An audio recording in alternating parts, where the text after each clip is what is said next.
Burnstone Range, a wild western action-adventure. Chapter 1. Rip Campbell's gelding picked its way down the rocky slope toward Burnstone, Arizona, carrying a rider who'd been in the saddle since before dawn. The freight business meant checking routes, talking to mine foremen, making sure his wagons could get through when the loads got heavy. Today, he'd ridden 15 miles south to the Lucky Dick mine, where the supervisor complained about late deliveries and shortages that weren't Rip's fault but became his problem anyway. The horse stumbled on loose shale. Rip shifted his weight, letting the animal find its footing. Below them, Burnstone spread out like a handful of wooden blocks someone had scattered in the desert, maybe 30 buildings total, counting the privies. The railroad tracks ran straight through the middle of town, silver lines disappearing into heat shimmer both directions. East toward civilization, west toward California dreams and broken men. Heat rose off the desert floor in waves, making the distant mountains dance.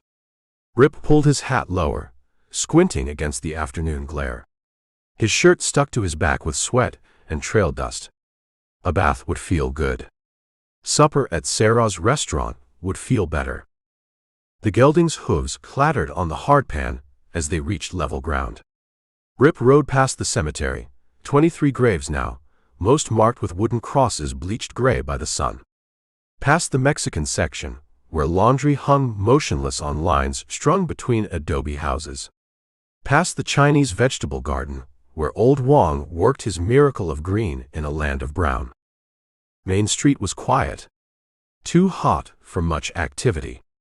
A few horses stood hip-shot at the hitching rails, tails switching at flies.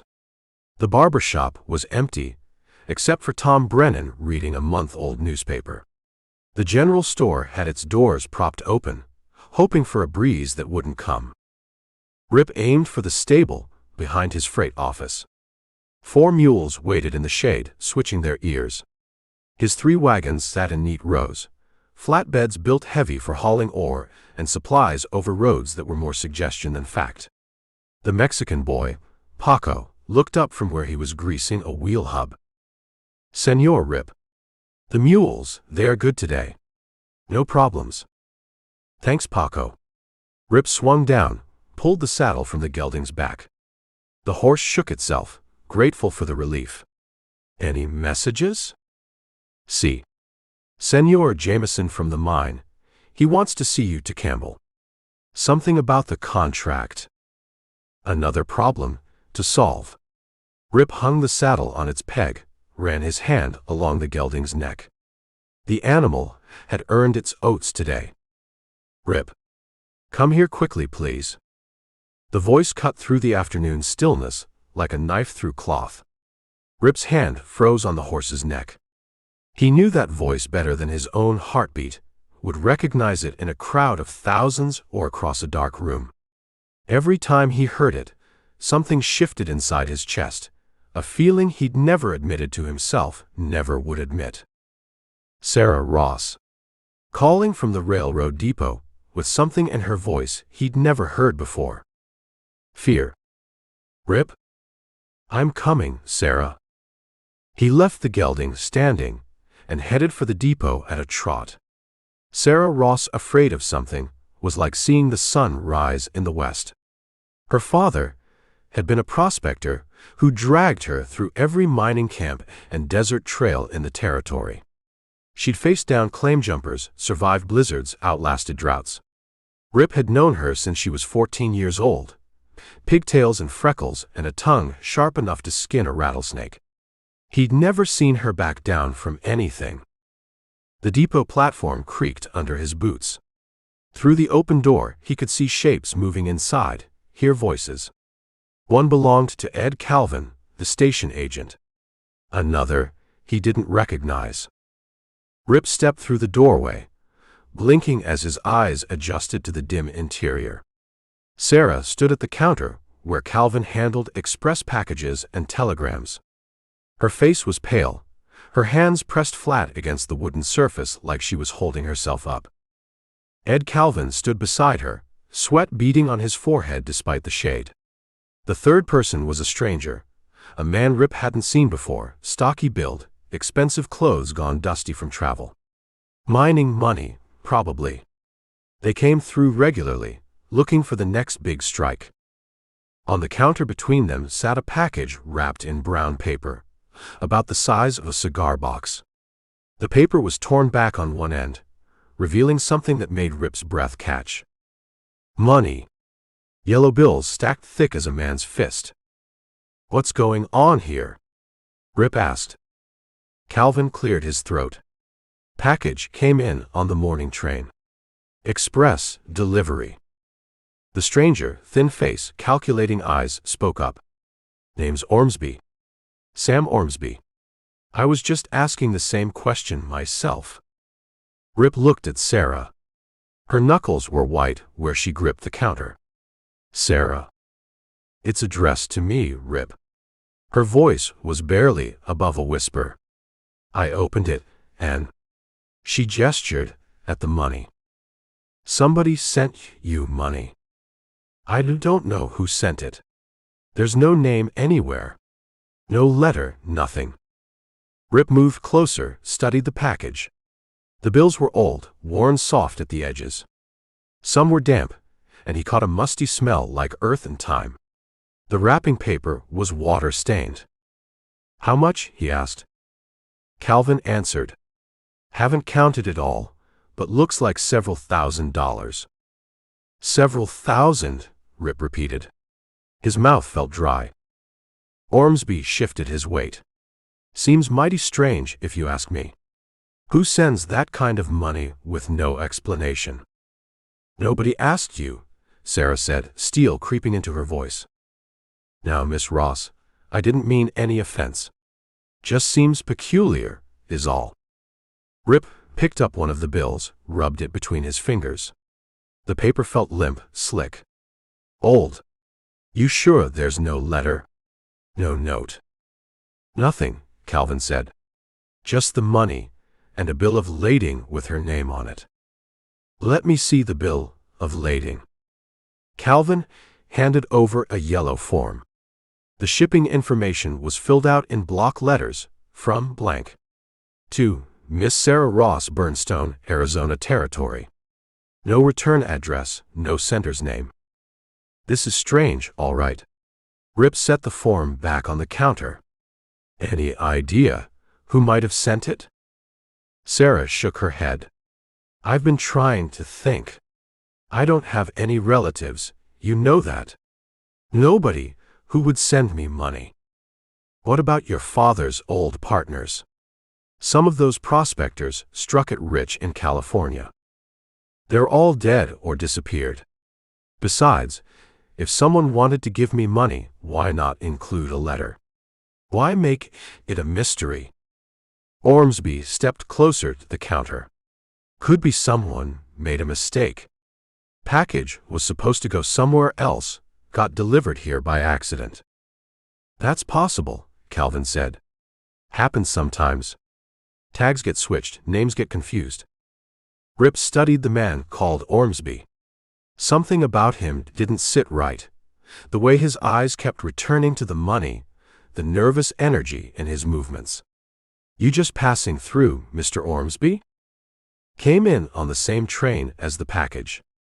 Looking at some mining properties in the area." "Mining properties around here?" "Claims up in the hills.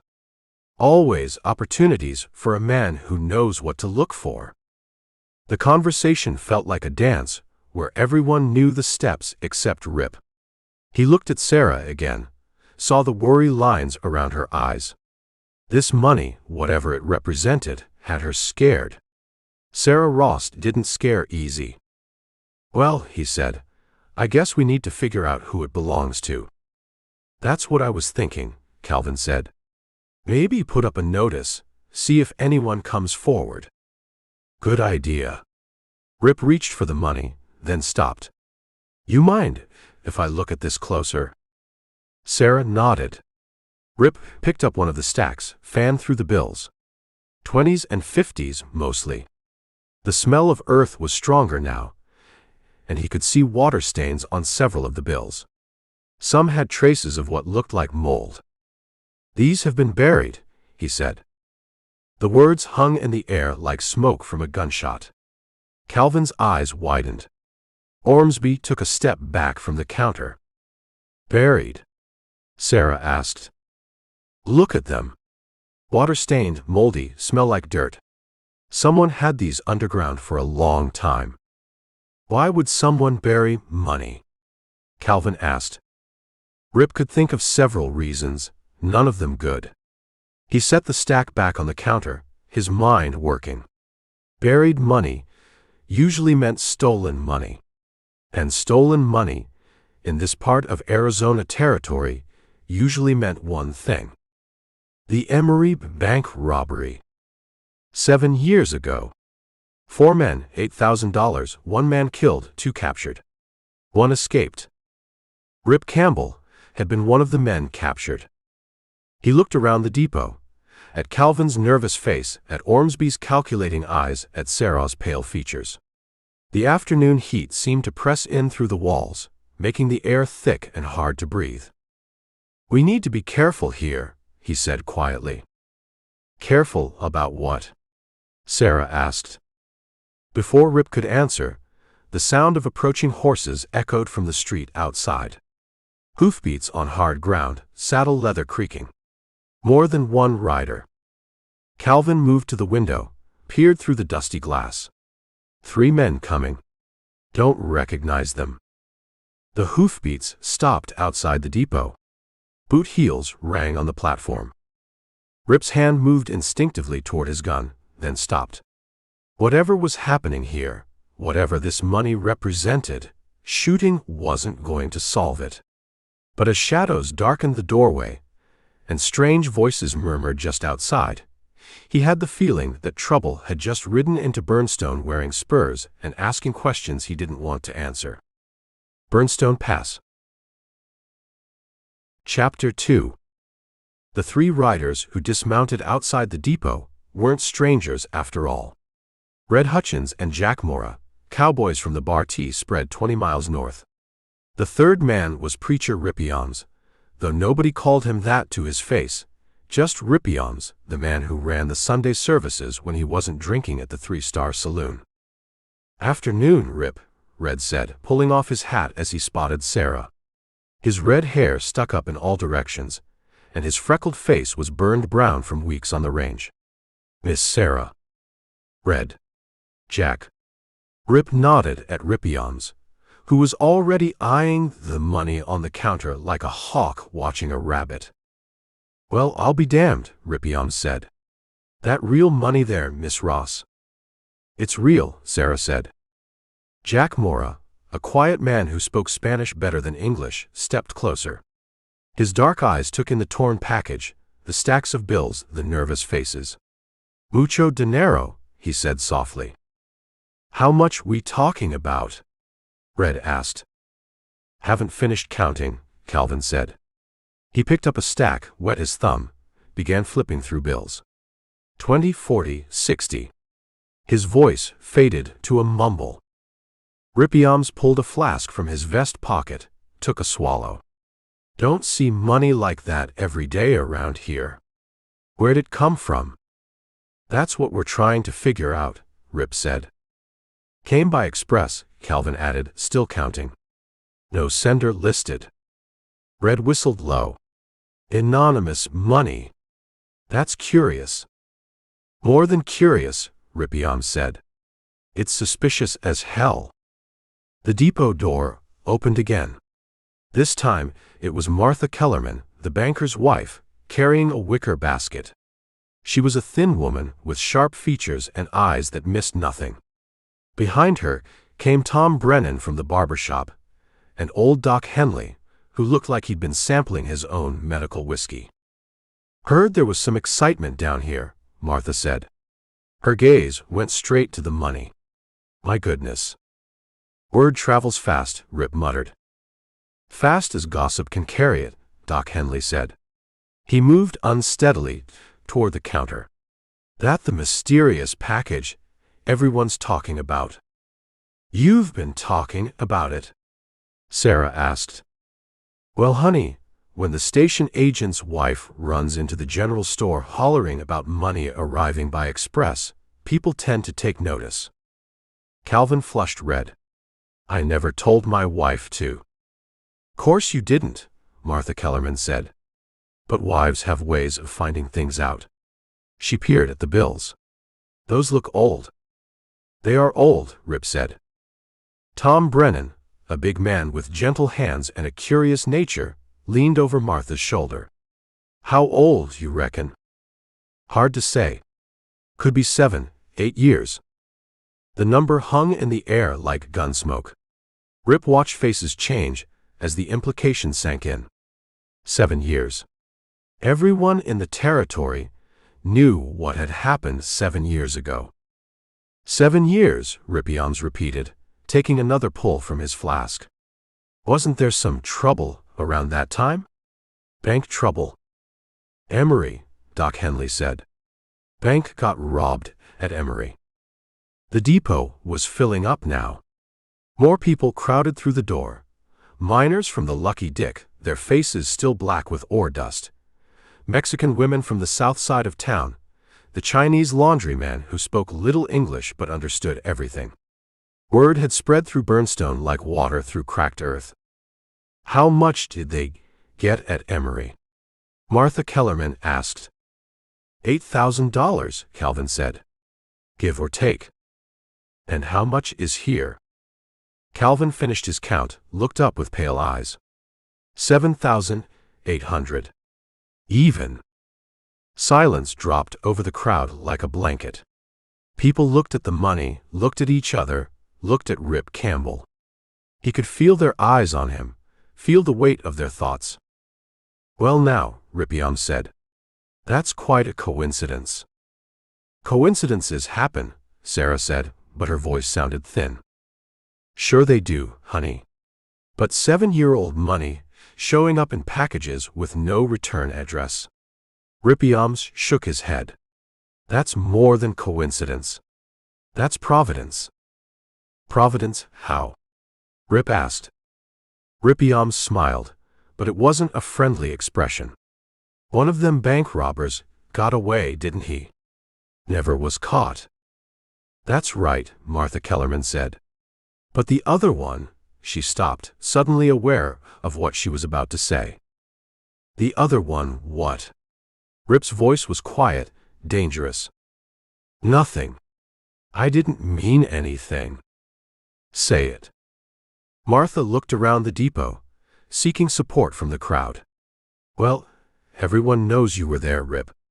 You served your time, paid your debt. I'm not saying anything against you. Then what are you saying? Doc Henley cleared his throat. Maybe we should all calm down here. No, Rip said. Let her finish. Martha Kellerman straightened her shoulders. I'm saying that man who got away might have buried that money. Might have sent it to someone he trusted. Someone who'd keep quiet about it. The accusation hit the crowd like a physical blow. People stepped back, creating space around Rip and Sarah.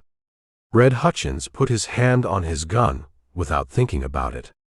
Jack Mora crossed himself. You think I sent this money to Sarah? Rip asked. I think it's possible. Why would I do that? Because you're sweet on her. Everyone knows that. Send her the money, marry her, live comfortable. Who's going to question where it came from after all this time? Sarah's face went white, then flushed red.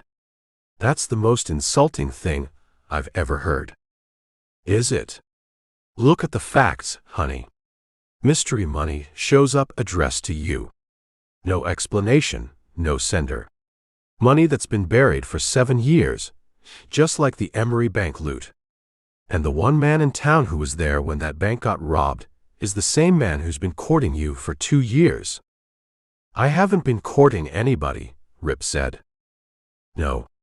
Then why haven't you married her? Pretty girl like Sarah, good cook, owns her own business.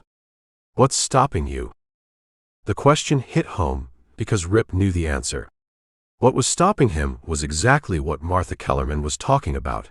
His past, his reputation, the knowledge that some stains never wash clean. "Maybe," said a voice from the back of the crowd, "he was waiting until he could provide for her proper. Like with stolen bank money." Rip couldn't see who had spoken, but he recognized the voice. Pete Morrison, who ran the hardware store and held grudges like other men held land titles. Morrison had never forgiven Rip for beating him in a horse race 6 months ago. "That's enough," Doc Henley said. "This is all speculation." "Is it?" Rip took another drink. "Seems like logical thinking to me." "Then let me ask you something logical," Rip said. "If I had that money, if I'd kept it hidden for 7 years, why would I send it by express? Why wouldn't I just give it to Sarah, myself?"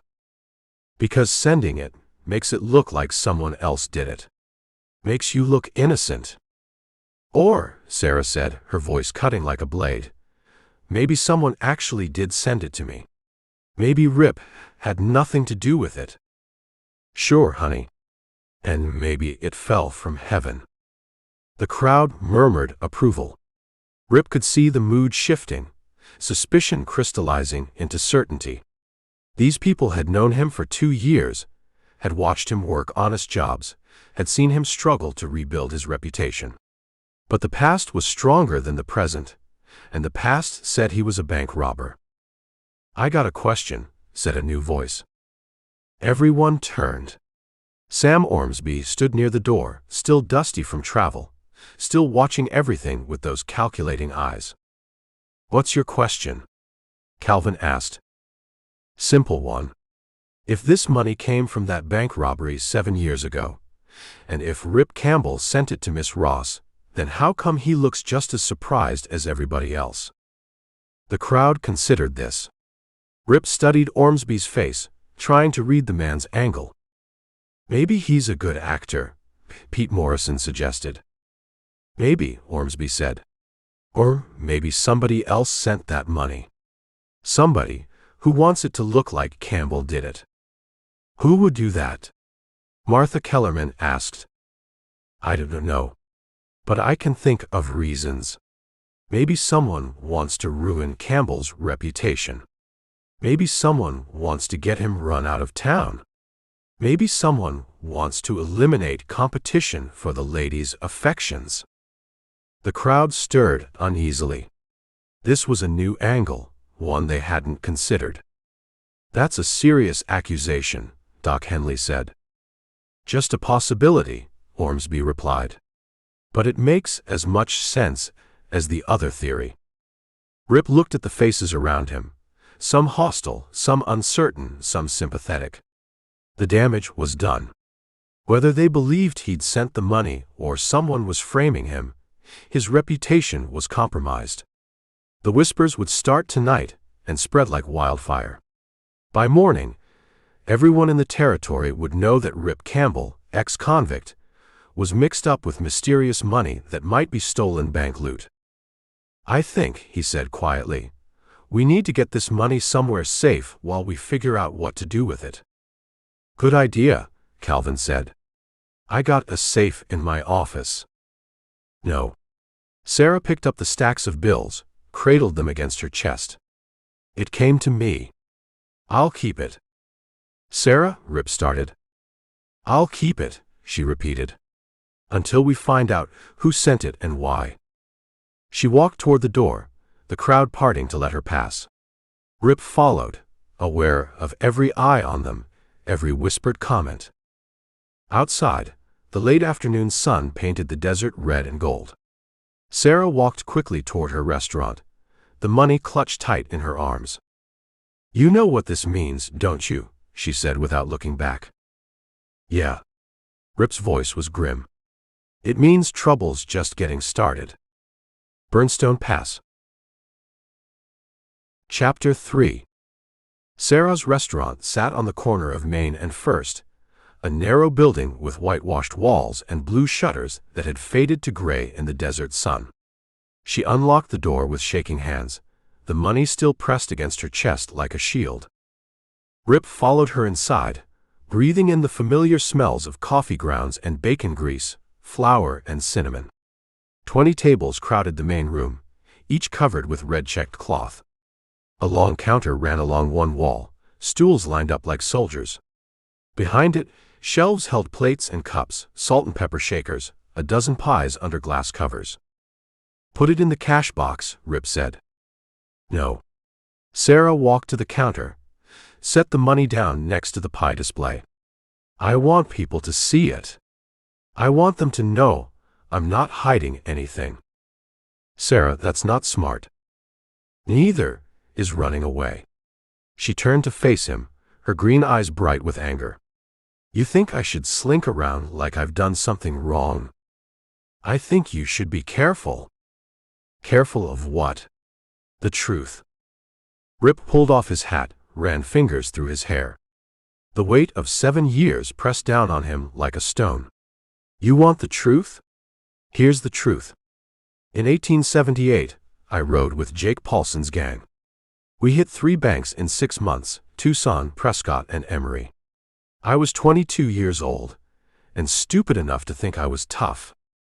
Sarah leaned against the counter, watching his face. "At the Emery job, everything went wrong.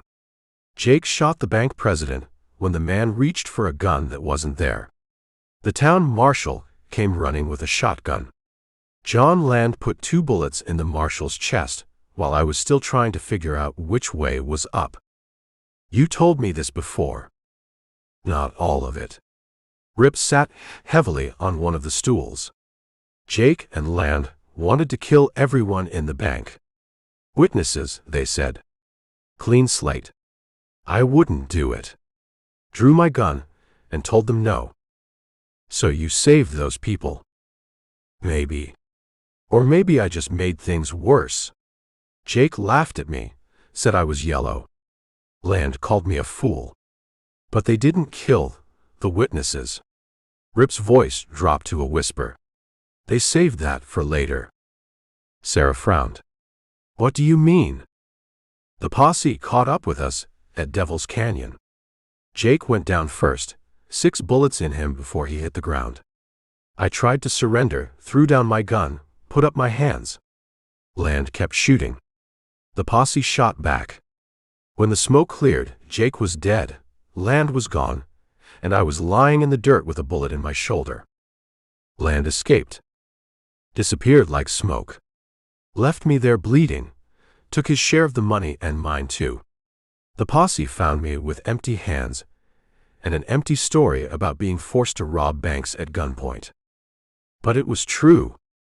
Rip looked at her, saw the faith in her eyes, the stubborn belief that had kept him sane for 2 years. "Was it?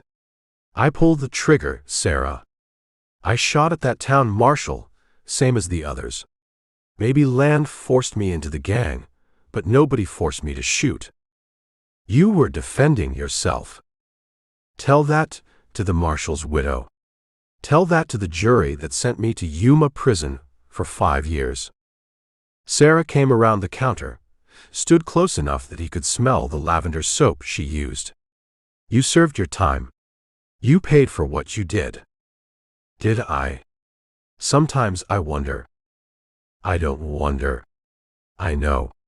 She touched his face, her fingers cool against his skin. "The man who forced me to rob banks wouldn't have come back here. Wouldn't have worked 16-hour days hauling freight for miners who treat him like dirt. Wouldn't have given half his earnings to help build the schoolhouse. People don't see it that way. Some people. Not all people." Rip caught her hand, held it against his cheek. "Enough people. You heard them in the depot. They want to believe I sent you that money because it fits what they already think about me. Let them think what they want. I can't do that, Sarah. An ex-convict can't afford to have people talking about him. He especially can't afford to have them talking about the woman he—" Rip stopped. "The woman he what?" Rip stood up, walked to the window, looked out at the street. Across the way, people lingered outside the general store, talking in small groups. pointing toward the restaurant, making up their minds about him. The woman he loves, Sarah said quietly. Rip's shoulders tensed. I never said that. You never said a lot of things. Like why you came back to Burnstone, instead of going somewhere nobody knew your name. Like why you work yourself half to death, trying to prove something to people who made up their minds about you before you ever got out of prison. Maybe I'm trying to prove something to myself. Are you? Or are you trying to prove something to me? Rip turned from the window. Sarah stood by the counter, her hands flat on the wood, her eyes fixed on his face. You want to know why I came back here? He asked. Because this is where I met you. 14 years old, all legs and freckles and attitude. Your father brought you into town for supplies, and you told off 3 cowboys who were making fun of my horse. I remember. You remember everything, don't you? Every word, every look, every time I wanted to tell you how I felt but couldn't find the courage. Why couldn't you? Because I knew what I was going to become. Even then, I could see Jake Paulson's gang in my future like storm clouds on the horizon. I could see prison and shame, and a name too tarnished to offer any decent woman. Sarah stepped closer. That's not your decision to make. Isn't it? Look what's happening right now. Anonymous money shows up with your name on it, and half the town thinks I sent it. Whether they believe I'm guilty or somebody's framing me, they're talking about you the same way they talk about me. Is that what you want? I want you to stop punishing yourself for something that happened 7 years ago. Some punishments don't end, Sarah. Some mistakes follow you forever. The restaurant door opened, setting the bell to jangling. Ed Calvin stepped inside, his face flushed from hurrying. He pulled off his cap, nodded to Sarah. Miss Ross. Rip. Ed. Rip's voice was carefully neutral. I wanted to apologize for what happened at the depot. People got carried away, said things they shouldn't have said. People said what they were thinking, Sarah replied. At least now we know where we stand. Calvin twisted his cap in his hands. You don't stand anywhere bad with me, Miss Ross. I hope you know that. I appreciate it, Ed. Matter of fact, I've been thinking about what you're going through. All this talk, all these suspicions. It's not fair to you. Life's not fair, Rip said. Ask any man who spent 5 years in Yuma Prison. Calvin's face reddened. I'm not talking to you, Campbell. I'm talking to the lady. Then talk. Calvin looked at Sarah, ignored Rip completely. I've got some money saved up. Enough for 2 train tickets east. Chicago, maybe, or St. Louis. Places where people don't know about bank robberies and mysterious packages. Rip felt something cold settle in his stomach. What are you saying, Ed? I'm saying Miss Ross deserves better than this. Better than being whispered about and pointed at. Better than having her reputation dragged through the mud because of your past. My reputation is my own business, Sarah said. Is it? What happens when the bank examiner shows up from Emery?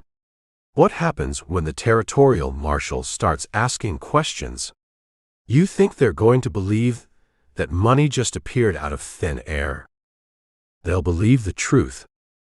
The truth is that money came from somewhere, and the most likely somewhere is the man standing next to you. Rip's hand drifted toward his gun. You calling me a liar, Ed? I'm calling you trouble. Always have been, always Rip B. Miss Ross doesn't deserve to get caught up in your troubles. That's my choice to make, Sarah said. Calvin stepped closer to the counter, his voice dropping to an urgent whisper. Sarah, please. Think about what you're doing. I can give you a good life, a clean life. No questions, no gossip. No looking over your shoulder wondering if the law's going to come knocking. I don't want a clean life if it means running away from the truth. What truth? That Campbell there sent you stolen money? The truth that someone's trying to destroy a good man's reputation, and I won't let them do it. Calvin's face went pale, then red. A good man? He's an ex-convict, Sarah. A bank robber. He's the man I love. The words hit the room like a gunshot. Calvin stepped backward as if he'd been slapped. Rip felt the floor shift under his feet. You don't mean that, Calvin said. I mean every word. Calvin looked from Sarah to Rip and back again. Something desperate flickered in his eyes. I could make you happy, Sarah. I could give you things he never could. You could give me safety, Sarah said. But I don't want safety. I want truth. I want love. I want a man who'd rather face down a whole town than run away from who he is. Calvin stood silent for a long moment, his cap crushed in his hands. Finally he nodded, put the cap back on his head. I hope you know what you're doing, Miss Ross. I know exactly what I'm doing. Calvin walked to the door, paused with his hand on the knob. When this all falls apart, when the questions get too hard and the gossip gets too ugly, you remember I offered you a way out. He left, the bell jangling behind him. Rip and Sarah stood in the sudden quiet, the weight of her words hanging in the air between them. Did you mean it? Rip asked. Every word. Even knowing what it might cost you. Especially knowing what it might cost me. She smiled, but there were tears in her eyes. The only question now is whether you love me enough to let me make that choice. Rip looked at her, really looked at her, and saw not the 14-year-old girl who defended his horse, but the woman who was ripening to defend his honor. The woman who chose truth over safety, love over reputation. I've loved you since you were 14 years old, he said. I just never thought I had the right to tell you. You have the right now. Do I? What about that money? What about the questions that are coming? We'll face them together. Rip nodded, feeling something loosen in his chest, some knot of shame and fear that had been tied there for 7 years. Together, then. Outside, the sun was setting, painting the desert sky the color of fire. To Campbell would bring new problems, new accusations, new tests of their resolve. But tonight, for the first time in 7 years, Rip Campbell felt like he might actually deserve the love of a good woman. The money sat on the counter between them, silent and mysterious as the night itself. Burnstone Pass. Chapter 4. The 9:40 train from the east pulled into Burnstone with a grinding of steel wheels and a hiss of steam that sent the station cats scattering into the morning shadows. Rip stood at the window of his freight office, watching passengers step down onto the platform. 3 drummers with their sample cases, an old woman clutching a carpet bag, 2 miners heading for the Lucky Dick claims. And 1 man who didn't fit. Tall, maybe 6'2", with the pale complexion of someone who spent his time indoors. His clothes were expensive but travel-worn, a wool suit that had seen too many train seats, boots that were made for walking on wooden floors, not desert hardpan. He carried a single leather satchel and moved like a man who knew exactly where he was going. The stranger stepped off the train, looked around the platform, then walked directly toward the depot. His eyes swept over the building, the street, the people gathered to watch the train's arrival. When his gaze reached Rip's window, it lingered for just a moment before moving on. Professional interest, Rip thought. Like a man cataloging details for future reference. Across the street, Sam Ormsby emerged from the barber shop, his hair slicked down and his clothes brushed clean. The mining speculator started toward the depot, then stopped when he spotted the stranger. For a heartbeat, the 2 men looked at each other across the dusty space between platform and street. Ormsby turned around and walked quickly in the other direction. Rip grabbed his hat and headed for the door. Whatever was happening, Ormsby's reaction suggested it wasn't good news for anybody. The depot was already buzzing with the usual post-train activity when Rip arrived. Ed Calvin was sorting mail behind his window, ignoring the small crowd that had gathered to gawk at yesterday's excitement. The stranger stood at the counter, his satchel at his feet, looking at the spot where the money had been displayed. "Understand there was some excitement here yesterday," the stranger said. His voice carried an Eastern accent, educated but not soft. "Some," Calvin replied without looking up from the mail. "Money, from what I heard. Substantial amount." Calvin's hands stopped moving. "Where'd you hear that?" "Train conductor. Said a young lady received a mysterious package. Several $1,000s, no explanation." The stranger smiled, but it didn't reach his eyes. "Remarkable story." "Stories get bigger every time they're told," Calvin said. "Do they? I find that the most interesting stories are often the truest ones." The stranger picked up his satchel. "Name's Gleason, by the way. Jeremiah Gleason." "Ed Calvin." "What brings you to Burnstone, Mr. Gleason?" "Business. I represent certain interests back east. Mining investments, land speculation, that sort of thing." Gleason's pale eyes moved over the assembled crowd. "Though I confess, your mysterious money has captured my imagination." "Nothing mysterious about it," said Martha Kellerman, who was pretending to examine the train schedule posted on the wall. "Money came to Sarah Ross. She's keeping it safe until the rightful owner claims it." "How civic-minded of her. And who might the rightful owner be?" "That's what we're all wondering," said Tom Brennan. Gleason nodded thoughtfully. "Perhaps I might speak with Miss Ross. Professional curiosity, you understand. In my line of work, unusual financial transactions often have interesting histories." Rip stepped forward. "Your line of work being what, exactly?" Gleason turned, studied Rip with the same careful attention he'd given the depot. "Investment recovery, you might say. I help people locate missing assets. Funds that have gone astray, properties that have been misplaced. Like stolen money. Among other things." Gleason's smile was thin as paper. "Though I prefer to think of it as reuniting property with its proper owners." "And you think this money belongs to your clients?" "I think $7,800 is a very specific amount. The kind of figure that stays in a man's memory." Gleason picked up his satchel. "Now, if someone could direct me to Miss Ross's establishment?"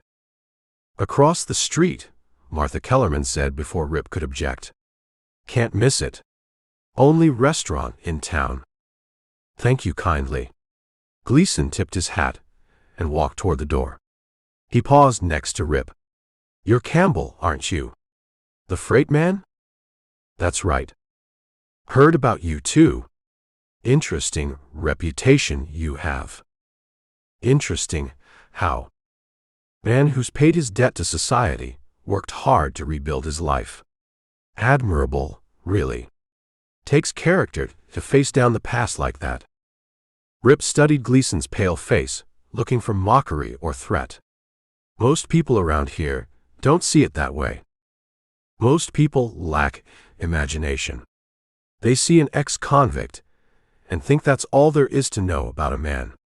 Gleason shifted his satchel to his other hand. "Me, I'm more interested in the present than the past. What a man does today matters more than what he did yesterday." "That's a generous way of looking at things." "Practical, more like. The past is fixed, Mr. Campbell. Can't be changed. But the future, that's still being written." Gleason walked out of the depot, leaving Rip with the uncomfortable feeling that he'd just been measured for something he didn't understand. Rip followed at a distance, watching as Gleason crossed the street and entered Sarah's restaurant. Through the window, he could see the stranger taking a seat at the counter, setting his satchel carefully on the floor beside him. The money was still displayed under the glass cake cover, exactly where Sarah had left it yesterday. Rip could see her moving behind the counter, pouring coffee, probably asking Gleason what he wanted for breakfast. Friendly fellow, wasn't he? Rip turned. Sam Ormsby stood behind him, but instead of his usual confident manner, the mining speculator looked nervous. His eyes kept darting toward the restaurant. "You know him?" Rip asked. "Never saw him before in my life." "Then why did you run when you spotted him?" Ormsby's face flushed. "I didn't run. I had business to attend to." "In the opposite direction?" "Look, Campbell, I don't know what you're suggesting, but—" "I'm not suggesting anything. Just wondering why a man would change direction so fast when he sees a stranger step off a train." Ormsby was quiet for a moment, watching Gleason through the restaurant window. "Maybe I don't like the look of him." "What's not to like?" "Well-dressed, polite, says he's in the investment business." "Says he is. But look at his hands." Rip looked. Through the window, he could see Gleason's hands wrapped around a coffee cup.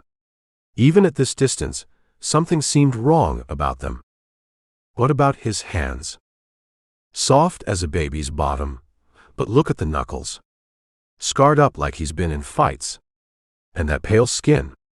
Man doesn't get that pale working in an office. Gets that pale sitting in a cell." Rip felt something cold move in his stomach. "You think he's been in prison?" "I think he's been somewhere the sun doesn't shine for a long time. And I think his interest in that money isn't as innocent as he pretends." "Why would an ex-convict be interested in the money?" Ormsby was quiet so long Rip thought he wouldn't answer. Finally, the mining speculator said, "Maybe he knows where it came from." "And where's that?" "You tell me, Campbell. You're the one who robbed the Emery Bank." The accusation hit Rip like a physical blow. "I served my time for that." "Sure you did. But you didn't serve time for having the money. Nobody ever found John Land or the loot he took when he escaped." "You think Gleason knows Land?" "I think Gleason knows something about that money. And I think him showing up the day after it appears isn't coincidence." Rip studied Ormsby's face, trying to read the man's motivations. "Why are you telling me this? Yesterday, you were suggesting I might have sent that money to Sarah myself." "Yesterday, I didn't know there were other players in the game." "What game?" "The one where $7,800 in old bills shows up in a package with no return address, and the next day a stranger with prison pallor comes looking for the rightful owner." Through the restaurant window, Rip could see Gleason leaning across the counter, talking earnestly to Sarah. She was listening, nodding, occasionally glancing toward the money under its glass cover. "I need to get over there," Rip said. "Might be wise. That man's got the look of someone who takes what he wants." Rip started across the street, then stopped. "Ormsby." "Yeah." "What aren't you telling me?" Ormsby was quiet for a long moment. "Maybe nothing. Maybe everything. But if I were you, I'd be real careful about that stranger. Men like him don't come to places like Burnstone for the climate." Rip crossed the street with quick strides, pushed through the restaurant door. The bell jingled overhead, and Sarah looked up with relief in her eyes. "Rip, I'd like you to meet Mr. Gleason. He's asking about the money." Gleason turned on his stool, extended a pale hand. "Mr. Campbell. We met briefly at the depot."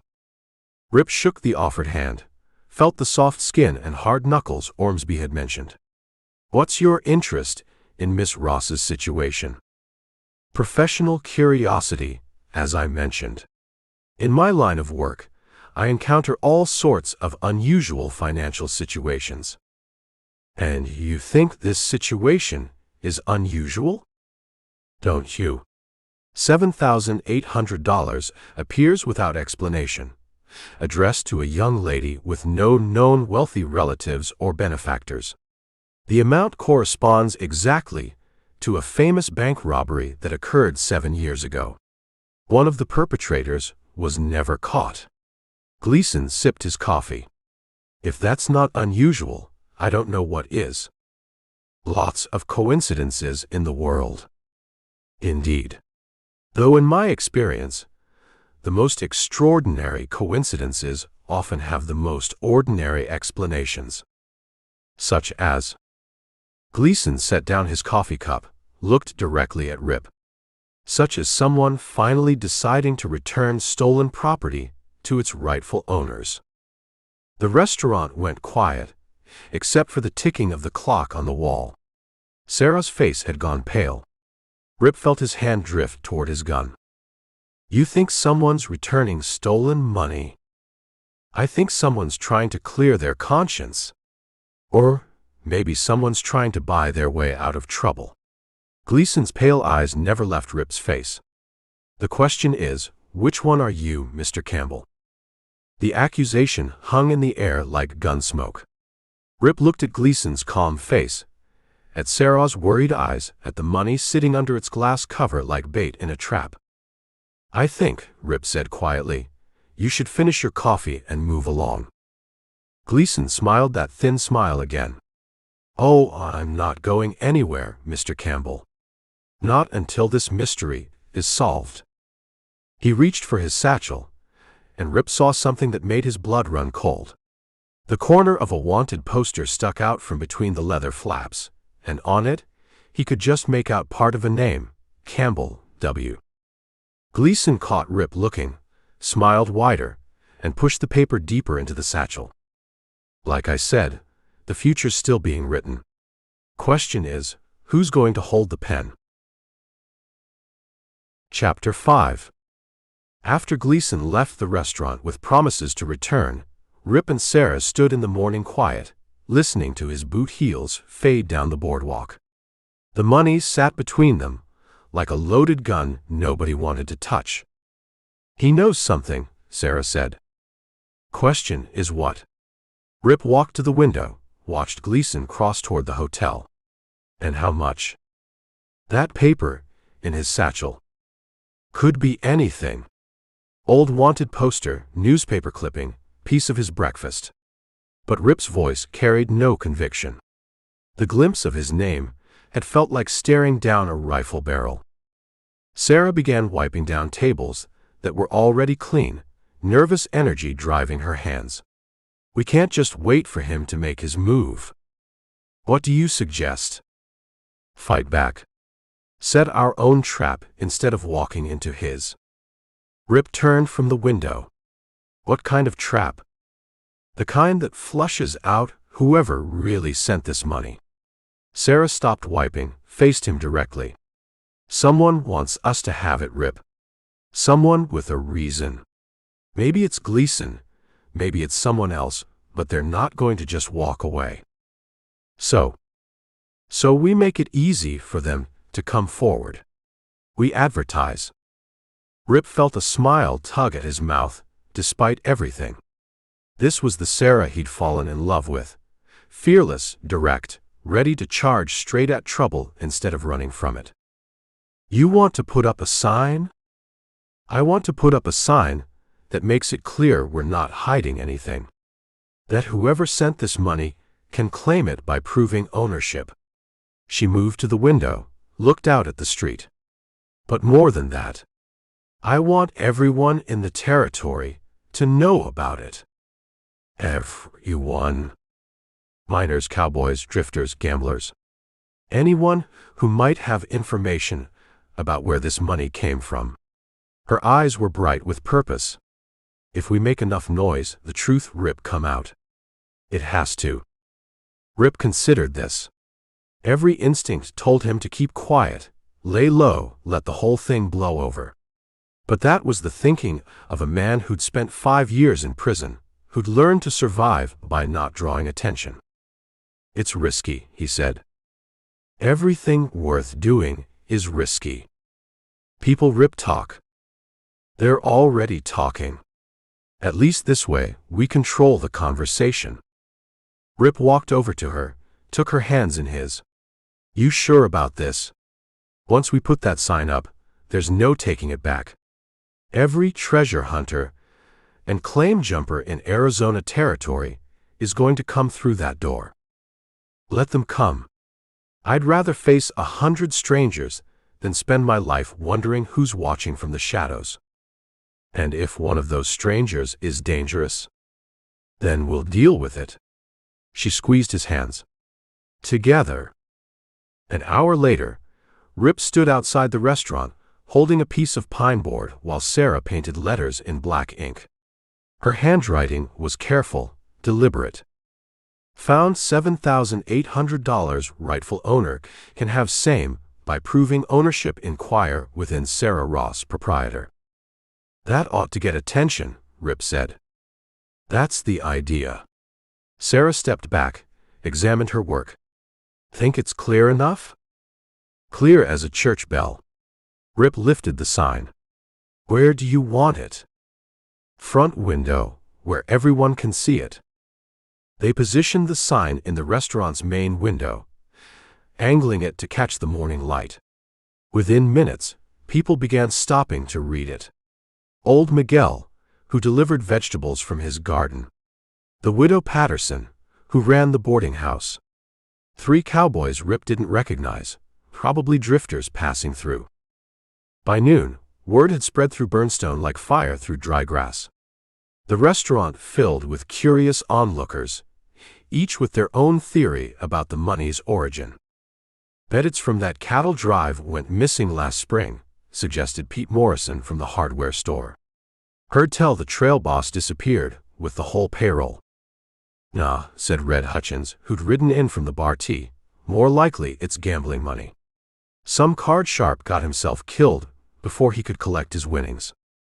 Could be inheritance money, offered Martha Kellerman. Rich uncle back east sends money to his favorite niece. Then why no letter? Asked Tom Brennan. Man sends inheritance money. He explains where it comes from. Rip listened to the speculation while watching the street through the window. His freight office sat directly across from the restaurant, and from this angle, he could see anyone who approached either building. That was part of the plan. Make the money visible, make their location obvious, and see who came looking. You really think someone's going to claim it? Asked Doc Henley, who was nursing his 3rd cup of coffee. Someone Rip, Sarah said. Question is whether it'll be the person who actually sent it. What if nobody comes forward? Then we'll know something else is going on. The afternoon brought a steady stream of visitors. Miners from the Lucky Dick claims, their faces still black with ore dust, stopped to gawk at the money. Traveling merchants examined the bills, trying to determine their age and origin. A circuit preacher suggested the money might be a divine gift, though he couldn't explain why the Almighty would choose such mysterious methods. Gleason returned just before supper, taking the same seat at the counter he'd occupied that morning. He ordered steak and potatoes, ate slowly while studying the crowd that had gathered to discuss the money. Popular place you've got here, Miss Ross, he said between bites. People are curious. Indeed they are. Curious and hopeful. Nothing brings folks together like the possibility of easy money. This isn't easy money, Rip said from his position by the window. It's complicated money. All money is complicated, Mr. Campbell. The question is whether the complications are worth the reward. An uncomfortable silence fell over the restaurant. Several customers finished their meals quickly and left. Others lingered, sensing drama but not wanting to get caught in the middle of it. "You seem mighty interested in our situation, Mr. Gleason," Sarah said. "Professional interest, as I mentioned. Plus, I admire your approach to the problem." "What approach is that?" "Direct confrontation. Most people would try to hide something like this, keep it quiet, hope the questions went away. You're doing the opposite, making it as public as possible. We've got nothing to hide." "No. That's refreshing.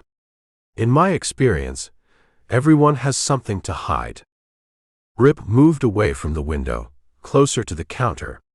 "What's your experience, exactly?" Gleason set down his fork, looked at Rip with those pale, calculating eyes. "I've spent time in places where men learn to keep secrets. Prison libraries, for instance. Amazing what you can learn reading old newspapers, wanted posters, court records." "You've been in prison?" 5 years. Embezzlement charge. Banker, back in Kansas City, decided to borrow from his depositors without asking permission." Gleason's smile was thin. "I learned many interesting things during my incarceration, including the details of a bank robbery that occurred in Emery, Arizona territory 7 years ago." The restaurant went dead quiet. Every eye was on Rip, waiting for his reaction. "Lots of bank robberies in those days," Rip said carefully. "True. But this one was special. 4 men, $8,000, one escaped." Gleason picked up his coffee cup. "The money was never recovered." "What's that got to do with us?" "Maybe nothing. Maybe everything. See, while I was in prison, I met a man named John Land. Fascinating fellow. Full of stories about the old days, the wild times. He particularly enjoyed telling stories about that Emery Bank job." Rip felt the walls of the trap closing around him. "Did he?" "Oh yes. Described it in great detail. The layout of the bank, the faces of the people inside, the weight of the money bags. He even told me where he buried his share of the loot." Sarah's face had gone white. "Where?" "That's the interesting part. He never said exactly where. Just that it was somewhere safe, somewhere it would wait until he could come back for it." Gleason finished his coffee, set the cup down with deliberate care. "Of course, John Land died in prison 3 months ago. Consumption. Went hard at the end." "So the money stays buried," Rip said. "Does it?" "That's what I thought, until I heard about your mysterious package. $7,800 in old bills. Buried money by the look of it. Almost exactly what Land described." "Coincidence?" "Perhaps. But here's what really caught my attention. Land mentioned names. Partners from the old job. Said one of them might come looking for the money someday. Might try to make things right." Gleason reached into his satchel, pulled out a folded paper. He was particularly interested in one name. Fellow who'd served his time, paid his debt, tried to go straight. He unfolded the paper, laid it on the counter. It was indeed a wanted poster, old and yellowed with age. Rip's face stared back at him from 7 years ago, younger, harder, meaner. The caption read, "Rip I.A.M. Campbell, wanted for bank robbery, minus $500 reward." "Interesting resemblance," Gleason said quietly. The restaurant was so quiet, Rip could hear his own heartbeat. Then chairs scraped, as customers suddenly remembered urgent business elsewhere. Within minutes, only Rip, Sarah, and Gleason remained. "What do you want?" Rip asked. "The truth. Did John Land send you that money before he died? Is this his way of making amends?" "I never heard of John Land sending anyone anything." "No. Then how do you explain $7,800 in buried money showing up with Miss Ross's name on it?" "I can't explain it. That's why we put up the sign. Gleason studied Rip's face, then Sarah's. You know, I almost believe you. Almost. But there's one problem with your story. What's that? John Land didn't just tell me about the money. He told me about the people involved. And he was very specific about one thing. If anyone ever came looking for that money, if anyone ever tried to claim it or return it, there was one person in particular he wanted me to contact. Who? Gleason folded the wanted poster, put it back in his satchel. The territorial marshal. Seems Land had information about that bank job.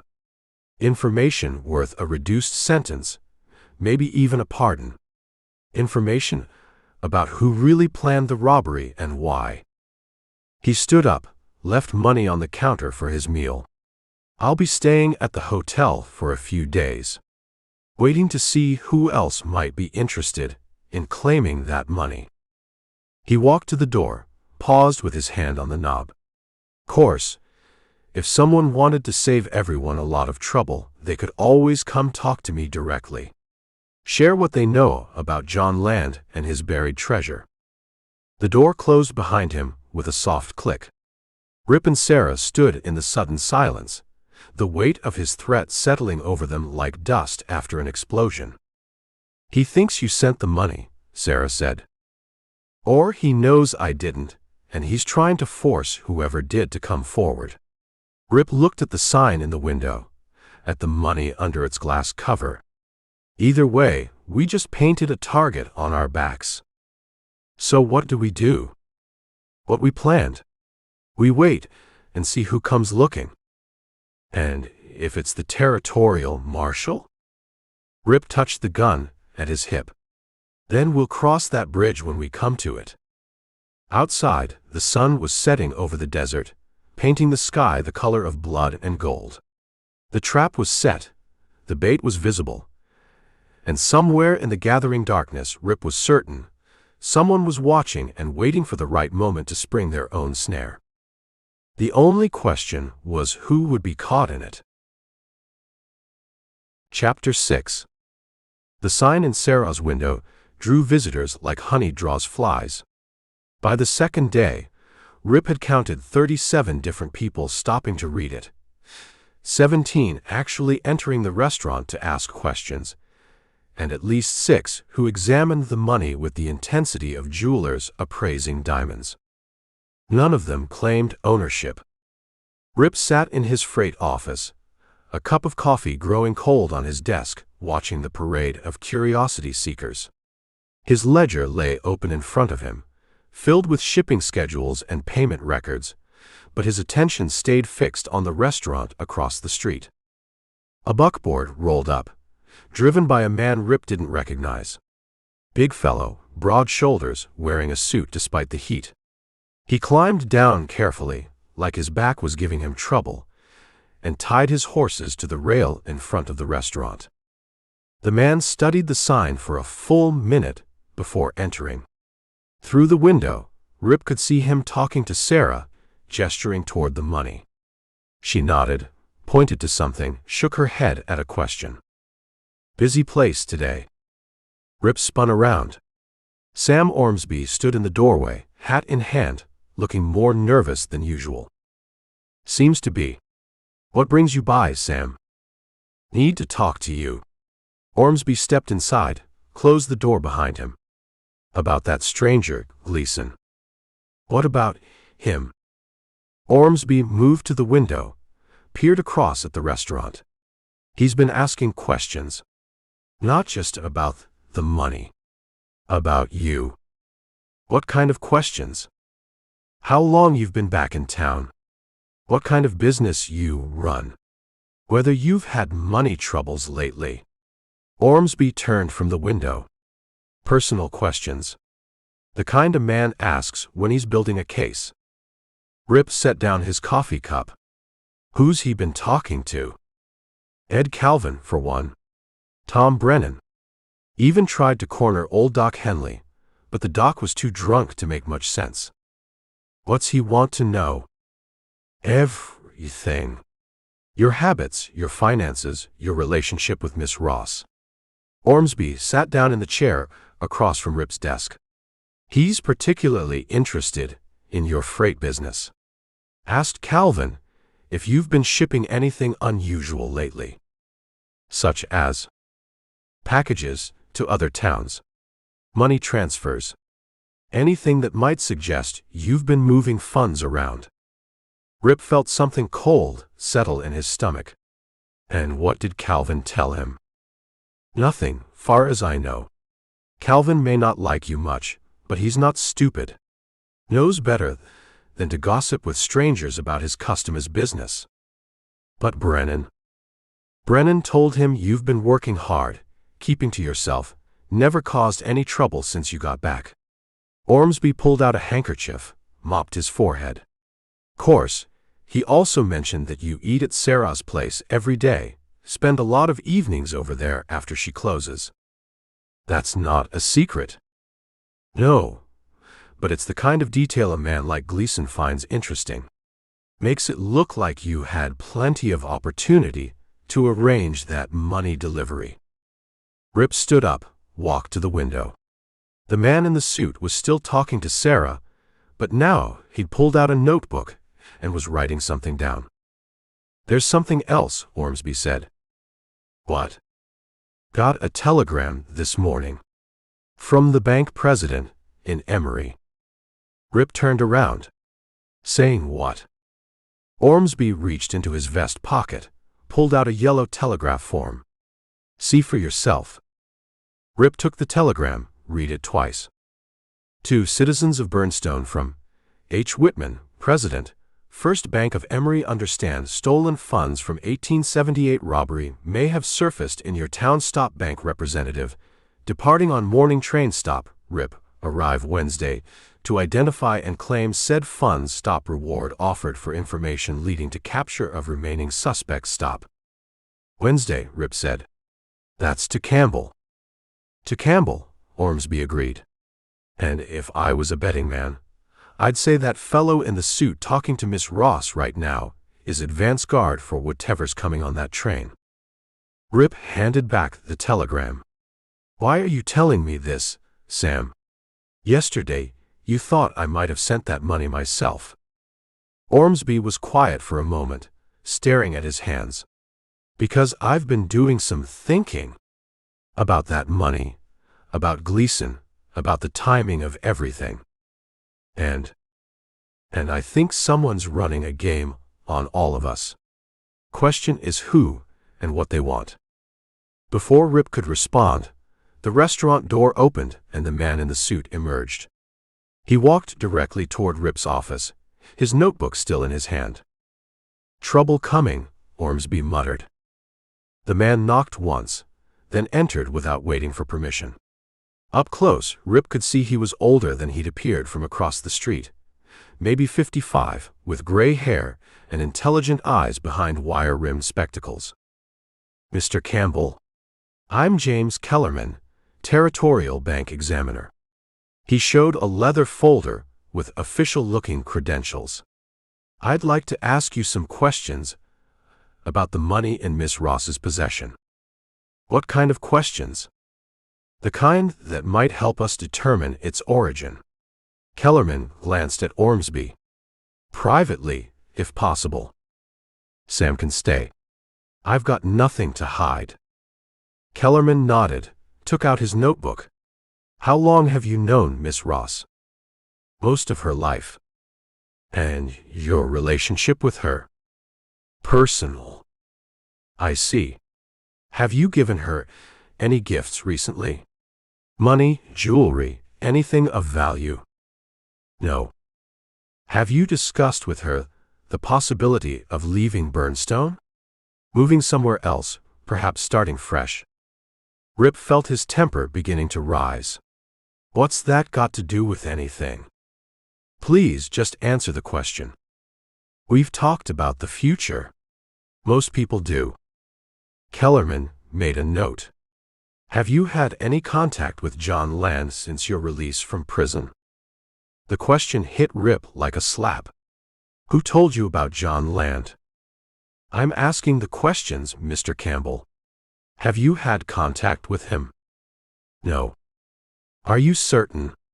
No letters, no messages through third parties? I said no. What about before your imprisonment? Did Land ever mention hiding money, burying funds for later recovery? Land and I weren't close. But you rode together, committed crimes together. I was forced to ride with them. So you've maintained.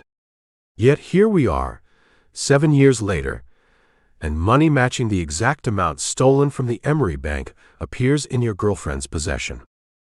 Rip's hand moved toward his gun. Ormsby stood up quickly, stepped between them. Now hold on, Ormsby said. No need for this to get heated. Kellerman closed his notebook. I'm simply trying to establish facts, Mr. Ormsby. Facts that be important when the bank's representative arrives to Campbell. What kind of facts? Rip asked. The kind that determine whether this money is returned to its rightful owners or becomes evidence in a new criminal prosecution. You threatening me? I'm explaining reality. $7,800 in old bills, money that's been buried, money that appears without explanation in the possession of a woman romantically involved with a convicted bank robber. Kellerman put away his notebook. How do you think that's going to look to a federal judge? It's going to look like someone's trying to frame an innocent man. Is it? Or is it going to look like someone finally developed a conscience and decided to return stolen property? Kellerman walked to the door, paused with his hand on the knob. Think carefully about your position, Mr. Campbell. Cooperate with the bank's investigation. Help us understand how this money surfaced, and things might go easier for you. Continue to claim ignorance, and you might find yourself back in territorial custody. He left, closing the door firmly behind him. Rip stood at the window, watching Kellerman climb into his buckboard and drive away. Well, Ormsby said. That was friendly. Bank examiner, Rip said. Shows up the day before the bank representative arrives. Asks all the right questions, knows all the right names. You think he's legitimate? I think he knows more about that money than he's letting on. Rip picked up his hat. And I think it's time we found out exactly what game everyone's playing. Where are you going? To send some telegrams. If people want to play games with the past, maybe it's time they learned I've got a few moves of my own. Rip headed for the door, then stopped. Sam? Yeah. Thanks for the warning. About Gleason, about the telegram. Ormsby nodded. Just remember what I said about games, Rip. Sometimes the only way to win is not to play. Sometimes, Rip said. But sometimes you've got to play to find out who's really holding the cards. He stepped out into the afternoon heat, his mind already working on the message he'd send to the territorial marshal's office in Phoenix. If people wanted to dig up the past, he'd give them more past than they bargained for. The money in Sarah's restaurant was bait in a trap, all right. The question was whether he and Sarah were the hunters or the prey. By to Campbell, he figured they'd know for sure. Chapter 7. You think he'll be on that morning train? Sarah asked, her voice low in the quiet of the empty restaurant. Rip slid the bolt on the back door, the sound unnaturally loud. The bank man? He'll be on it. Kellerman as much as said so. He turned, looking at her across the room. The last of the day's light filtered through the front window, striping the floorboards in gray and orange. The money, all $7,800 of it, was back in the brown paper wrapping, tucked inside a flour sack under the counter. Out of sight, but not out of mind. It felt like a living thing in the room with them. And Gleason, she asked. He'll be waiting on the hotel porch to greet him.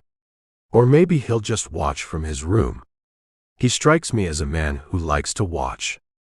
Rip walked the length of the counter, his boots quiet on the worn wood. He stopped, picked up a stray fork, and placed it in the cutlery box.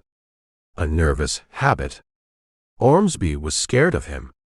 Truly scared. Ormsby's a rabbit.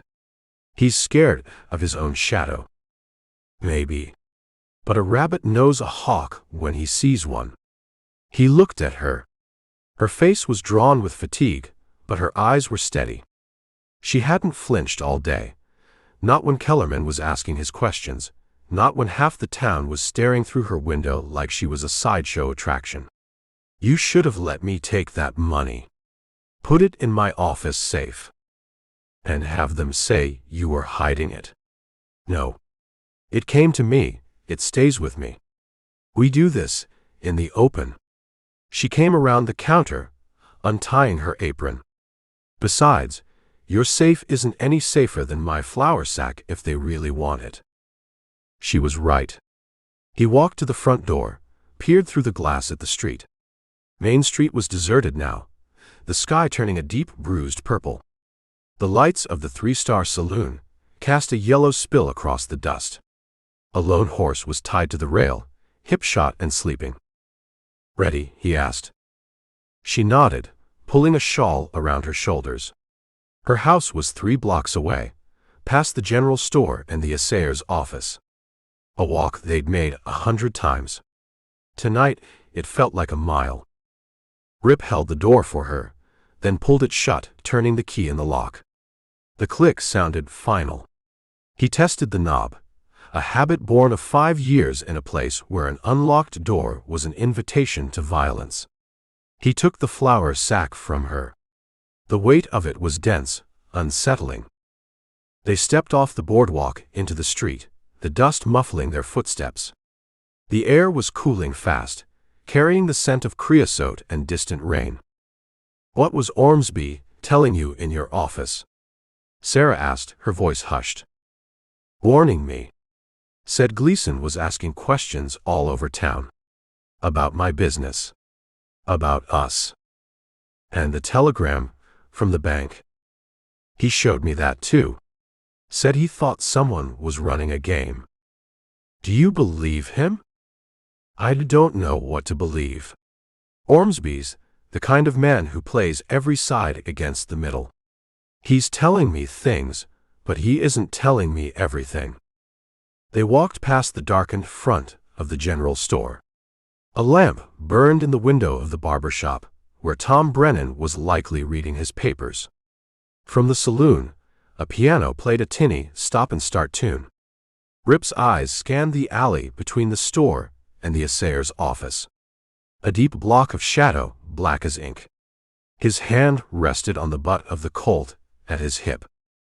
"Rip," Sarah said softly. He turned his head. "Yeah. That was the mistake." Looking away from the alley for just a second. Movement exploded from the blackness.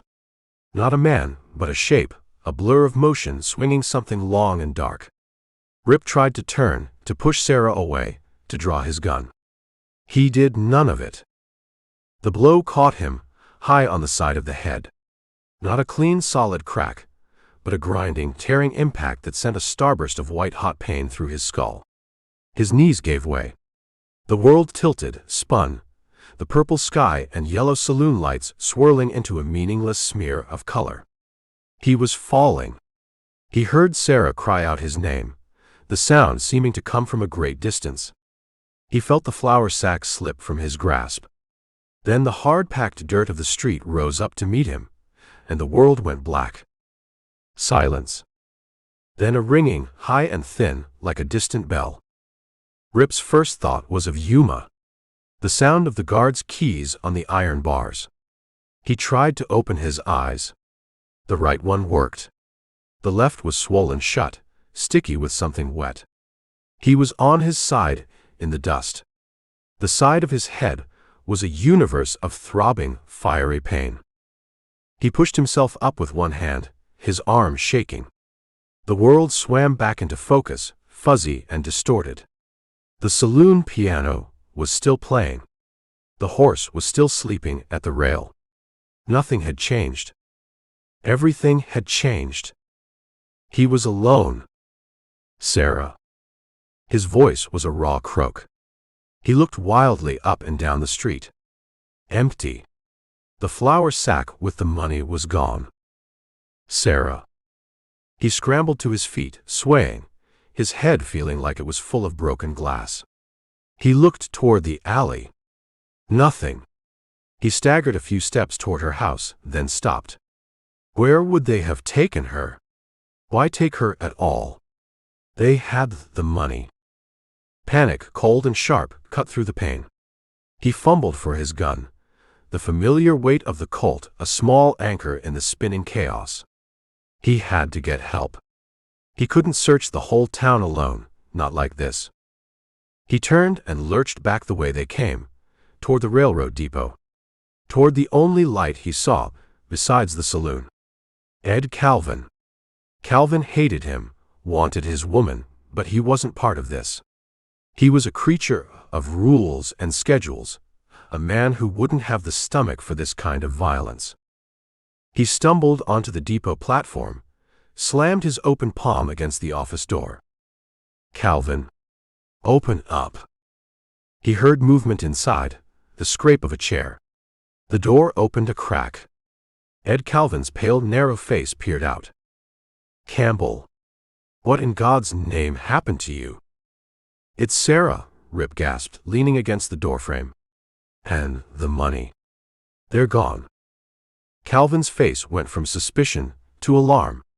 He pulled the door wide. Gone? What do you mean, gone? Someone hit me. Took her. Rip pointed a shaking finger up the street. In the alley, by the general store.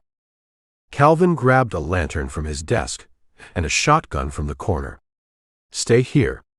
I'll get the doc, form a posse. No. Rip straightened up, fighting the dizziness. No posse. Not yet. We don't know who did it. Could be anyone.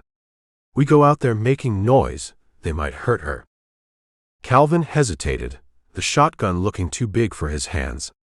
He looked at the bloody side of Rip's head, at the desperation in his one good eye. He nodded. All right. Just you and me. Where do we start? Before Rip could answer, a single flat crack echoed through the night. It wasn't a pistol shot. It was heavier, louder. A rifle. It came from the south, down the road that led out of town toward the pass. Rip and Calvin looked at each other. Without a word, they ran. They left the lights of town behind, plunging into the moonless dark of the south road. Calvin held the lantern high, its beam bouncing and skipping across the rutted track ahead. Rip ran with his Colt in his hand, the pain in his head forgotten, replaced by a cold, driving fear. They ran for maybe 200 yards. The lantern light caught something in the road. Not a person. A shape. A heap of dark clothing. Calvin slowed, holding the lantern higher. What's that? Rip knew before he was close enough to see. The dread was a cold lump of iron in his gut. He slowed to a walk, his boots crunching on the gravel. It was a man, sprawled on his face in the middle of the road. Rip knelt, ignoring the screaming protest from his head. He put 2 fingers on the man's neck. Nothing. He rolled the body over. In the flickering lantern light, Sam Ormsby's eyes stared sightlessly at the stars. A single dark hole was punched neatly in the center of his chest. His suit was dusty, his mouth open in surprise. His hands were empty. It's Ormsby, Rip said, his voice flat. Calvin lowered the shotgun, his face slack with shock. Dead. As a stone. Rip looked closer at the wound. There was little blood. A clean shot from a powerful weapon. A heavy caliber rifle. The kind a man might use for hunting buffalo. Or men. Rip stood up, his gaze sweeping the darkness around them. The low hills, the scattered chaparral, the empty road stretching south. They were out there. The man with the rifle. And Sarah. He looked down at Ormsby's body. The mining speculator had played his last card. He'd known something, and it had gotten him killed. Rip looked back toward the faint lights of Burnstone, then south into the black, silent desert. The hunt had begun. Chapter 8. Get back to town, Rip said, his voice a raw rasp. The lantern light threw his shadow, long and broken, over Ormsby's body. Get Doc Henley. Tell him what happened. Bring rifles and men you trust. Nobody else. Ed Calvin stared, his face white and bloodless in the glow. And you. I'm going after her. Alone. Campbell, you can barely stand. Look at you. Rip touched the side of his head. The bleeding had slowed to a sticky ooze, but a hammer was still pounding behind his eye. They've got maybe 10 minutes on us. A posse, Rip, be too slow, too loud. They'll hear us coming for a mile. He looked away from Ormsby, forcing his gaze into the impenetrable darkness of the South Road. They'll be watching their back trail. They'll be expecting someone to follow the road. Calvin followed his gaze, finally understanding. You're going to cut across country. They have horses. They'll stay on the flat as long as they can. But I know these hills. I can beat them to the pass if I move now. Rip took the lantern from Calvin's shaking hand. Go. And Calvin? Yeah. Don't trust anyone you wouldn't trust with your own life. Calvin nodded, swallowed hard, and turned, running back toward the distant hazy lights of Burnstone, the shotgun held tight across his chest. Rip was alone with the dead man and the silence. He knelt by the body for a moment, not out of respect, but for information. He ran a hand through Ormsby's pockets. Empty. No gun, no wallet, not even a pocket knife. Whoever killed him had cleaned him out. A professional job. He held the lantern low, circling the body, his eyes scanning the ground. The dust was a mess of tracks, Ormsby's boots, his own, Calvin's. But there, just off the edge of the road, were the tracks he was looking for. 2 horses shod, standing deep in the dirt. They'd been waiting here. An ambush. He followed the tracks, 20 feet into the chaparral. More prints. 3 sets of boot heels. Ormsby's. Another smaller set, Sarah's, dragged and stumbling. And a third, a man's boot with a distinctive worn-down heel. He'd seen that boot before. On the hotel porch. On the floor of the restaurant. Gleason. The pieces clicked into place with the cold finality of a cell door locking shut. Ormsby wasn't the hawk. He was just another rabbit. He'd grabbed Sarah and the money, thinking he was clever. But Gleason, the real predator, had been waiting. He'd let Ormsby do the dirty work, then intercepted him here on the dark road, taken the prize, and eliminated the partner. Rip extinguished the lantern, plunging the world into shades of gray and black. The moon was a sliver, offering no help. He didn't need it. He could feel the landscape, the rise and fall of the ground, the texture of it under his boots. He left the road, angling southeast, moving into the low, rolling hills. The pain in his head settled into a dull, rhythmic throb that matched his stride. He ignored it. Pain was a passenger. It didn't get to drive. All that mattered was the image in his mind, Sarah's face pale in the lantern light. Gleason's face smiling that thin, bloodless smile. He moved fast, using the folds of the land for cover, his boots making almost no sound on the rocky soil. He was a freight hauler. He'd walked these hills 1,000 times, scouting routes, hunting game, just feeling the shape of the country. He knew the dry washes that cut like scars through the terrain, the patches of loose shale to avoid, the thick stands of mesquite and shinnery oak that offered the best cover. An hour passed. The ringing in his ears had faded, replaced by the sound of his own breathing and the frantic drumming of his heart. He was climbing now, his lungs burning, the sweat cold on his face. From the top of a low ridge he paused, scanning the land below. And he saw them. Far below, moving through a wide sandy wash, were two riders. One was leading a third horse. Even in the gloom, he could see the silhouette of the rider on that third horse, small and slumped in the saddle. Sarah. Rage, cold and pure, burned through him. It cleared his head, sharpened his focus. He slid back from the ridgeline and began to move, half running, half sliding down the loose rock of the far slope, paralleling their course. They were heading for the shinnery thickets that choked the entrance to Burnstone Pass. A good place to hide. A good place for a fight. He beat them there by 5 minutes. He slipped into the dense tangle of scrub oak, the low, twisted branches grabbing at his clothes. He found a spot where 3 ancient oaks grew together, creating a pocket of deep shadow, and he waited.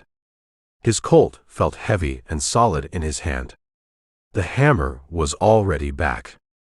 He heard them coming. The clink of a horseshoe on rock. A low cough. The soft creak of saddle leather. They rode straight into the thicket, Gleason in the lead. The second man, a thick-set rider Rip didn't recognize, followed close behind, holding the lead rope to Sarah's horse. They stopped 20 feet from where Rip was hidden. "This is far enough," Gleason said, his voice calm, conversational. "We'll wait for the moon to rise a bit higher, then cut through the pass." He swung down from his horse. "What about the station agent?" the second man asked. His voice was rough, uneducated. "Campbell Rip have sent him back to town for a posse. They'll thunder down the main road like dutiful citizens. By the time they figure out we're not on it, we'll be miles away." Gleason walked toward Sarah's horse. "Comfortable, my dear?" Sarah didn't answer. She sat stiffly in the saddle, her hands tied in front of her. "No need to be difficult," Gleason said. "Your part in this is nearly over. A simple transaction. Your life in exchange for your boyfriend's cooperation." He reached up as if to touch her face. "Don't you touch her," Rip said. His voice cut through the quiet. The second rider spun in his saddle, fumbling for his gun. Gleason didn't flinch. He simply froze, his hand in midair, and turned his head slowly toward the sound. "Campbell," Gleason said, his voice tinged with something like admiration. "I should have known. Calvin was too obvious a trail to follow." The second rider finally cleared his holster. He wasn't fast. Rip fired once. The heavy Colt bucked in his hand, the sound deafening in the enclosed space. The rider jerked backward, a dark stain blossoming on his shirt, and toppled sideways out of the saddle. He hit the ground and didn't move. Gleason dove for the cover of his own horse, drawing his pistol with a fluid motion. He was fast. He fired twice, the bullet smacking into the oak trunks beside Rip's head, showering him with bark.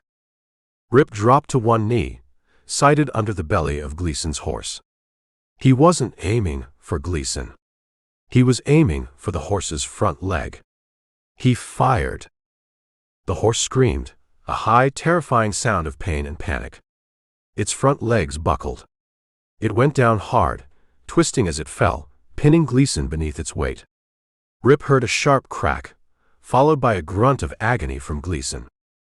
Rip was on his feet, moving, closing the distance. He kicked Gleason's pistol away as it fell from the man's grasp.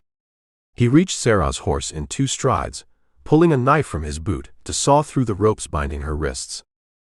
"Are you all right?" he asked, his voice tight. "Yes," she whispered, rubbing her wrists.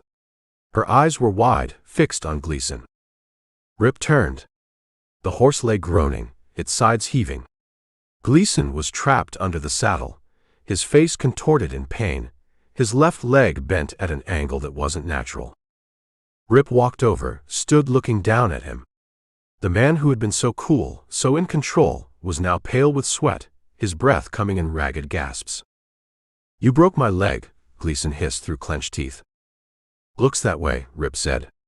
He picked up the flour sack full of money, which had been tied to Gleason's saddle horn.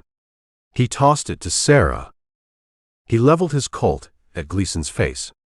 "You killed Ormsby. You took her. Now you're going to tell me why." Gleason stared up at him, hatred and pain warring in his pale eyes. "Go to hell, Campbell." Rip cocked the hammer of the Colt. The click was the only sound in the sudden, ringing silence of the oak thicket. Chapter 9. The sound of the Colt's hammer locking back was like a single, sharp punctuation mark at the end of a bloody sentence. Gleason's breath hitched, a pain-sucking sound in the sudden quiet. The groaning of his injured horse had subsided to a wet, rhythmic wheezing. "Talk," Rip said. The word was flat, chipped from stone. Gleason's eyes flickered from the muzzle of the Colt, inches from his face, to Sarah, who stood holding the money sack, her expression unreadable in the gloom. He was a man who calculated odds, and the odds had just run out. "Pain makes a man unreasonable," Gleason gasped, sweat beading on his pale forehead. "My leg. It's bad." "It's going to get worse," Rip said. "Start with why you were on that train." A grimace twisted Gleason's features. He shifted his weight, and a fresh wave of agony made him cry out. "All right. All right. The money. It's about the money. Always is." He drew a shaky breath. "I came for it. The Emery Bank money."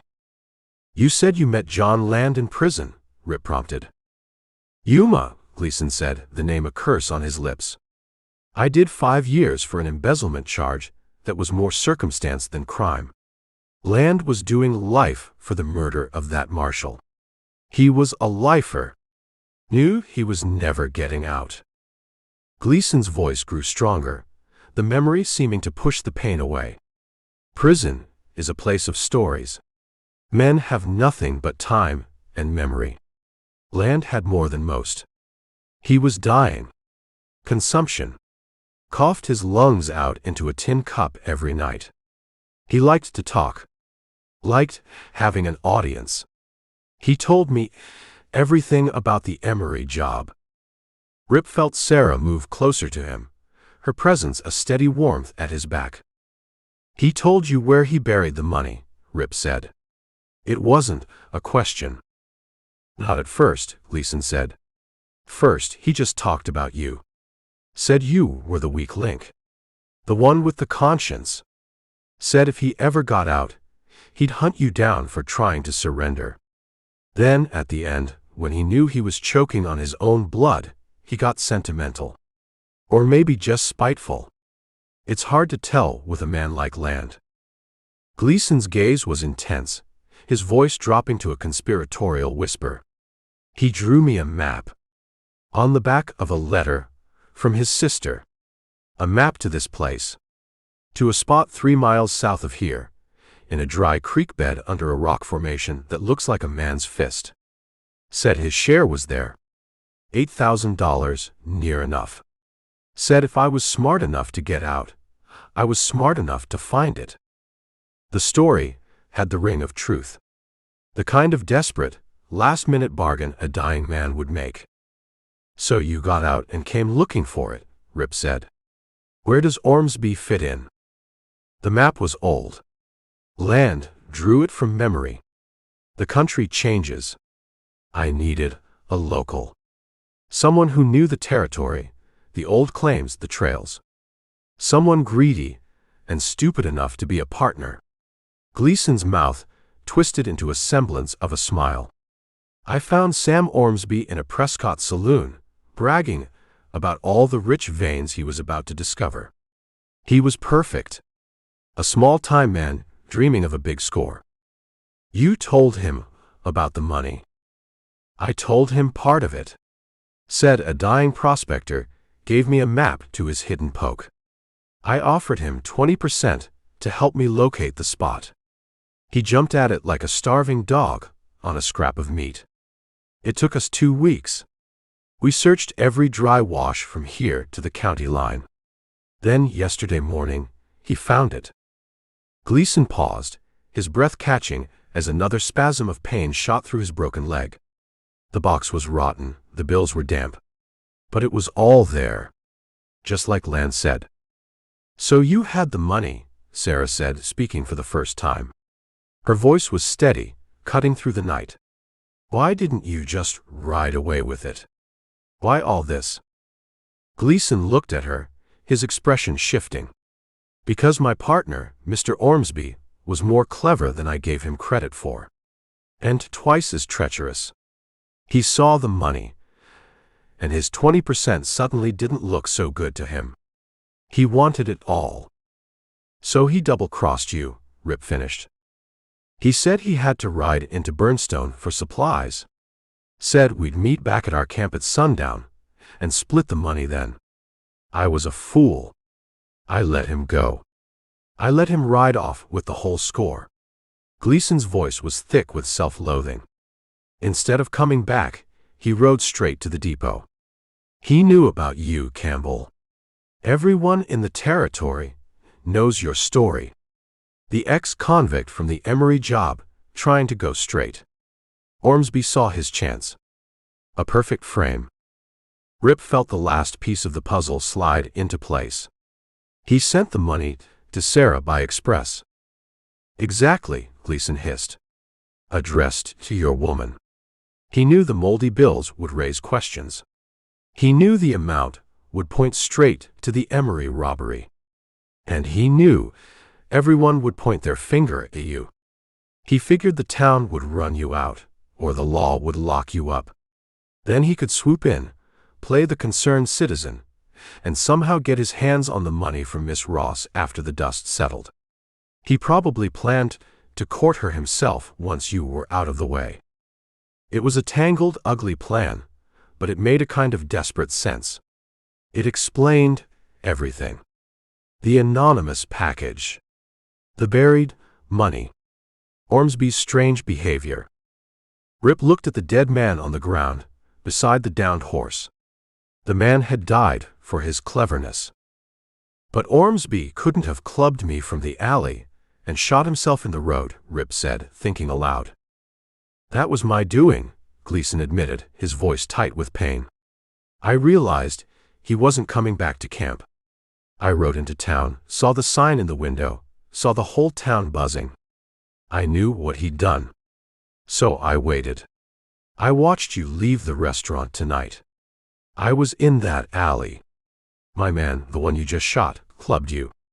We took the money and the girl. Ormsby followed us. He must have seen us take her. The fool came running down the road after us, yelling, demanding his share. So I terminated our partnership." Rip stood over him, the Colt still steady in his hand. Gleason's story was complete. It covered all the angles. Except one. A small detail that buzzed at the back of his mind like a trapped fly. A detail that didn't quite fit. "One thing," Rip said slowly. "How did Ormsby know to switch the bill of lading? To put Sarah's name on it?" Gleason frowned, a flicker of confusion in his pain-filled eyes. "What are you talking about?" "The package," Rip said. "Calvin, the station agent, told me he saw the money in Ormsby's package when it came in. He said he switched the bill of lading himself. Put Sarah's name on it to ruin my reputation so he could have her." A new silence fell over the thicket, this one heavier, more confusing. Gleason stared at Rip, a strange look on his face. "Calvin said that this morning?" "No," Gleason said, shaking his head slowly, wincing as the movement jarred his leg. "That's not right. Ormsby sent the package. He told me he did. He bragged about it when he was chasing us down the road. Said he sent it right to your woman to cook your goose." The two stories clashed, a contradiction that made no sense. Why would Calvin lie? And if Calvin was lying, what was the truth? The dead horse let out a final, shuddering sigh and was still. In the profound quiet that followed, a boot scraped on gravel just outside the circle of tangled oaks. It wasn't the sound of a posse. It was the sound of one man. Rip spun, raising his pistol, peering into the darkness. Sarah gasped, stepping back behind him. A figure emerged from the shadows, stepping into the faint starlight that filtered through the canopy. He was holding a pistol, and it was aimed directly at Rip's chest. It was Ed Calvin. His face was a pale mask of sweat and fury. The shotgun he'd carried from the depot was gone. His eyes, small and dark, were fixed on Rip with a venomous intensity. "I heard shooting," Calvin said, his voice shaking but cold. "Figured you might have run into some trouble." He took another step forward, his gun unwavering. "Looks like you've got everything under control, though. As usual." Rip stared at him, the Colt in his own hand suddenly feeling impossibly heavy. The final piece of the puzzle slammed into place, and the picture it made was uglier than anything he could have imagined. "You lied to me, Calvin," Rip said, his voice dangerously quiet. Calvin smiled, a tight, bitter slash in the darkness. "You're a bank robber, Campbell. People have been lying to you your whole life. You should be used to it by now." His gaze flickered to Sarah, and his smile faltered. "Drop the gun, Rip. It's over." Chapter 10. The world narrowed to the space between the two pistols. Rip's Colt, steady on Gleason. Calvin's Remington, shaking slightly, aimed at Rip's heart. In that stretched-out second, Rip could see the whole story in the station agent's face. It wasn't just jealousy. It was the sour, curdled resentment of a man who'd spent his life watching other men take what he wanted. "You played it all wrong, Ed," Rip said, his voice low and even, careful not to spook the man with the shaking gun. "You told me you switched the bill of lading. But Gleason here says Ormsby sent the package to Sarah himself. One of you isn't telling the truth." Calvin's laugh was a brittle, ugly sound. "And who are you going to believe? A killer with a broken leg, or me?" His eyes darted to Sarah. "I did it for you, Sarah. To protect you from him." "Protect her?" Rip's voice was laced with contempt. "By framing me? By turning the whole town against her? I was trying to save you." Calvin's voice cracked, rising in pitch. "From him. He's poison, Sarah. Everything he touches turns to dust. He came back here with the stink of Yuma all over him, and you looked at him like he was a hero." Sarah took a step forward, her face pale but resolute. "He is a hero, Ed. He's an honest man who paid for his mistakes. Something you wouldn't understand." Calvin flinched as if she'd slapped him. The barrel of his Remington wavered. It was the opening Rip had been waiting for. It wasn't much. A heartbeat. A breath. He didn't think. He acted. He dropped, not down but sideways, twisting his body as he fell. The Colt in his hand came up, tracking on Calvin, as the station agent's own gun roared, spitting fire into the space where Rip had been a second before. The bullet whined past his ear, close enough to feel its heat. Rip fired from the ground. The shot was an echo of Calvin's, a heavy, solid punch in the night. Calvin stood rigid for a moment, a look of profound surprise on his face. He looked down at his chest, where a dark circle was spreading across his white shirt. He looked at Rip, then at Sarah. The Remington slipped from his fingers, landing softly in the dirt. He took one step, then another, before his knees buckled and he crumpled into a heap. Rip was on his feet instantly, moving toward the fallen man, his gun still ready. Sarah rushed to Calvin's side, kneeling in the dust beside him. "Ed," she whispered. He coughed, a wet, ragged sound. A trickle of blood appeared at the corner of his mouth. His eyes, wide and staring, found Rip. "You shot me, Campbell," he rasped, his voice full of a strange, childlike wonder. "You actually shot me." "You gave me no choice, Ed," Rip said, kneeling on Calvin's other side. "Always a choice." Calvin's breathing was shallow now, each word an effort. "I made mine." His gaze shifted to Sarah, and the bitterness returned, a final flickering flame. "I saw him. Ormsby. At the depot window. He was trying to wrap that package, acting furtive. I saw the money through a tear in the paper." He paused, gathering his strength. "I knew what it was. The smell of it. Earth. Time. Guilt. I recognized the amount.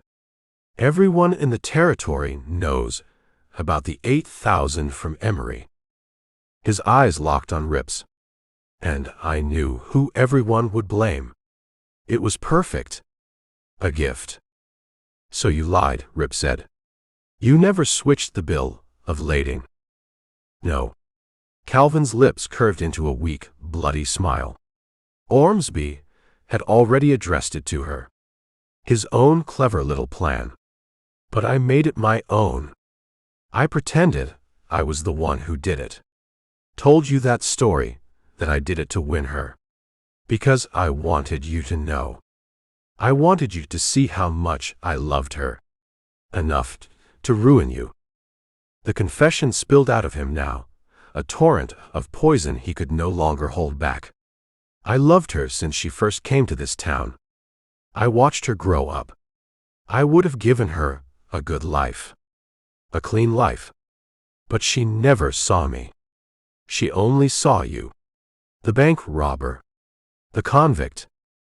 He tried to push himself up, then fell back, coughing. Sarah wiped the blood from his mouth with the corner of her shawl. I just wanted you gone, Campbell, he whispered, his voice fading. I thought if I could make you look dirty again, she'd see you for what you are. She'd turn to me. I would have taken her east. Away from all this. Away from you. Gleason, forgotten on the ground nearby, let out a low groan. The schemes of small men, he muttered, his voice laced with contempt and pain. They always forget about the professionals. Calvin's eyes didn't leave Rip's face. You win. You always win. You get the money. You get the girl. Even when you're supposed to lose. Nobody won here tonight, Ed, Sarah said softly, tears tracking through the dust on her cheeks. Calvin's body gave a sudden shudder. His eyes went wide, staring past them at the dark canopy of oak leaves, as if seeing something no one else could see. His breath sighed out of him, a final empty sound that hung in the air and was gone. Silence descended, thick and absolute. The only sounds were the chirping of crickets and Sarah's quiet sobbing. Rip reached out, gently closing Calvin's unseeing eyes. He looked at the man's face, peaceful now in death, the jealousy and hatred wiped away, leaving only the sad, empty mask of a failed man. He stood up, his body aching, the pain in his head returning with a vengeance. He looked at the scene around him. 2 dead men. A third, a professional killer, lying helpless with a broken leg. And Sarah, her face streaked with tears, clutching a sack full of stolen money that had already cost 3 lives. Calvin's pathetic, jealous scheme had failed. But the station agent had been right about one thing. His manipulations, born of a twisted love, had set larger, more dangerous forces in motion. The lies had been told, the telegrams had been sent. A man from the bank was on his way. A territorial bank examiner was already asking questions. Rip walked over to Sarah, put his arm around her shoulders. She leaned against him, her body trembling. It's over, she whispered.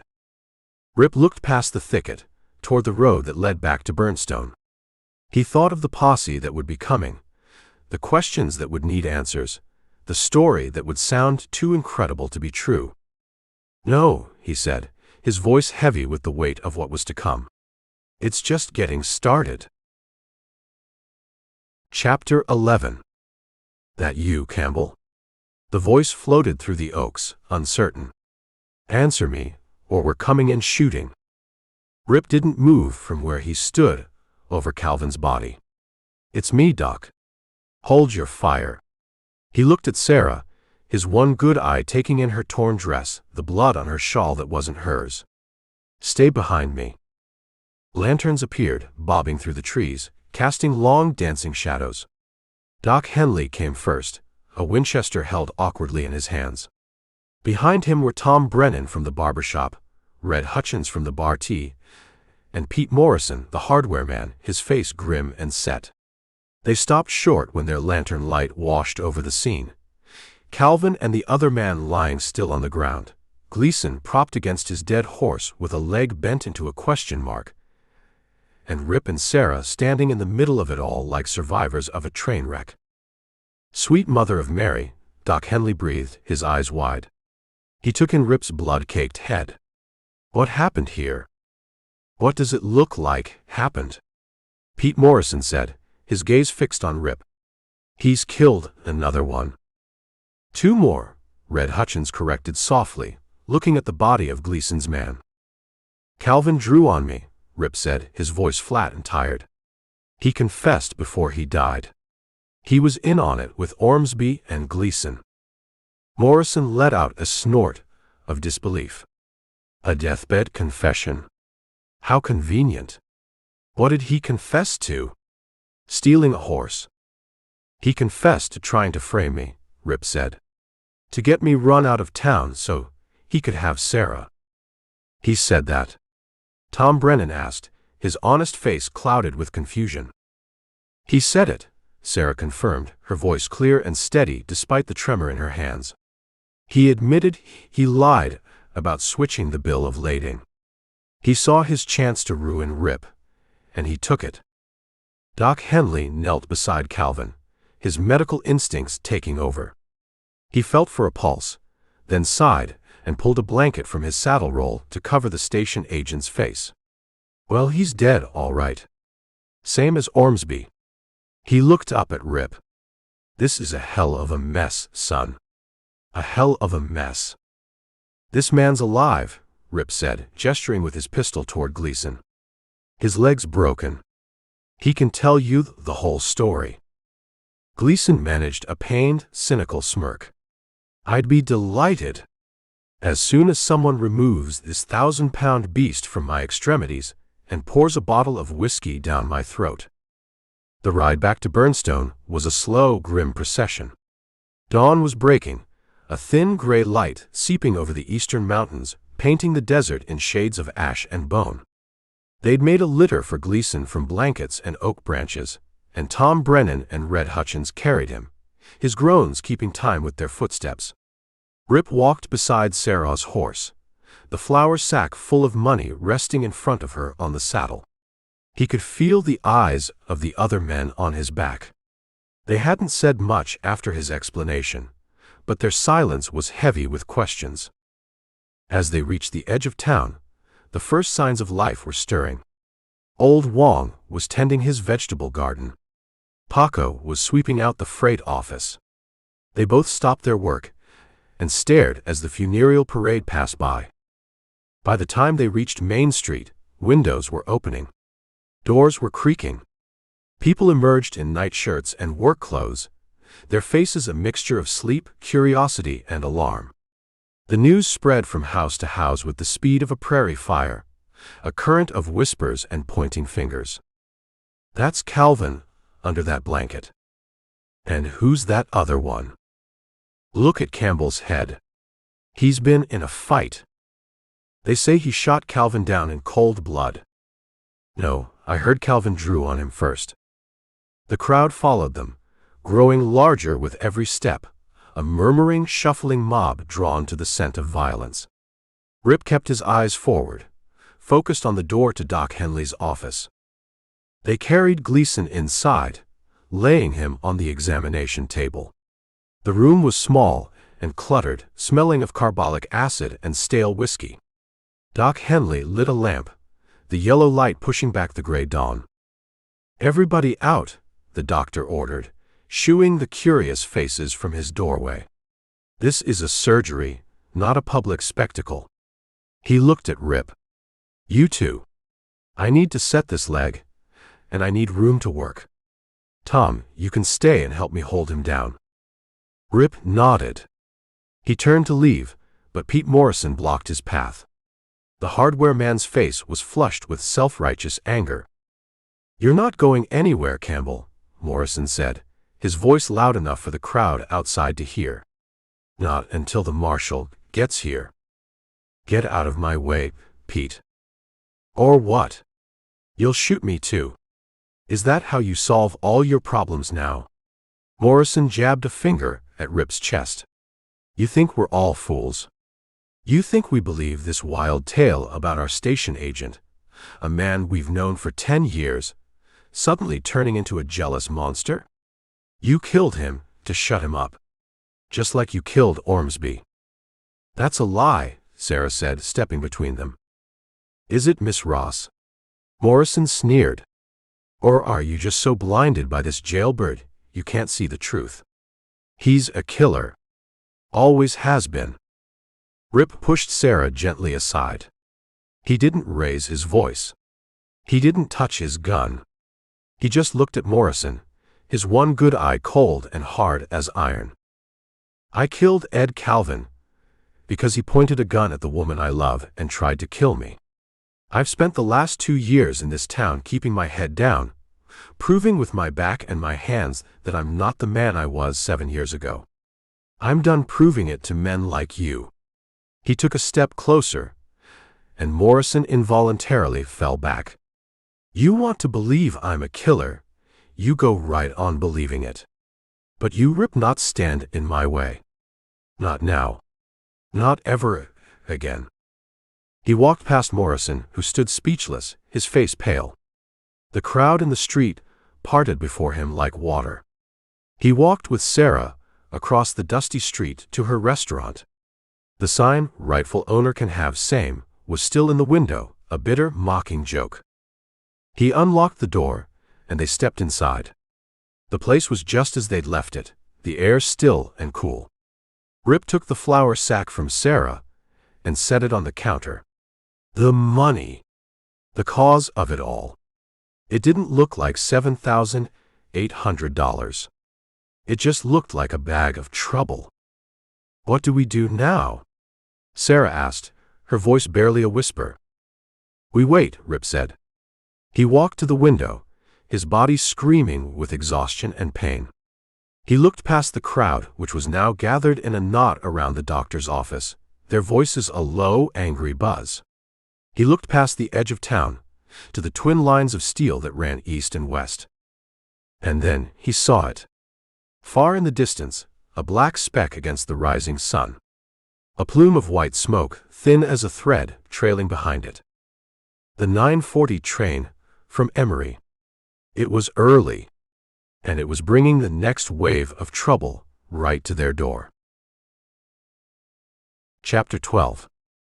"That's the 9:40, Sarah said, her voice a dead thing in the quiet room. The train's whistle cut through the morning air, a long, mournful cry that seemed to suck the very breath from the town. Outside, the angry buzzing of the crowd around Doc Henley's office subsided, replaced by a collective turning of heads. Every eye in Burnstone swiveled toward the depot. Rip didn't move from the window. He watched the engine chug past the water tower, its pistons driving with relentless purpose. "He's here." "The man from the bank." "The man from the bank," Rip confirmed. He felt a strange calm settle over him, the kind that comes when you've run out of room to run. The pain in his head was a dull, steady companion now. Let's see what kind of trouble he's brought with him.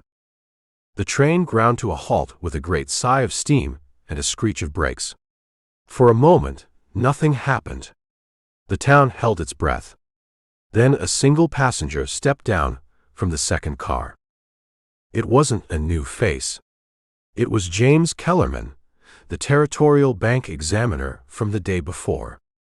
He wore the same dark suit, but he no longer looked like a man asking questions. He looked like a man who had all the answers he needed. He hadn't even been on the train. He'd just been waiting for it. Two men followed him down the steps. They were not bankers. They were big men with hard, sun-scorched faces and coats that hung heavy and straight at the sides, failing to conceal the hardware they carried underneath. They flanked Kellerman like a pair of bookends, their eyes sweeping the crowd with a flat, professional disinterest. Kellerman ignored the bodies of Calvin and Gleason's men being loaded onto a buckboard. He ignored the whispers and the pointing fingers. He walked with brisk, authoritative steps to the center of the street, his two men falling into place just behind him. "My name is James Kellerman," he announced, his voice carrying easily in the sudden hush. "I represent the First Bank of Emery. I am here under the authority of the Territorial Banking Commission to recover stolen property." He held up the leather folder with his credentials, the same one he'd shown Rip. "I understand there has been some local difficulty, some violence. That is a matter for the territorial marshal, who has been notified. It is not my concern. My only concern is the $7,800 stolen from the Emery Bank 7 years ago." His gaze swept over the crowd and settled on the front of Sarah's restaurant. "That money is now evidence in a federal crime. I am here to secure that evidence." He looked directly at the restaurant window, directly at Rip. "I Rip not be leaving Burnstone without it." Pete Morrison, emboldened, found his voice. "It's in there, Mr. Kellerman. Campbell and the girl, they've got it locked in there." Kellerman gave Morrison a curt nod, a general acknowledging a foot soldier, then started across the street. The crowd parted for him, then flowed in behind, a human wave breaking against the boardwalk in front of the restaurant. Rip stepped back from the window as Kellerman's shadow fell across the door. "Lock the back." Sarah moved quickly to the rear of the restaurant while Rip turned the key in the front lock. The knob rattled. A fist pounded on the wood. "Miss Ross. Mr. Campbell. Open this door." Kellerman's voice was sharp, impatient. Rip didn't answer. He stood by the counter, his hand resting near the flour sack. Sarah returned from the back, her face pale but her eyes defiant. The pounding came again, harder this time. "I Rip not ask again. I have the authority to deputize citizens and enter by force." "You don't have the authority to do anything until a real lawman gets here," Rip called out. "There are 3 dead men in this town, Kellerman. That money is part of a murder investigation now." There was a pause. Then Kellerman's voice, lower, closer to the door. "The only murder I see is the one committed by the ex-convict hiding behind a woman's skirts. Open the door, Campbell, or I'll have it kicked down. Make your choice." Rip looked at Sarah. She gave a single, sharp nod. He unlocked the door and stepped back. Kellerman entered, his 2 shadows filling the doorway behind him. He looked around the small restaurant, his eyes dismissing the checkered tablecloths, the pies under their glass covers. His gaze landed on the flour sack on the counter. "The money," he said. It wasn't a question. "It's evidence," Rip repeated. "It stays here until the marshal arrives." "I am the authority here until the marshal arrives," Kellerman said, stepping forward. His men stayed by the door, their hands never straying far from their coats. "I have a signed order from the bank president and the Territorial Commission giving me full power to act in this matter." He slid a piece of paper from his folder and slapped it on the counter. Rip picked it up. It looked official. The letterhead was from the First Bank of Emery. The signatures looked real. But the paper felt too new, the ink too crisp.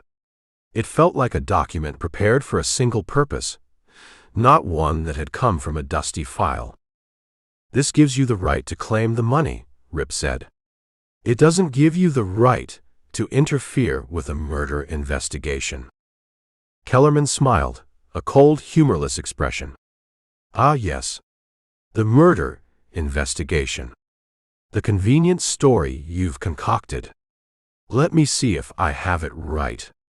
The town station agent, a man known for his quiet demeanor, suddenly becomes a master criminal, framing you for a crime he didn't commit, all for the love of a woman who wouldn't give him the time of day.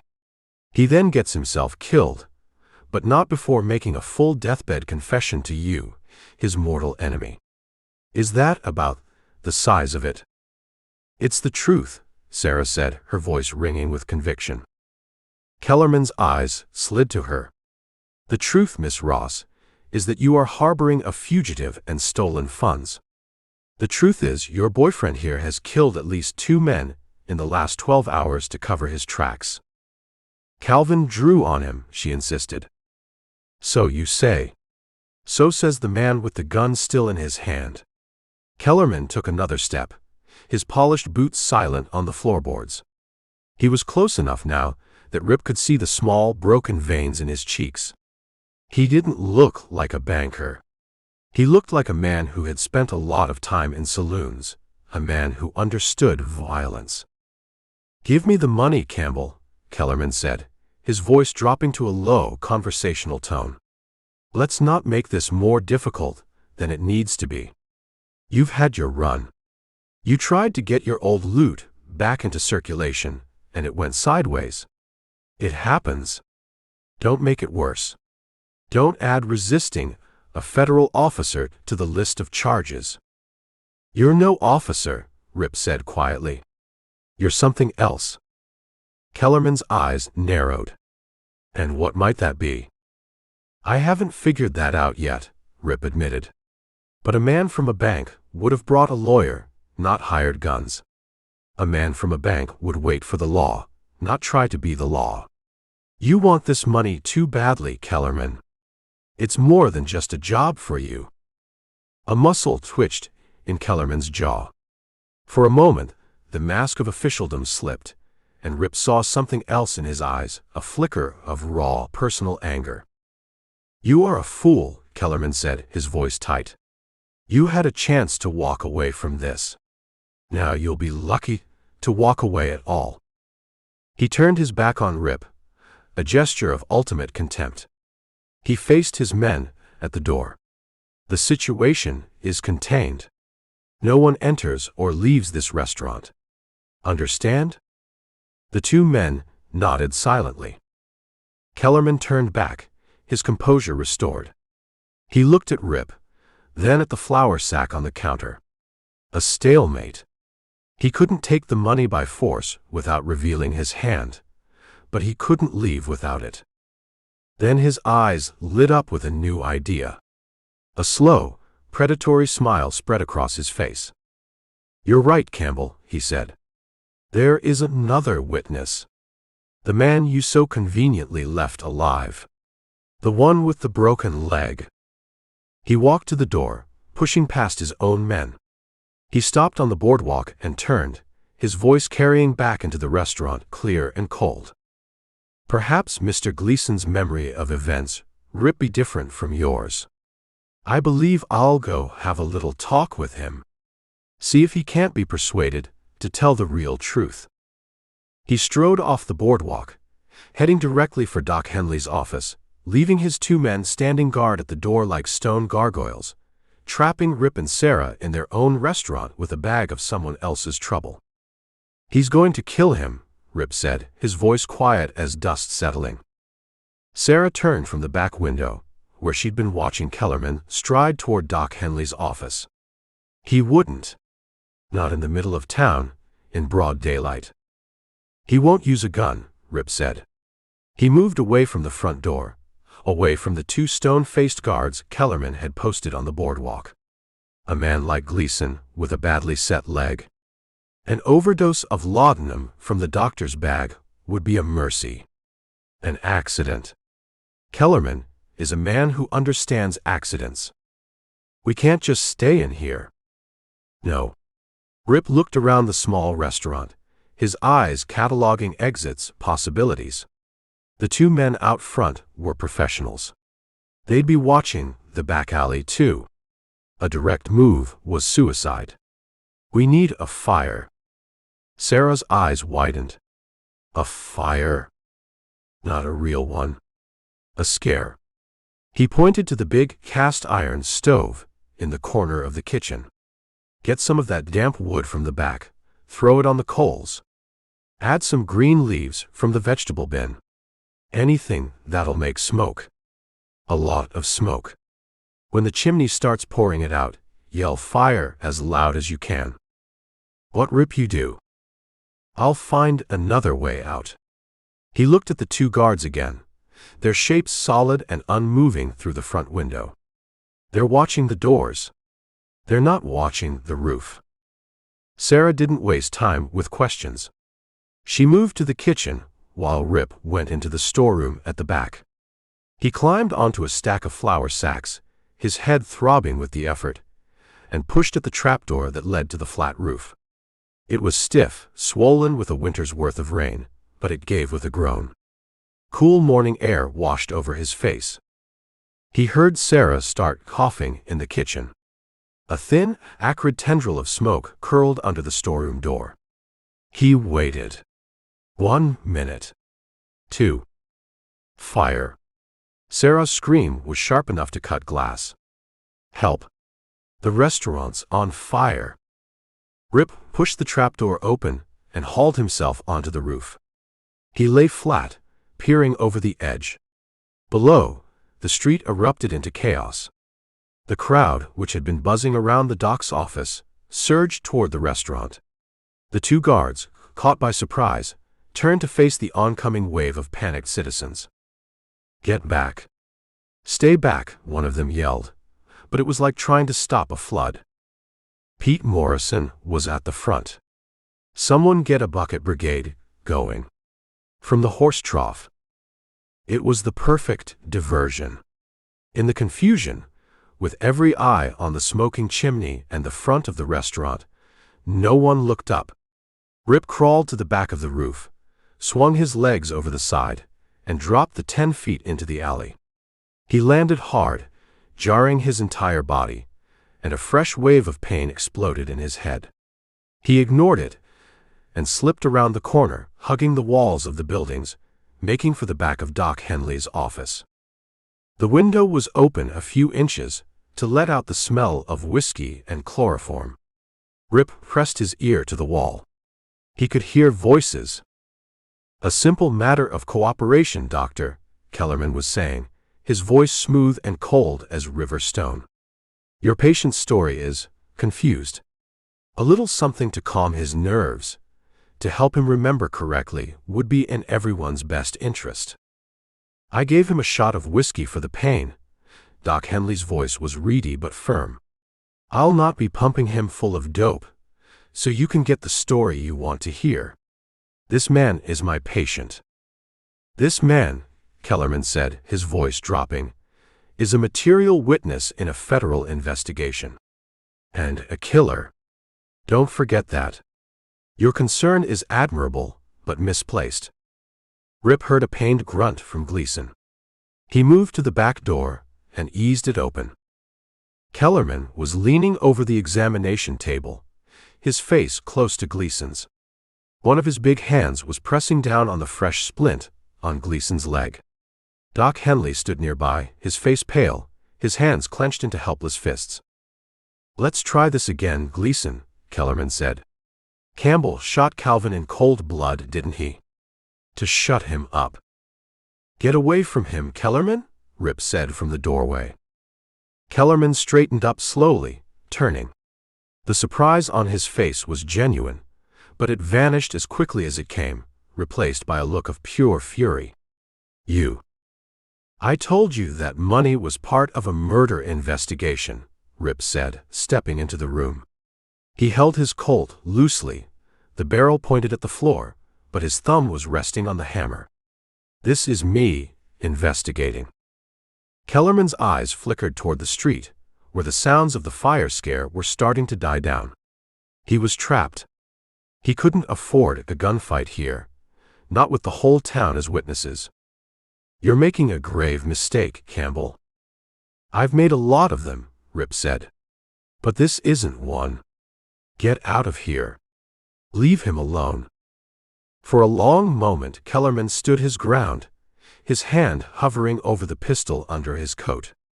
Rip could see him weighing the odds, calculating the angles. Finally, with a look of utter contempt, he backed away from the table. "This changes nothing," Kellerman said, his voice a low threat. "You can't protect him forever." He walked to the back door, pausing to look back at Rip. "When the marshal gets here, I'll have a warrant for your arrest. And for his. Enjoy your freedom. It won't last the day." He was gone. Rip let out a breath he didn't realize he'd been holding. He looked at Gleason, who was propped up on his elbows, his face slick with sweat. "Your friend Kellerman," Gleason gasped, "plays a rough game of cards." "He's no friend of mine," Rip said. "He's no banker either," Gleason shot back. "I've spent my life around men with money. Honest men and thieves. He's one of the other kind. He's not here to recover that money for a bank. He's here to bury it. And anyone who knows where it came from." Rip pulled up a stool and sat down beside the table. "What do you know, Gleason?" Gleason looked from Rip to Doc Henley and back again. He was a man cornered. Kellerman would be back. The law was coming. His leg was broken. His options were dwindling with every tick of the clock on the wall. He made a decision. "I'll make you a deal, Campbell." "I'm not in the mood for deals." "You'll want this one," Gleason insisted. "You think this is about you and your past. It's not. You're just a loose thread in a much bigger tapestry. Get me out of this town, get me a horse that I can ride, and give me a 24-hour head start. In exchange, I'll tell you who you're really up against." Rip looked at him, at the shrewd, calculating intelligence in his pain-filled eyes. This wasn't a trick. This was a negotiation. "Talk first." "All right." Gleason shifted, trying to find a comfortable position. John Land was a talker. Especially at the end.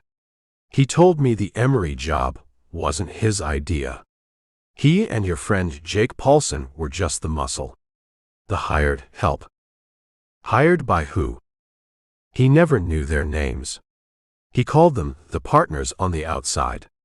Men with clean hands. Respected men. They planned the whole thing. They wanted a certain payroll to disappear. A payroll connected to some big territorial land grants. The bank robbery was just the cover.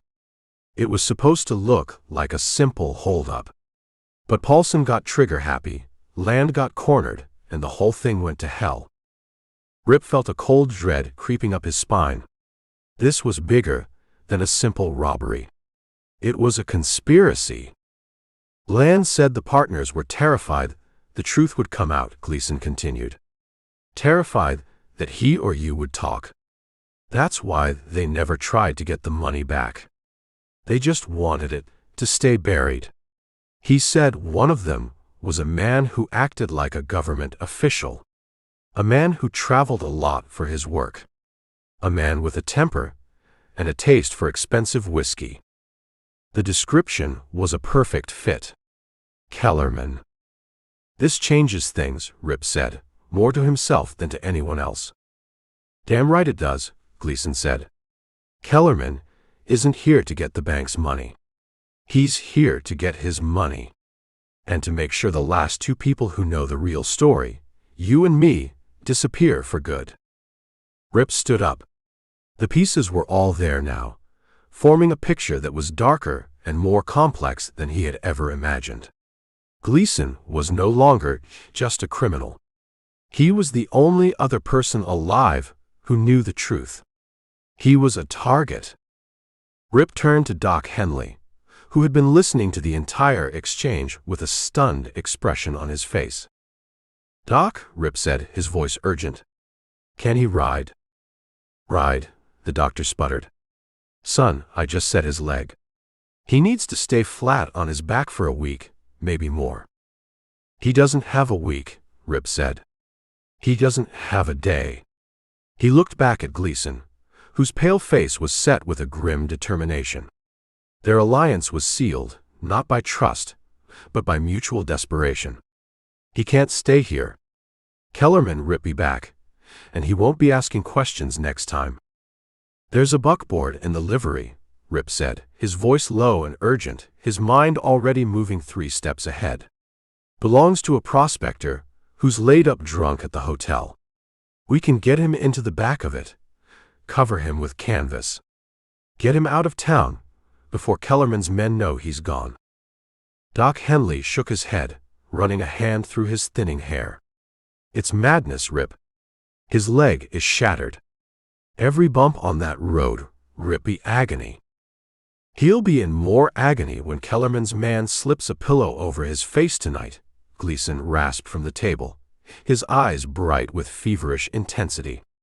"Get the wagon, Campbell. The doctor can give me a bottle of his best whiskey for the road. I'll manage."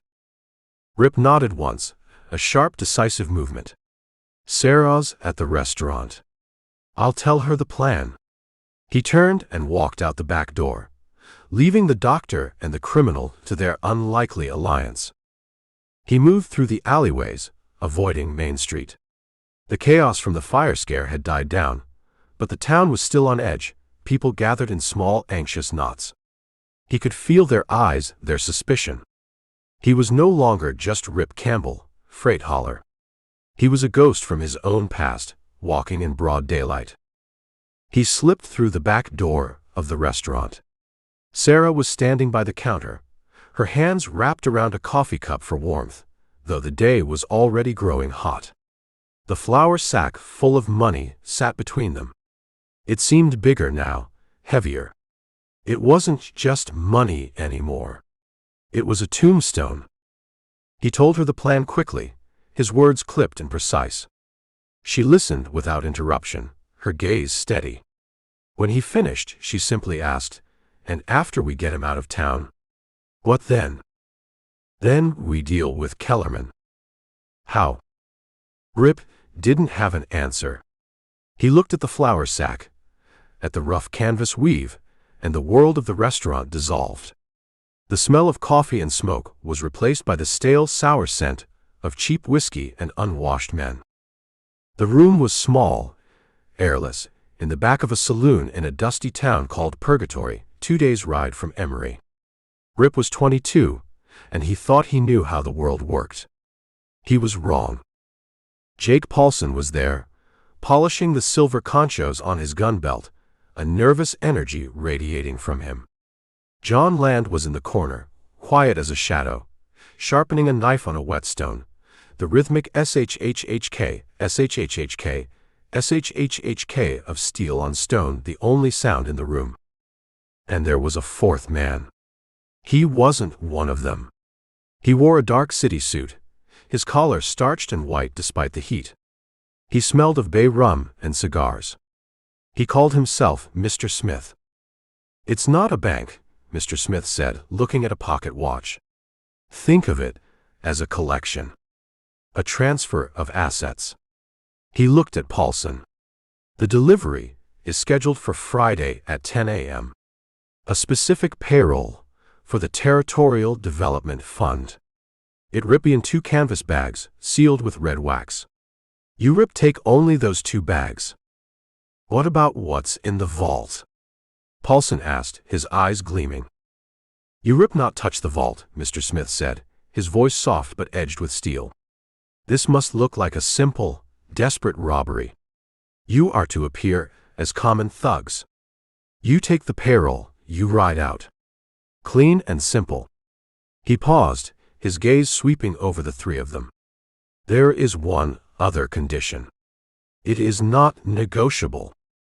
Land stopped sharpening his knife. No witnesses, Mr. Smith said. Clerks, customers, anyone in the bank. No one is to be left to describe your faces. Rip felt a cold knot tighten in his stomach. You want us to kill them? Unarmed men. Paulson laughed, a short, ugly bark. They're just witnesses, kid. What's the difference? The difference, Rip said, his voice shaking slightly, is between robbing a bank and butchering people in cold blood. Mr. Smith's cold eyes settled on Rip. Your principles are admirable, Mr. Campbell, but misplaced. He took a small, deliberate step closer. Your sister, I believe, is a schoolteacher in Flagstaff. A pretty girl. It would be a tragedy if some common thugs were to pass through that town on their way to California. A terrible, random tragedy. The threat hung in the air, unspoken but perfectly clear. Rip looked at Paulson, who was grinning, enjoying his discomfort. He looked at Land, whose face was a blank mask, his eyes holding nothing but a chilling emptiness. He was trapped. The world he thought he knew had vanished, replaced by this small, suffocating room where murder was a business negotiation. The robbery was chaos from the first second. The bank president, a fussy man named Whitman, wasn't supposed to be there. He was. When Paulson stormed in, Whitman wasn't reaching for a gun. He was reaching for a heavy ledger on the counter, as if he could fight them off with paperwork. Paulson, his nerves shot, fired without thinking. Whitman fell backward, the ledger thudding to the floor beside him. That wasn't the plan. The town marshal came running, alerted by the shot. He was a brave man, older, with a shotgun he barely had time to raise. John Land stepped out from behind the door, as calm as if he were ordering breakfast, and shot the marshal twice in the chest. It wasn't a firefight. It was an execution. That was the plan. Rip stood by the door, his heart hammering against his ribs. He saw the terror in the eyes of the two clerks, huddled behind the teller's cage. He was supposed to kill them. That was his job. He raised his pistol. His hand was shaking so badly, he could barely hold it. He fired, but the shot went wide, splintering the wood of the wall far above their heads. Land gave him a look of pure disgust, then raised his own pistol. No. Rip had shouted, stepping in front of the clerks. That was the moment the posse opened fire from the street. The moment everything went to hell. Rip. Sarah's voice pulled him back. He was standing in the restaurant, his hand clenched into a fist, his knuckles white. He was staring at the flour sack. He finally understood. Gleason was right. The robbery wasn't about the money. Not in the way he'd thought. It was about the ledger. It was about the 2 canvas bags sealed with red wax.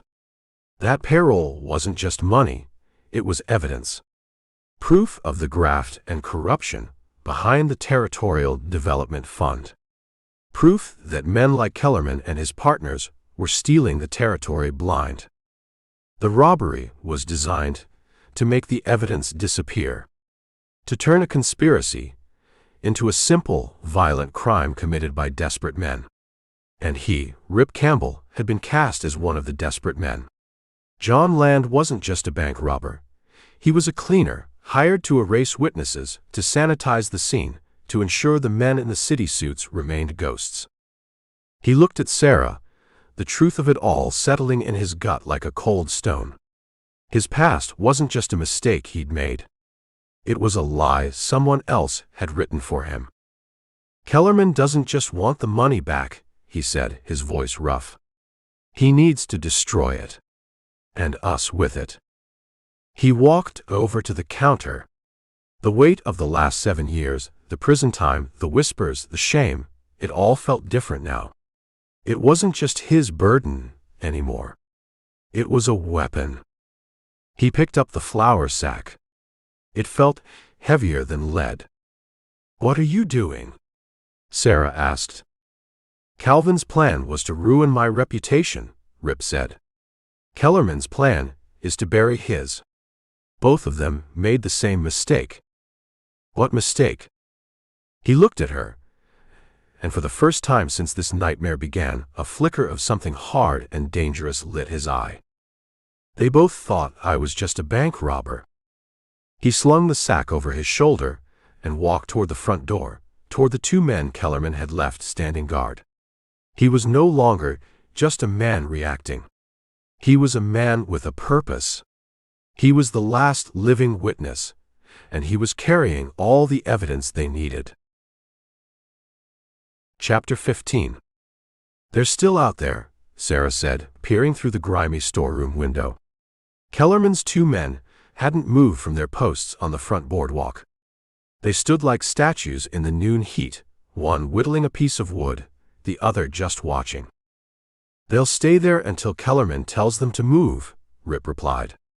He was sitting at one of the tables, cleaning his Colt, the motions automatic, calming. The plan to get Gleason out of town was on hold.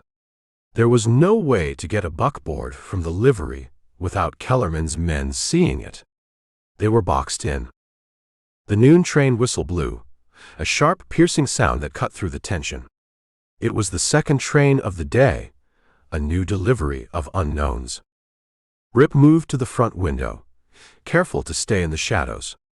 He watched the train pull in, a fresh wave of passengers disembarking into the simmering heat. Most were the usual mix: miners, families, a few drummers with their sample cases. But three of them were different. The first was a woman. She stepped down from the passenger car with a grace that didn't belong in Burnstone.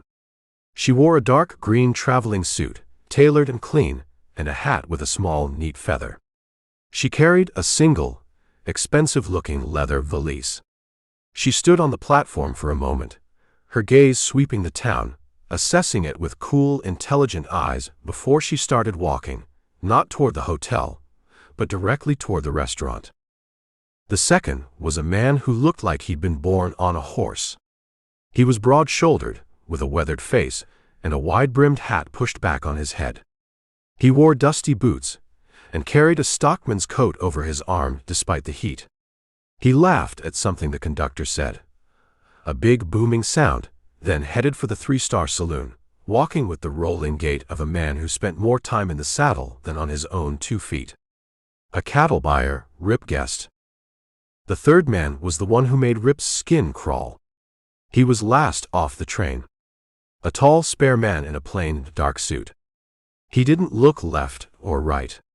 He moved with a quiet, deliberate economy, his eyes missing nothing. He carried no luggage. He just stepped onto the platform and stood there, a still point in the swirling dust, watching. The woman in the green suit reached the restaurant first. She paused to read the sign in the window, her lips thinning into a tight line. She tried the door, found it locked. She didn't pound on it. She knocked 3 sharp, decisive raps. Rip looked at Sarah. Sarah nodded. He unlocked the door. The woman stepped inside, bringing with her a faint scent of lavender and train smoke. She was maybe 30, with sharp features and reddish-brown hair pinned up neatly under her hat. "Are you Miss Sarah Ross?" she asked, her voice crisp and educated. "I am. My name is Eleanor Vance." Her eyes went from Sarah to Rip, then to the flour sack sitting on the counter.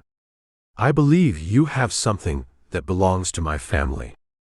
"A lot of people seem to believe that," Rip said.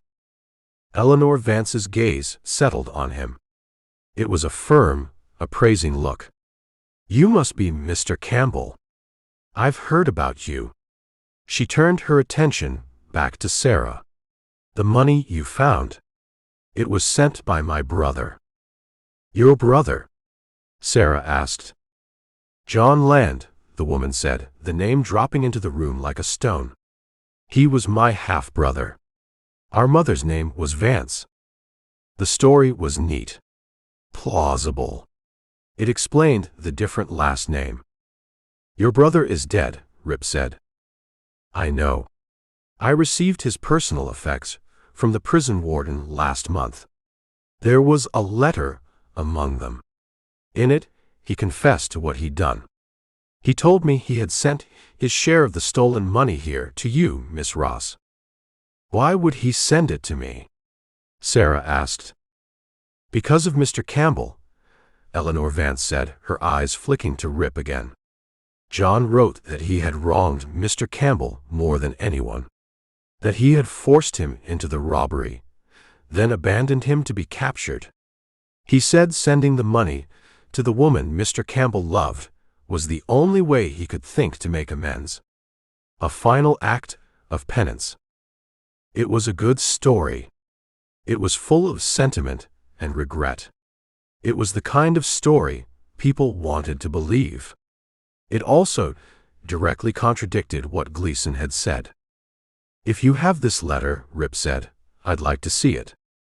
Of course. She reached for the clasp on her valise. It explains everything.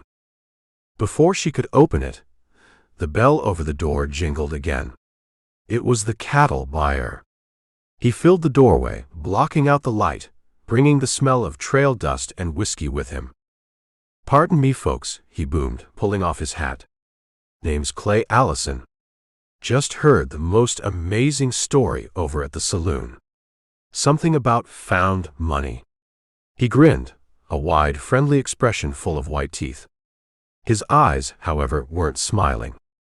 They were small and sharp, taking in everything in the room. Rip, Sarah, Eleanor Vance with her hand on her valise, the flour sack on the counter. We're having a private conversation, Rip said. Oh, I won't be a minute, Allison said, stepping inside. Just satisfying my curiosity. A man gets tired of looking at the south end of a northbound cow. A little town drama is good for the soul. He leaned against the counter. So that's the famous money sack, is it? Never saw $7,000 in one place before. A man could buy a lot of prime grazing land with that kind of stake. Speaking of which, you folks know of any good parcels for sale around here? Something with water? I'm looking to expand my operation. His talk was all bluff and bluster, but his questions were pointed. He was fishing, trying to see who knew what about the local geography, maybe trying to get a feel for the land where the money had been buried. I'm in the freight business, not real estate, Rip said. A shame, Allison said, still grinning. Well, don't let me interrupt your family reunion. He nodded at Eleanor Vance, then at Sarah, and sauntered back out the door, the bell jingling his exit. He hadn't been in the room for more than a minute, but it felt like he'd taken a complete inventory. As I was saying, Eleanor Vance started, her hand returning to her valise. The door opened a third time. It was the quiet man from the train. He stepped inside and closed the door behind him, the sound soft and final. He moved with a kind of weary patience, like a man who had seen everything and was surprised by nothing. He looked at Rip, at Sarah, at Eleanor Vance. He didn't seem to even notice the money. Rippiam Campbell, he asked. His voice was low and gravelly. Who's asking? The man reached into his coat and pulled out a worn leather wallet. He flipped it open. Inside was a tarnished silver star pinned to the leather. Marshal Frank Canton, United States Marshal's Office, Phoenix District. Rip looked at the star. It looked real. He looked at the man's face. It looked tired and hard and real too. But Rip's instincts were screaming. We sent a telegram to the marshal's office yesterday, Rip said. We were expecting someone. The wires are down between here and Maricopa, Canton said without blinking. Storm last night. I was already on my way. We've had reports of irregularities in this area. His eyes rested on Eleanor Vance. Ma'am. He nodded, then looked back at Rip. I understand you've been busy. It's been a long night, Rip said. So I hear. Canton took a slow look around the room. 3 dead men. A town under armed guard by men with no official standing. And a bag of stolen bank money at the center of it all. He sighed, a long, weary sound. This is a federal matter now, son. That money is evidence. I'm impounding it on behalf of the United States government. He held out his hand. Not in a threatening way. Just a simple, quiet demand. Rip looked at the outstretched hand. He looked at the woman, claiming to be a sister with a convenient letter. He looked out the window, at the hardy cattle buyer, who was now in deep conversation with one of Kellerman's men. And he looked at the quiet lawman with the tired eyes and the story about the wires being down. They had all arrived on the same train. They all had a story. They all wanted the money. And Rip Campbell, standing in the middle of his own restaurant, suddenly felt like he was the only one in the room who wasn't lying.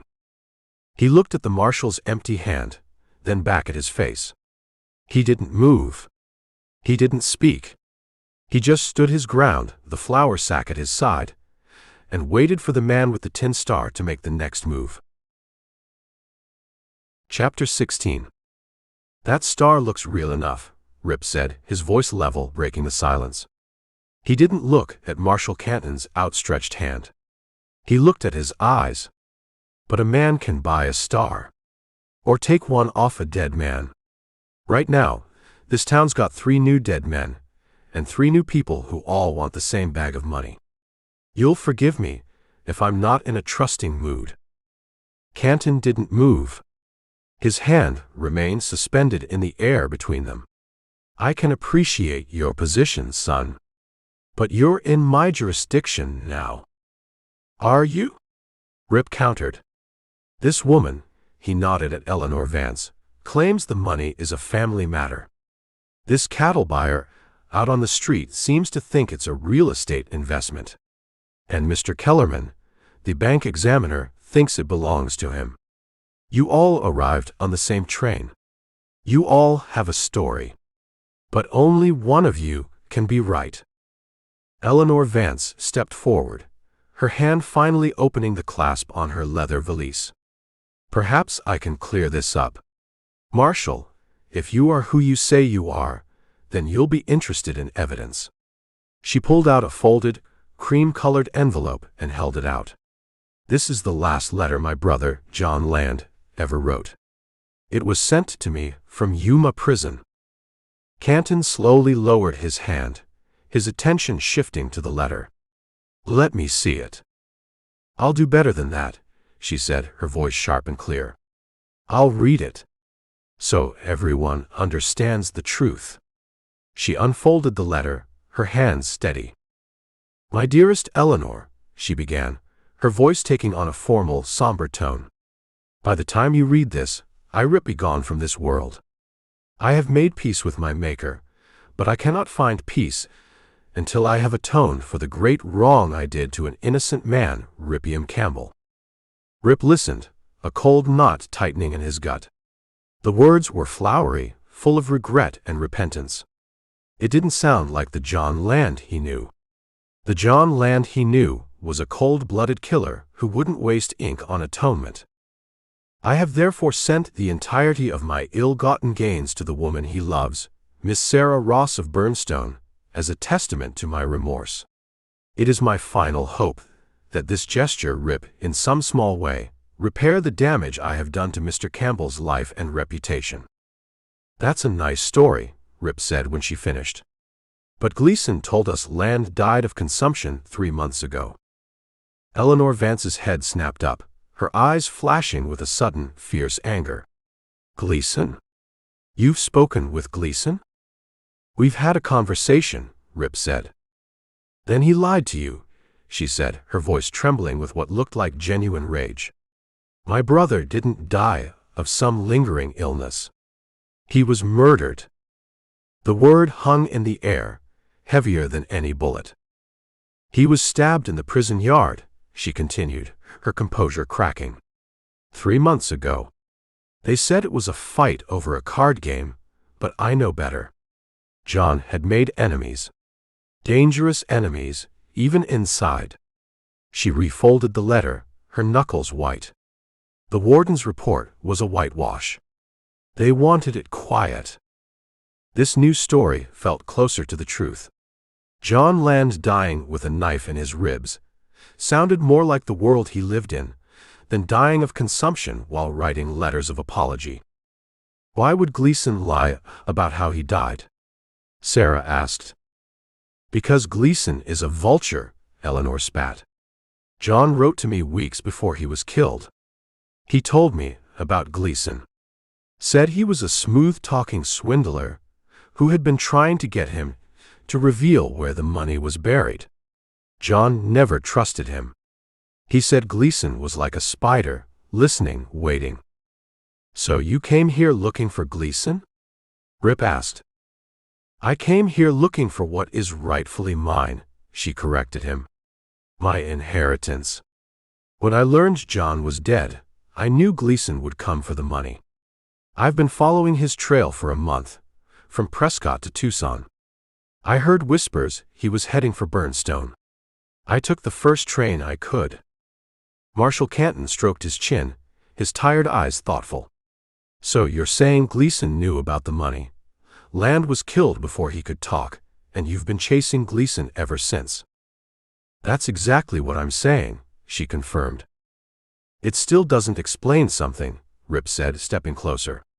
If Land wanted to make things right, if he wanted you to have the money, why send it to Sarah? Why not just send you the map? Eleanor Vance hesitated for just a fraction of a second, but it was enough. He didn't trust the mail. He didn't trust anyone. He knew you were an honest man, Mr. Campbell. He knew you'd do the right thing once the money surfaced. He trusted you to see that it got to me. The story was starting to fray at the edges. It was too complicated, too convenient. And how did he know I was in Burnstone? Rip pressed. How did he know I was with Sarah? I've only been back 2 years. News doesn't travel that fast in Yuma Prison. He had his ways, she said vaguely, waving a hand. Men get transferred. Guards talk. I think you're lying, Rip said, his voice flat. Eleanor Vance drew herself up, her eyes flashing. How dare you? I dare because my life is on the line, Rip shot back. Your story is full of holes. You show up with a pretty letter talking about penance from a man who never had a conscience. You claim he was murdered, which sounds true enough, but then you try to sell us this tale about him trusting me to be your delivery boy. John Land wouldn't trust his own mother, let alone a man he left for dead. He turned to Canton. She's a player, Marshal. Same as Kellerman. Same as the cattle buyer. They're all part of it. They're the partners on the outside Gleason told me about. Canton held up a hand. That's enough. I've heard enough stories for one day. He looked from Rip to Eleanor, his face grim. Right now, I have a town with 3 dead bodies and a dozen conflicting testimonies. He walked to the door and opened it, calling out to one of Kellerman's men. You. Tell your boss, Mr. Kellerman, that the United States Marshal's office has secured the scene. His services are no longer required. Tell him to remain at the hotel until I have questions for him. The guard stared, then nodded sullenly and moved off. Canton turned back into the room. Miss Vance, you Rip accompany me to the hotel. You Rip give me that letter, and you Rip give me a full, formal statement. You are a person of interest. He looked at Rip and Sarah. You 2 Rip stay here. You Rip not leave this restaurant. You Rip not touch that money. You are also persons of interest. Is that clear? Rip nodded. Good. Canton gestured for Eleanor Vance to precede him out the door. She gave Rip a look of pure venom before she swept out. Canton paused in the doorway, his hand resting on the frame. He looked at Rip, a long, hard look. "For what it's worth, son," the marshal said, his voice a low, gravelly rumble, "your story is the only one that has the ring of truth to it. But the truth don't always keep a man from swinging from a rope." He turned and followed Eleanor Vance out into the street, leaving Rip and Sarah alone once more, prisoners in their own restaurant, while the wolves gathered outside their door. Chapter 17. "He called us persons of interest," Sarah said.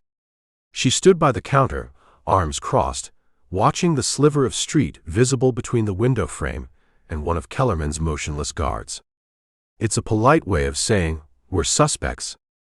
"It's a polite way of saying, we're bait," Rip corrected her. He was sitting at a table, the flour sack on the chair beside him. He hadn't taken his eyes off it. "Canton's put us in a cage, and now he's waiting to see what kind of animal comes to rattle the bars." The afternoon dragged on. The sun beat down on the street, turning the dust to a fine white powder. The guards out front shifted from foot to foot, their faces slick with sweat. The town was quiet now, the earlier excitement replaced by a watchful, nervous stillness. People stayed indoors. Burnstone had become a town holding its breath. Rip and Sarah didn't talk much. There was nothing left to say. They were pieces on a board, moved by hands they couldn't see. They drank lukewarm coffee and waited.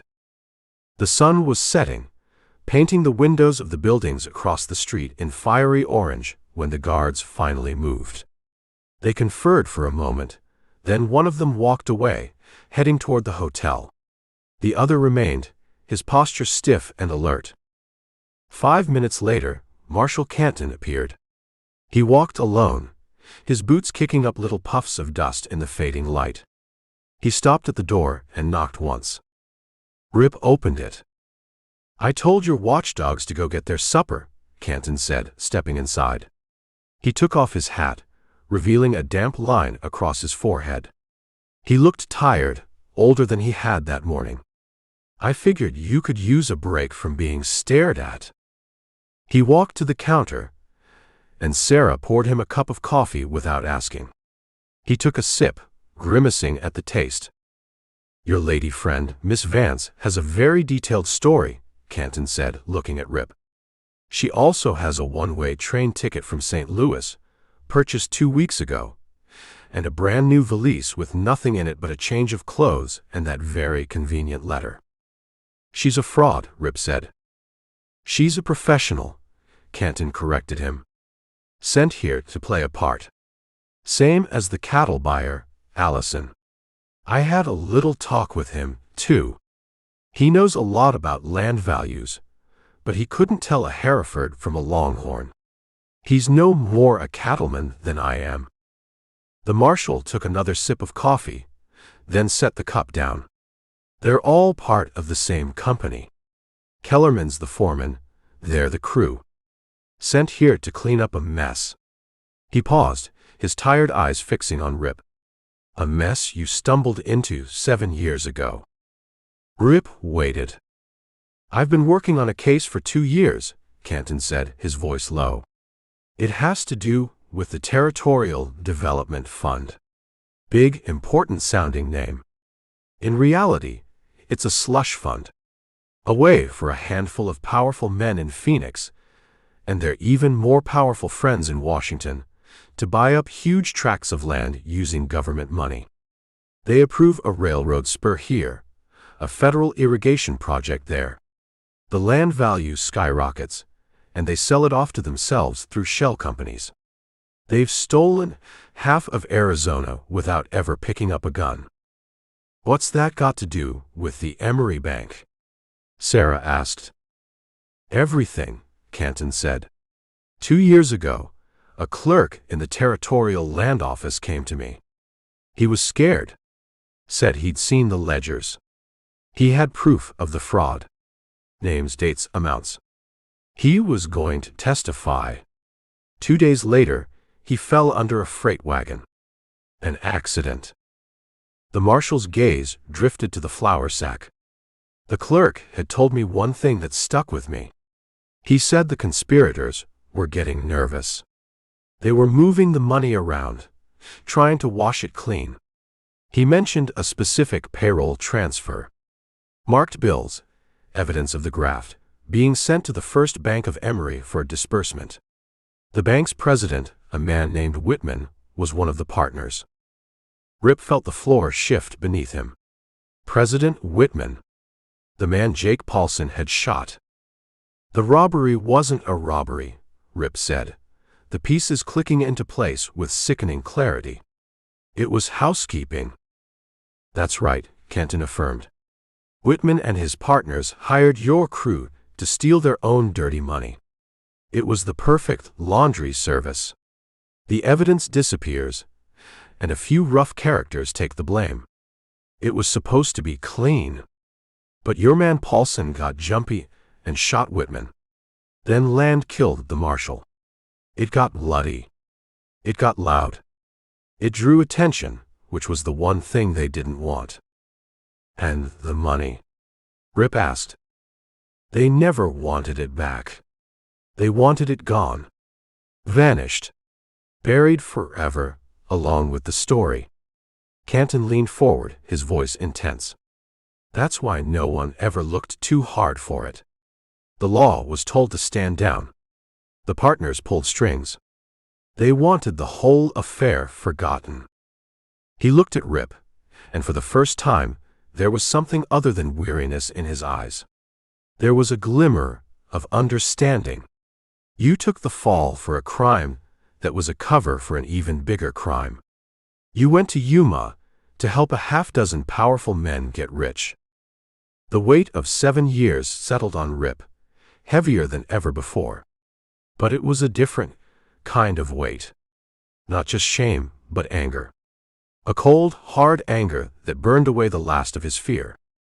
So Kellerman, Rip began, is one of the partners, Kenton finished. When that money you found surfaced, it was like a ghost coming back to haunt them. It's the last piece of physical evidence tying them to the original fraud. He's not here to recover it. He's here to destroy it. And to bury anyone who can connect him to it. The room was silent for a long moment. The setting sun threw long shadows across the floor. So what now? Sarah finally asked. You're the law. You can arrest him. On what charge? Kenton said with a sigh.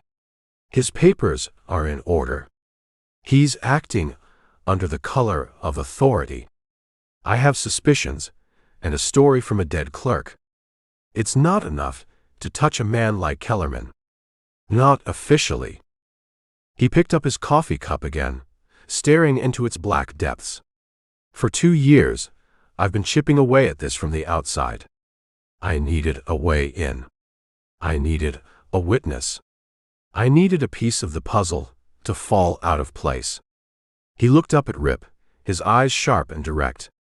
Then you found a bag of 7-year-old money. And all the rats came crawling out of the woodwork. He stood up and walked to the door, turning to face them. The lawman was gone, replaced by the hunter. Kellerman thinks you're a loose end, Campbell. A dumb cowboy who got in over his head.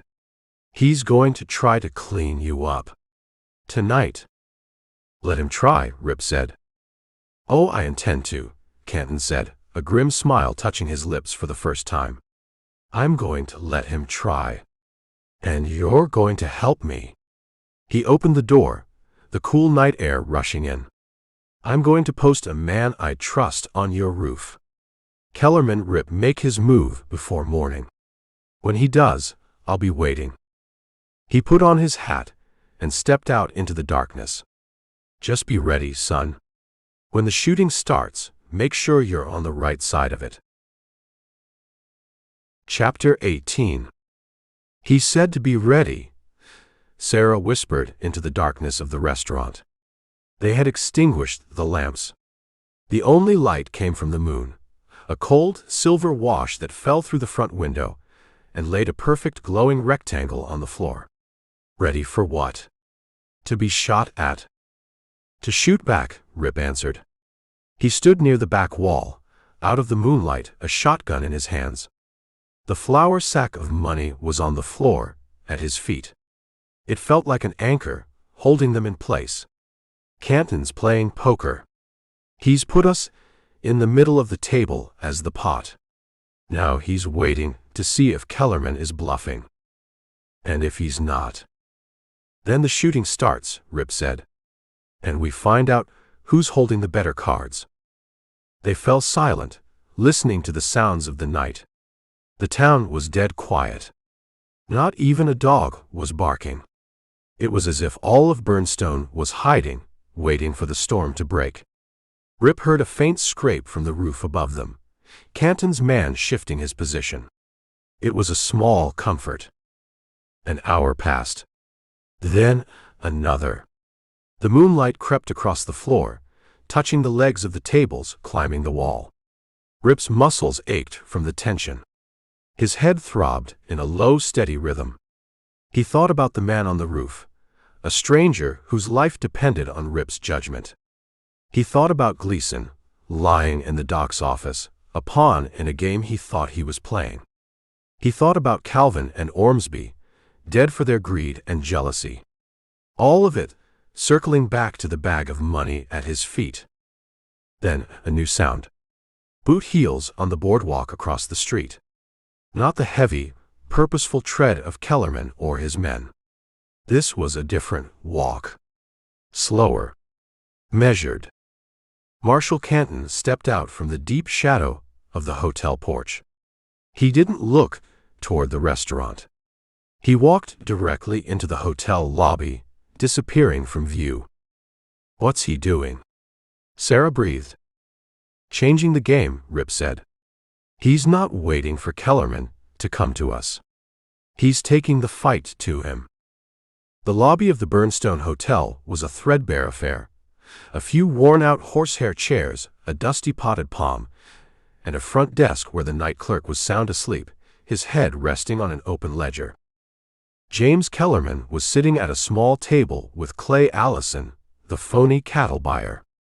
A bottle of whiskey and 2 glasses were between them. Eleanor Vance sat in one of the chairs nearby, pretending to read a newspaper, but her posture was rigid, her attention fixed on the 2 men. Marshal Canton walked in and let the door swing shut behind him. The sound made the night clerk jump. Kellerman looked up, his eyes narrowing. He didn't look surprised. He looked annoyed, like a man interrupted in the middle of important business. Evening, Marshal, Kellerman said, his voice smooth as the whiskey in his glass. A little late for a social call, isn't it? This isn't a social call, Canton said. He pulled up a chair and sat down at their table without being invited.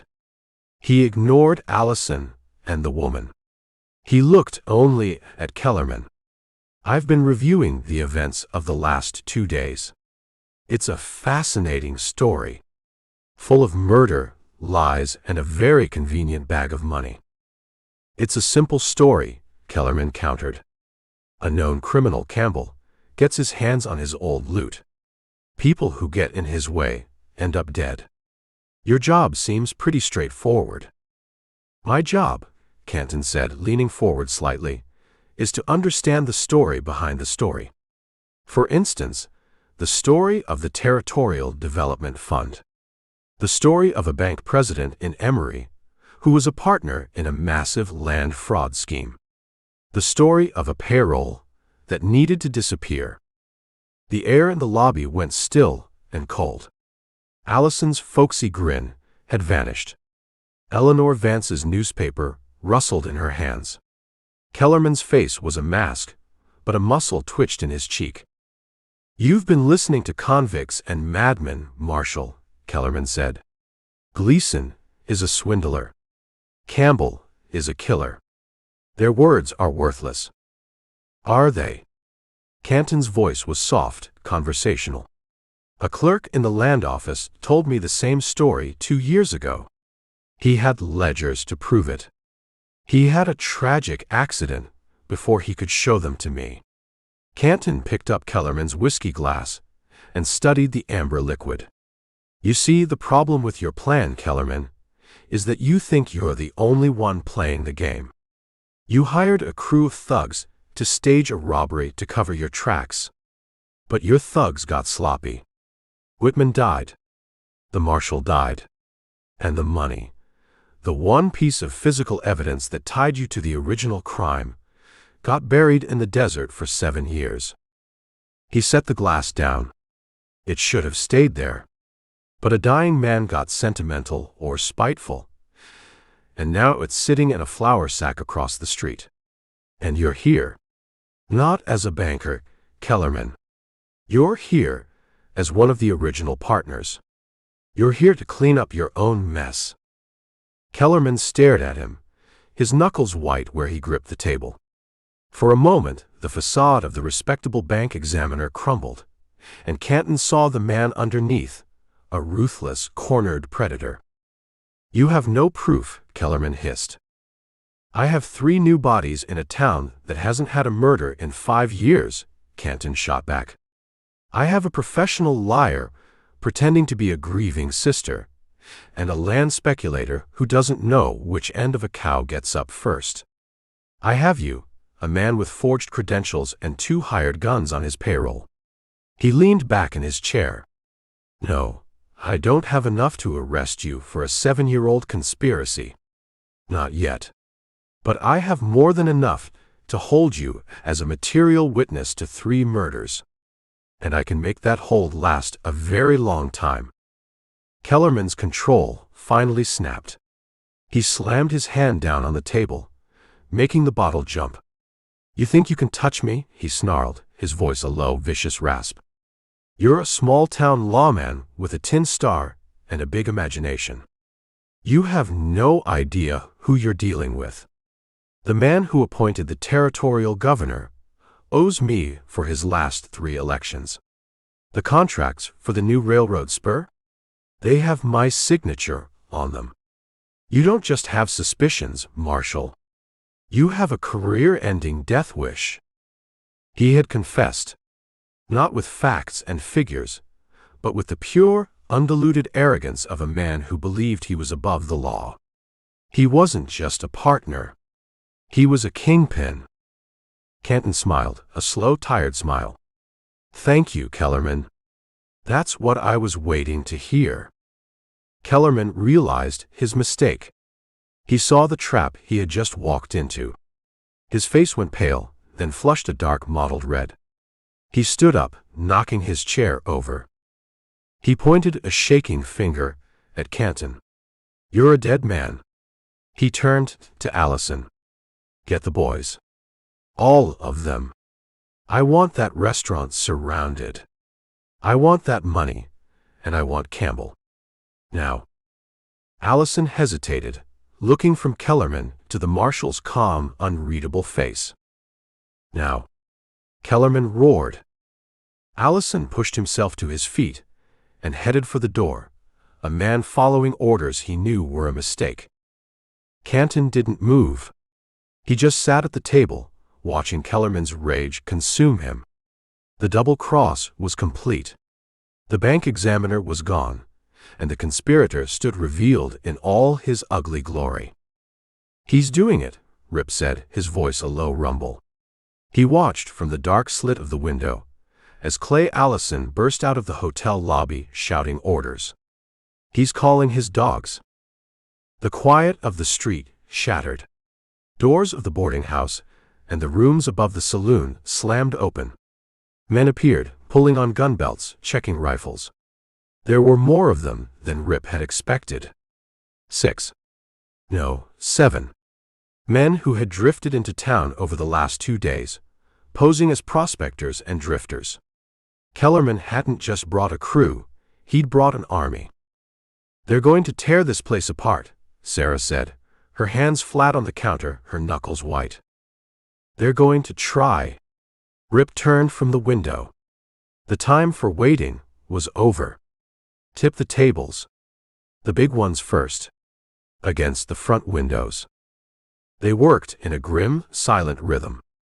The heavy oak tables scraped across the floor, their legs catching on the floorboards. They wedged them against the window frames, creating a solid wall of wood. A sharp knock came at the back door. Rip froze, the shotgun coming up. "Who is it?" "It's Tom Brennan." "Let me in, Rip." Rip hesitated, then nodded to Sarah. She slid the bolt. The barber stepped inside, his face pale but determined. He was carrying an old Spencer rifle and a canvas bag heavy with cartridges. "I saw them," Brennan said, his voice breathless. "Across the street. Allison was giving them orders. This isn't the law, Rip. This is a land grab." He looked at the overturned tables. "I figured you could use another gun." "Can you use that thing?" Rip asked. "I was at Shiloh," Brennan said quietly. "I can use it." Before Rip could reply, the back door creaked open again. Red Hutchins stood there, his freckled face serious, a Winchester cradled in his arms. Behind him was the quiet cowboy, Jack Mora, holding a Colt Peacemaker that looked like an extension of his hand. "Me and Jack were having a beer," Red said, nodding a greeting. "We don't like the company Kellerman keeps. Figured the party was over here." The restaurant was no longer just a restaurant. It was a fort. And it was filling with the most unlikely collection of soldiers Burnstone had ever seen. Rip pointed. "Red, you and Jack take the back windows. They'll try the alley. Tom, you're with me up front." The front door rattled. "Rip. It's Doc Henley. For God's sake, let me in before I get shot." Rip unbarred the door enough for the doctor to squeeze through. He was carrying his black leather bag. "I patched up your friend Gleason," he panted. "He's a nasty piece of work, but he's right about Kellerman. That man is a butcher." He looked around at the barricades, the armed men. "I figured my services might be required." "Get in the kitchen, Doc," Rip ordered. "Stay low." From the street came Kellerman's voice, amplified and distorted, a bullhorn bellow cutting through the night. "Campbell, you are harboring a fugitive and stolen property. I am giving you one chance to come out with your hands empty." No one in the restaurant moved. Then came a different sound. A frantic scrabbling at the front door. "Rip. Sarah. It's me. Pete Morrison. Let me in." Rip looked at Brennan. "Morrison." "He's been standing in the middle of the street watching," Brennan said. "Looked like he was trying to make up his mind about something." "He made it up a long time ago," Rip said, his voice hard. "He's not coming in." "Wait," Sarah said. She moved to the door. "What do you want, Pete?" "I was wrong."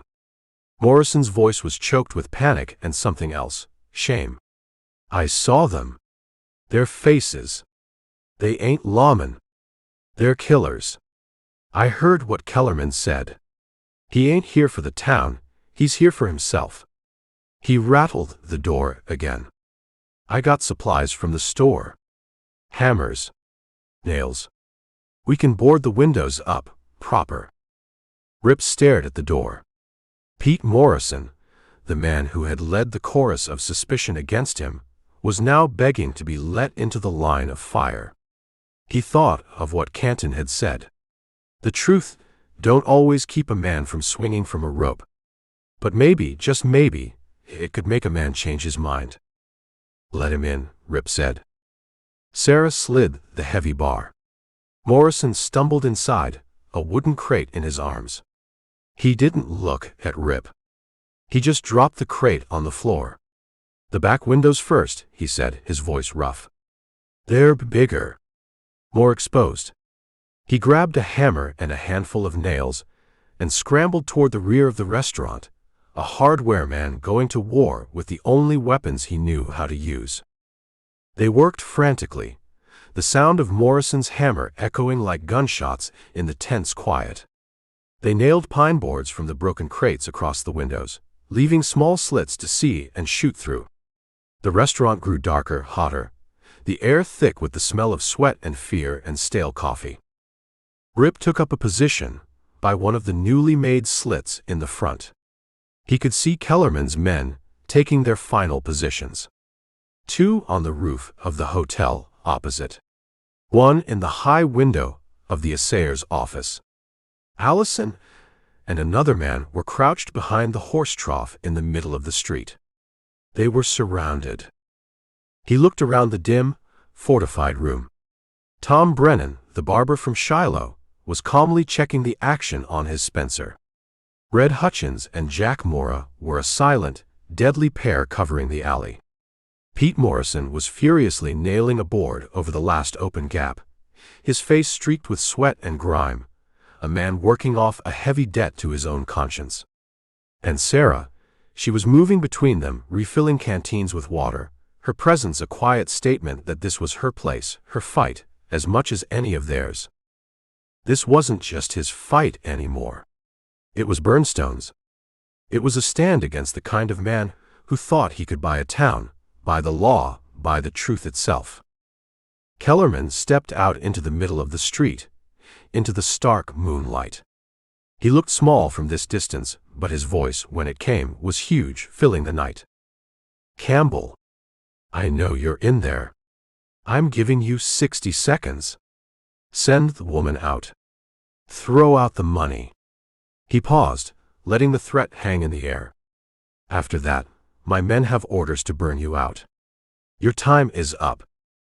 Rip rested the barrel of the shotgun on the edge of the slit. He sighted down the long, dark metal, lining it up on the small, arrogant figure in the center of the street.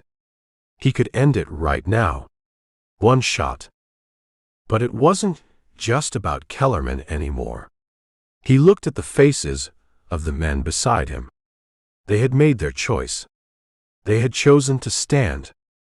The first shot didn't come from the restaurant. It came from the roof. A single sharp crack from the rifle of Canton's unseen deputy. A puff of dust exploded at Kellerman's feet, making him jump back like he'd been snake-bit. Chapter 20. "Did you see where that came from?" Tom Brennan asked, his voice calm as a Sunday morning. He didn't flinch as a volley of rifle fire answered the shot from the roof, splintering the wood around the slit he was peering through. "Canton's man," Rip said, ducking as a slug punched through the wall over his head, showering him with plaster dust. "He just declared war." The street erupted. Gun flashes lit up the windows of the hotel and the assayer's office. Lead hammered against the front of the restaurant, a deafening, percussive storm. Behind the bar, Doc Henley was trying to make himself smaller, his face buried in his arms.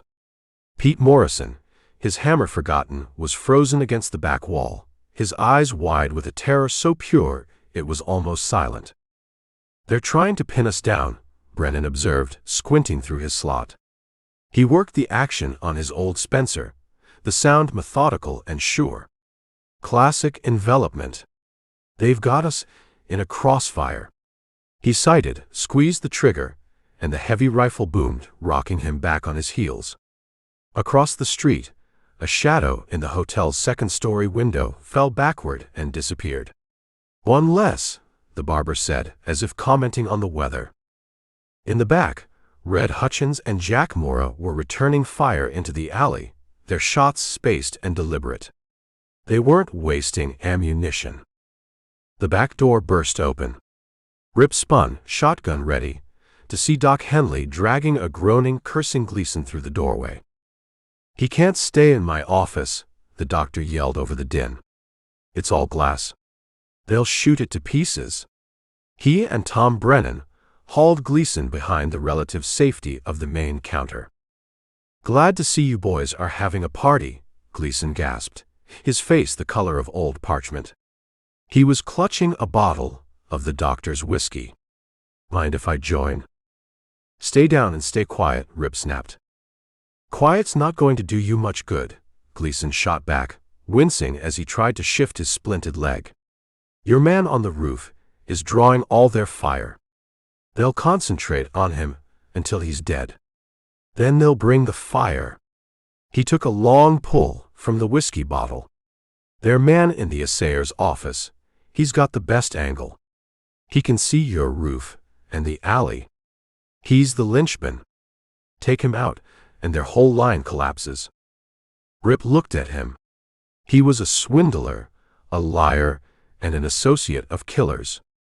He was also a man who understood tactics. He knew the geometry of a gunfight. Before Rip could answer, there was a lull in the shooting. A new voice called from the street. Marshal Canton. Kellerman. This is the United States Marshal's office. You are under arrest for conspiracy and murder. Lay down your arms. A single shot from the hotel roof, kicking up dust near where Canton was crouched behind a water trough, was the only reply. All right then, Canton's voice came again, closer this time. Have it your way. The front door of the restaurant was suddenly hammered by a fist. Campbell. It's Canton. Open up. Rip looked at Brennan, who nodded. Rip slid the bar. The marshal shoved Eleanor Vance into the room, then dove in after her, landing in a crouch as a fresh volley of shots tore into the doorframe. What the hell are you doing? Rip demanded, barring the door again. Consolidating my witnesses, Canton said, getting to his feet and brushing himself off. He looked at Eleanor, who was leaning against the wall, her face a mask of cold fury. And adding another gun to the fight. I am not a gun, she said, her voice dripping with ice. You are today, ma'am, Canton replied grimly. He tossed a small, nickel-plated revolver onto the counter. Unless you'd rather take your chances with Kellerman's men. Eleanor Vance looked at the small pistol, then at the chaos around her. Her carefully constructed facade of the grieving sister was gone, replaced by the hard, pragmatic look of a survivor. She picked up the gun. I was told you were a federal marshal, she said, her voice low and tight, aimed at Canton. Your performance so far has been less than convincing. My performance, Canton said, has been designed to get every rat out of the same hole at the same time. And you, Miss Vance, are one of the rats. She stared at him, her eyes blazing. I am an operative with the Pinkerton National Detective Agency, she said, the words sharp and precise, cutting through the noise of the gunfight. My firm was hired by the Union Pacific Railroad. Their investors were being swindled by the same land fraud scheme you've been chasing. My mission was to identify the conspirators and recover the stolen capital. She looked at Rip. The letter was a fabrication. A tool to force the players into the open. I knew about you, Campbell. I knew about the Emery job. You were the key. I suspected if the money surfaced around you, the men behind the original crime would have to show their faces. Her lips twisted into a bitter smile. It appears my assessment was correct. Rip stared at her.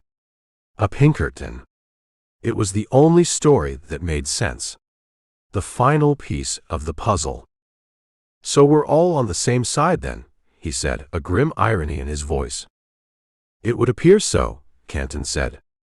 He turned to Gleason, who was watching the scene with a look of detached amusement. What about you, Gleason? You siding with the angels or the devils on this one? My leg is broken. I'm trapped in a saloon-turned-fortress and your friend Kellerman wants to kill me, Gleason said, taking another swig of whiskey. At the moment, the angels seemed to have the tactical advantage. He pointed a shaky finger toward the front of the restaurant. But not for long. The man in the assayer's office. He's the one directing their fire. Take him out. Canton looked at Rip. He's right. "There's no way to get a clean shot from here," Brennan said. "The angle's wrong." "Not from here," Rip said, his mind racing.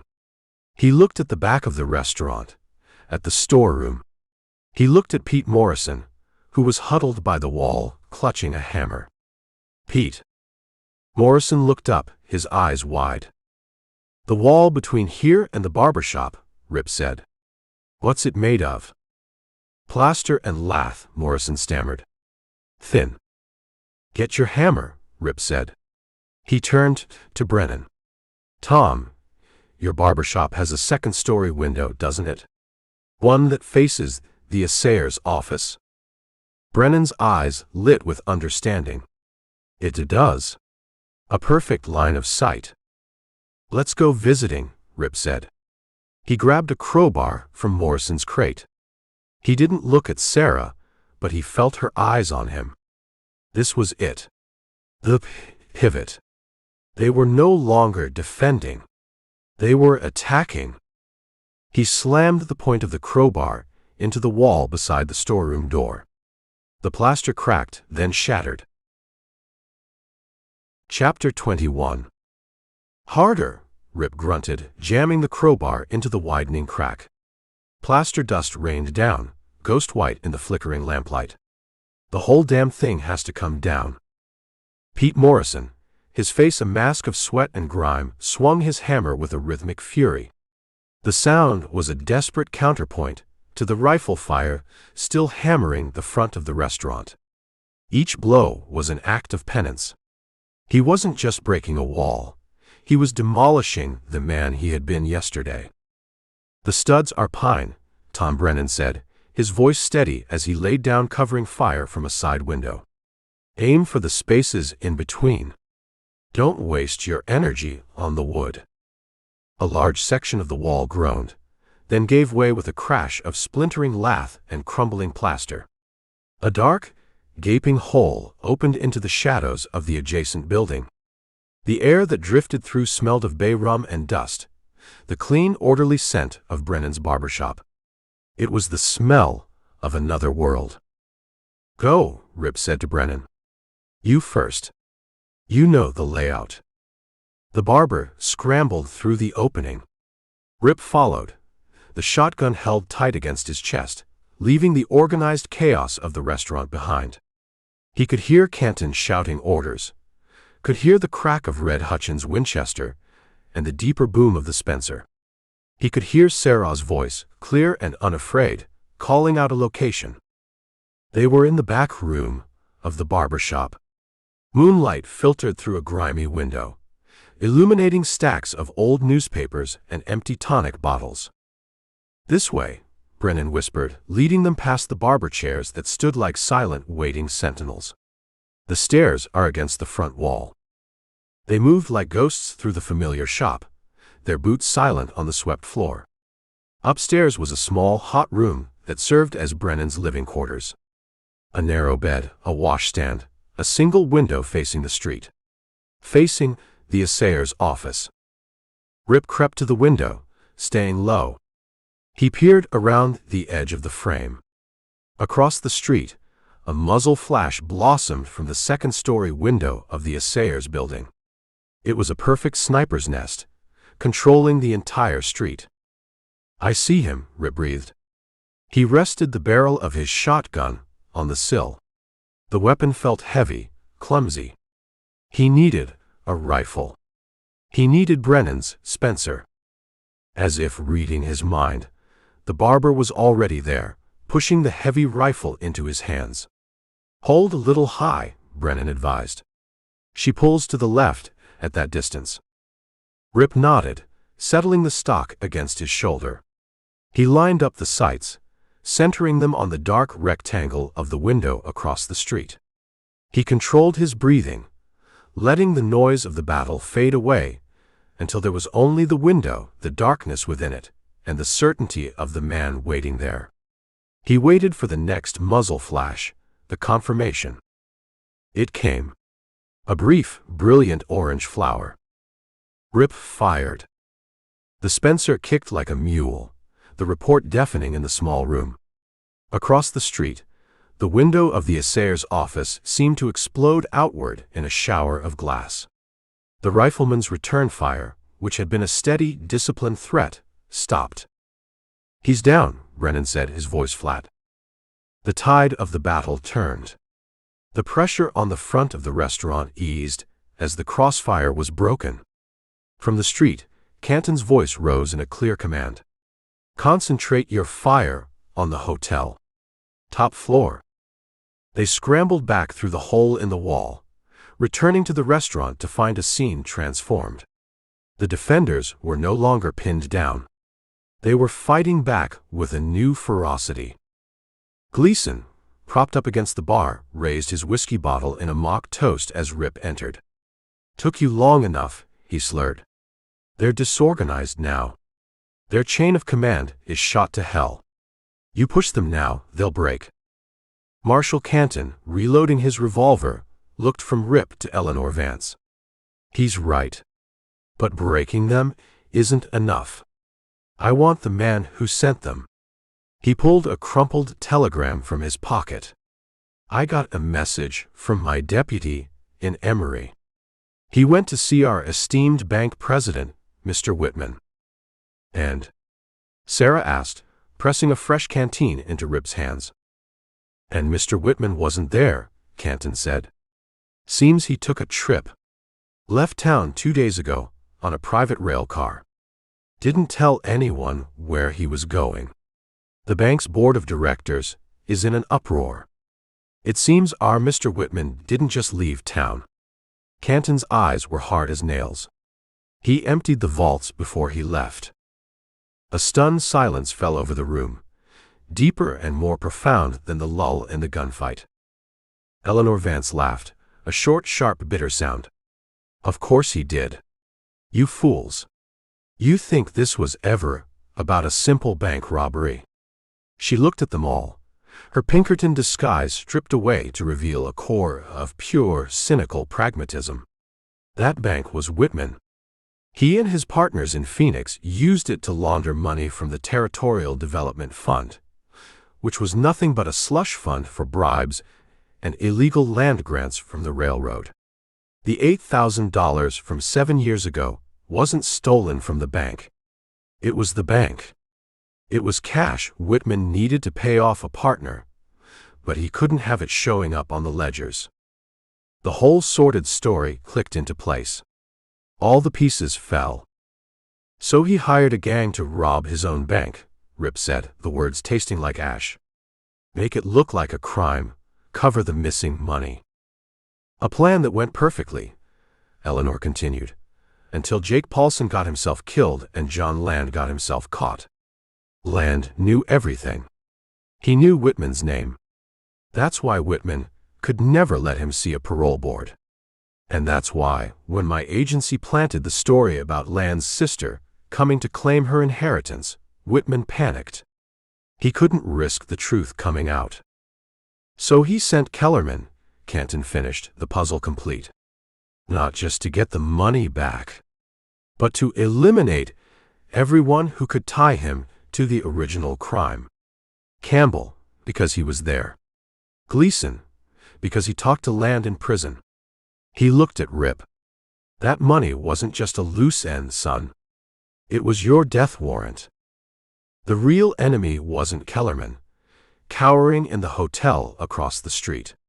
The real enemy was a respectable man in a private rail car, a man of power and influence, a ghost who had orchestrated all of this from a safe distance. From outside came a sudden, frantic shout from one of Kellerman's men. It was a cry not of aggression, but of alarm. Then came a new sound. A low, hungry crackle. Rip spun toward a slit in the front barricade. A strange, flickering orange light was dancing on the buildings across the street. It grew brighter, painting the dust-filled air in hellish shades of red and yellow. "Fire!" Red Hutchins yelled from the back. "They've set fire to the alley." The crackle grew to a roar. Smoke, thick and black, began to pour through the floorboards. Kellerman had made his final, desperate move. He couldn't win the gunfight, So he had decided to burn the whole damn town down around them, burying the truth, the money, and all the witnesses in a mountain of ash. Chapter 22. The livery. Pete Morrison shrieked, his voice cracking. My God, they started with the livery. Through the smoke-choked alley, the flames were a living thing, a hungry orange beast chewing through the dry wood of the stable. The terrified screams of horses mingled with the roar of the fire. It's a fire break, Gleason coughed from his position on the floor, his face slick with sweat. Or an attempt at one. He's trying to keep the flames from spreading to the hotel, where he's got his men. He wiped his mouth with the back of his hand. It won't work. The wind's picking up. Bucket Brigade. Tom Brennan yelled, his voice taking on the sharp authority of a man who had seen cities burn. We doused the restaurant walls first. If we can keep our own walls wet, the fire might pass us by. But it wasn't a bucket that appeared. It was a man. Old Miguel, who tended the Chinese vegetable garden, materialized out of the smoke in the back doorway. He was small and wrinkled, but the ancient shotgun he carried looked steady in his hands. He said nothing. He just nodded once at Rip, then took up a position by the broken wall, his eyes fixed on the alley. Then came another. And another. The Chinese laundryman, Wong, appeared with two of his cousins, all of them armed with heavy meat cleavers and a quiet, cold fury. They had lived their lives on the margins of Burnstone, enduring insults and suspicion. But their homes were on this side of the tracks. Their homes were burning. From the front of the restaurant, a new sound cut through the chaos, the ringing of a hammer on steel. Marshal Canton, using the relative cover of the chaos, had made it to the blacksmith's shop. The town's fire bell began to clang, a frantic, desperate rhythm calling the town to war. The bell did more than call for water. It called for blood. The doors of the houses and shacks on the south side of the street flew open. Men and women, who had been cowering behind locked doors, now poured into the street. They carried rifles, pistols, axes, and farm tools. They were miners with calloused hands and short fuses. They were Mexican vaqueros who had fought Apaches. They were railroad men who knew how to break things. They saw the flames licking at the livery stable, saw the smoke pouring from the alley behind Sarah's place, and they saw Kellerman's men shooting from the hotel roof, pinning down anyone who tried to fight the blaze. This wasn't about Rip Campbell's past anymore. This wasn't about stolen money. A stranger had come to their town and set it on fire. They're coming out, Rip said from his slit in the front barricade, a grim satisfaction in his voice. The street became a swirling vortex of chaos. The widow Patterson, her gray hair coming undone, organized a line of women and children, passing buckets of water from the town well with a fierce metronomic efficiency. They weren't trying to put out the main fire anymore. They were trying to save the buildings around it. Kellerman's men, who had been focused on the single target of the restaurant, were now faced with a dozen threats from every direction. A rifleman on the hotel roof, who had been methodically firing into the restaurant's facade, suddenly jerked backward, clutching his throat, a victim of a long-range pistol shot from a wiry old prospector who hadn't said more than 10 words in the last 5 years. Clay Allison, trying to direct his men from the cover of the horse trough, found himself flanked by 2 miners who had crawled up behind the general store.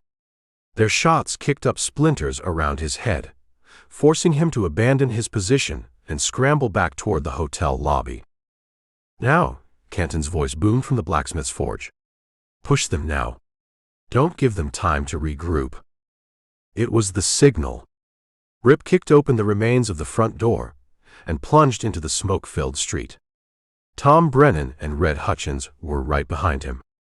They no longer had to hide behind their fortress. The whole town was their fortress now. Pete Morrison was the last one out of the restaurant. He ran past Rip, not toward his own hardware store but toward the livery. In his hands, he carried a heavy bolt cutter. "The horses!" he screamed over the roar of the flames. "We have to get the horses out." Rip watched for a half-second as the hardware man, the man who had whispered the loudest against him, charged directly into the inferno to save another man's animals. He was no longer just a hardware man. He was part of the town's stand. Rip, Brennan, and Canton formed the point of the attack, moving from cover to cover, their shots disciplined and targeted. They were no longer just defending, they were hunting. The street battle became a series of small, vicious skirmishes. Jack Mora, the quiet cowboy, seemed to be everywhere at once, his Colt spitting fire from doorways and around corners, his movements a deadly dance. Eleanor Vance, the Pinkerton, stood on the restaurant porch, her small revolver bucking in her hand. She wasn't a crack shot, but her presence was a statement. She fired, reloaded, and fired again, a cold, calculating fury in her eyes. She was no longer just an operative. She was a combatant. Doc Henley had dragged Gleason out onto the porch, away from the smoke. He'd torn open his medical bag and turned the restaurant's front steps into a field hospital, patching up a cowboy with a nasty gash from a ricochet. The balance of power had shifted completely. Kellerman's hired guns were now the ones who were surrounded, outnumbered, and fighting for their lives against an entire town that had decided it wasn't going to die. One of them tried to make a run for it from the back of the hotel, only to be met by old Miguel and the laundryman Wong. The hired gun never got a shot off. Kellerman appeared at a top-floor window of the hotel, his face a pale mask of disbelief. He had started this fire to create terror and confusion, to flush his quarry out into the open. Instead, he had forged them into an army. He raised a rifle and fired wildly into the street, his shots driven by panic rather than aim. Rip saw him. He raised the Spencer rifle, the one Brennan had given him. He drew a bead on the window, on the man who was the ghost behind all of this, the man who had tried to bury him under the weight of his own past. He held his breath. A hand clamped down on the rifle barrel, pushing it toward the ground. It was Marshal Canton. "Not yet, son," the marshal said, his eyes fixed on the hotel. "He's not going anywhere. We take him alive.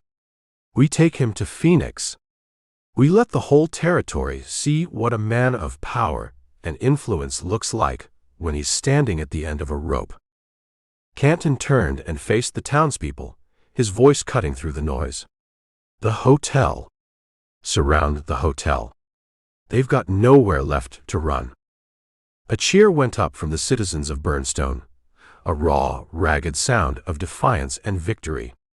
They began to advance, a wave of angry, determined people moving through the smoke and the flickering firelight. They were no longer victims. They were the law. Rip lowered the rifle and moved with them, not as an ex-convict, not as a suspect, but as one of them, part of the town making its final bloody stand. Chapter 23. Throw your weapons out the front window. Then walk out with your hands on your heads. You have my word you won't be harmed before you stand trial. Marshal Canton's voice was granite, a piece of the mountain itself. He stood in the middle of the street, flanked by Tom Brennan and a dozen armed miners, the flickering light of the dying livery fire painting his face in shades of orange and black. The hotel was silent for a long moment. The sounds of the town, the crackle of embers, the murmur of the bucket brigade, the soft sobbing of a child rushed in to fill the void. Then, a rifle clattered onto the porch from a second-story window. It was followed by another, then a pair of revolvers. The hotel door creaked open. Clay Allison stepped out first, his hands clasped high on his head. His face was smudged with soot, his eyes darting around at the sea of hostile faces that surrounded him. Two more of Kellerman's hired guns followed, their bravado gone, replaced by the slack-jawed look of men who knew the game was over. "Where's Kellerman?" Canton demanded. Allison jerked his head back toward the hotel lobby. "He's not coming out." "The hell he isn't." Canton strode onto the porch and kicked the door wide open. James Kellerman sat in a plush armchair in the center of the lobby, a bottle of whiskey in one hand and a Colt revolver in the other. He didn't raise the gun. He just looked at Canton with the dead, empty eyes of a man who had lost everything. "It's over, Kellerman," Canton said. "Is it?" Kellerman took a slow, deliberate drink from the bottle. "Or is it just beginning? You think stopping me stops anything?" He laughed, a dry, rattling sound. "You've caught the dog, Marshal. The master is halfway to Mexico by now." Canton pulled the revolver from Kellerman's limp hand. "Whitman's not getting away. I've already telegraphed ahead. They'll have deputies waiting at every station between here and the border." Kellerman smiled, a thin, cruel twist of his lips. "You think he's taking the main line? You think a man like Whitman doesn't have his own roads? He's not running from you, Marshal. He's running to something." He leaned forward, his voice dropping to a conspiratorial whisper. He had a rendezvous, a place to collect his assets, and a fresh escort to see him across the border. "Where?" Rip asked, stepping into the lobby behind Canton. Kellerman's gaze shifted to Rip. He looked him up and down, a flicker of something, not respect but acknowledgement in his eyes. "You should know. It's a place you're familiar with. A place where business was left unfinished 7 years ago." The air went out of the room. Rip felt the floor drop away from under him. "Burnstone Pass." "Clever boy," Kellerman said. "Whitman's private car is scheduled to stop there at dawn. He's meeting a team from the Sonoran Land Office, men on his payroll. They were supposed to collect the 8,000 from me and see him safely on his way. I imagine they'll be quite disappointed when I don't show up." He leaned back in his chair. "But they'll still see him on his way. And you'll never touch him." Canton grabbed Kellerman by the collar, hauling him out of the chair. "How long ago did his train pass through here?" "An hour. Maybe more," Kellerman said, a note of triumph in his voice. "You'll never beat him to the pass. Not on horseback." "We'll see about that," Canton said, shoving him toward the door. "Get these men locked up in the jailhouse. Someone find Doc Henley. I want him to look at the wounded. The rest of you, get these fires put out for good." He turned to Rip. "You, Brennan, Red Hutchins. Saddle your best horses. We're riding." The town, that had been a battlefield minutes before, was now a whirlwind of purposeful activity. Men formed lines to douse the last of the embers, while others began clearing debris from the street. Rip found Sarah on the restaurant porch, directing the cleanup. She saw the look on his face, and her own expression hardened. "You're going after him," she said. It wasn't a question. "To the pass," Rip confirmed. "It's where he's headed." She took his hands, her grip firm. "Rip, look at me." He met her eyes, saw the fear there, but also a fierce, unwavering strength. 7 years ago, you went into that pass as one of Jake Paulson's gang. You came out as something else. Don't go back in there as that man.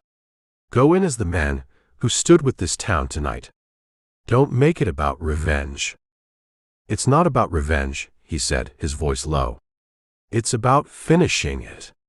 So that a man like Whitman can't ever use my past against me again. Against us again." She nodded, understanding. "Then finish it. And come home." He kissed her, a quick, hard kiss that tasted of smoke and sweat and promises. Then he turned and strode toward the freight yard where his gelding was already being saddled. The ride out of Burnstone was fast and silent. The four of them, Rip, Canton, Brennan, and Red, pushed their horses hard, the rhythmic drumming of hooves the only sound against the vast, dark expanse of the desert. The moon was high, casting long, skeletal shadows from the saguaros. They rode east, cutting across the open range to intersect the rail line. The pass was a deep cut through the Dragoon Mountains, the only place a train could get through for 50 miles in either direction. It was also a perfect place for an ambush. "Whitman's not stupid," Canton said as they paused to let the horses breathe. "His men, Rip, be in position, waiting for the train. They won't be expecting us." "They'll be expecting Kellerman," Rip said. "They'll be watching the road from Burnstone. We come in from the south, over the ridge. We can get above them before they even know we're there." Canton looked at him, then nodded. "You know this ground." "I know this ground," Rip said, and said no more. They rode on, the landscape growing rockier, the trail climbing steadily. Rip felt the ghosts of the past riding with him. He could almost see Jake Paulson ahead of him, laughing, could hear John Land's cold voice in the wind. This was where they had planned to split the loot. This was where the posse had caught them. This was where he had thrown down his gun and chosen a different life. Now he was riding back, a gun in his hand, to face the man who had set it all in motion.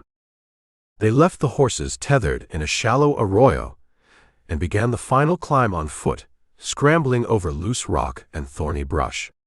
The air grew thin and cold.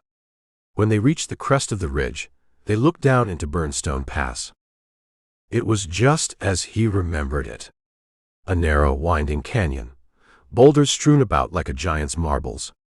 The railroad tracks glinted in the moonlight, a silver thread running through the heart of the darkness. And below them, near a cluster of pinon pines beside the tracks, a small campfire flickered. Rip counted 4 men, maybe 5, hunkered down around it, rifles cradled in their arms. They were confident, relaxed, waiting for a train. Rip looked to the east, along the silver line of the tracks. The sky was just beginning to pale, the first hint of dawn painting the horizon a soft, bruised purple. He strained his ears, listening.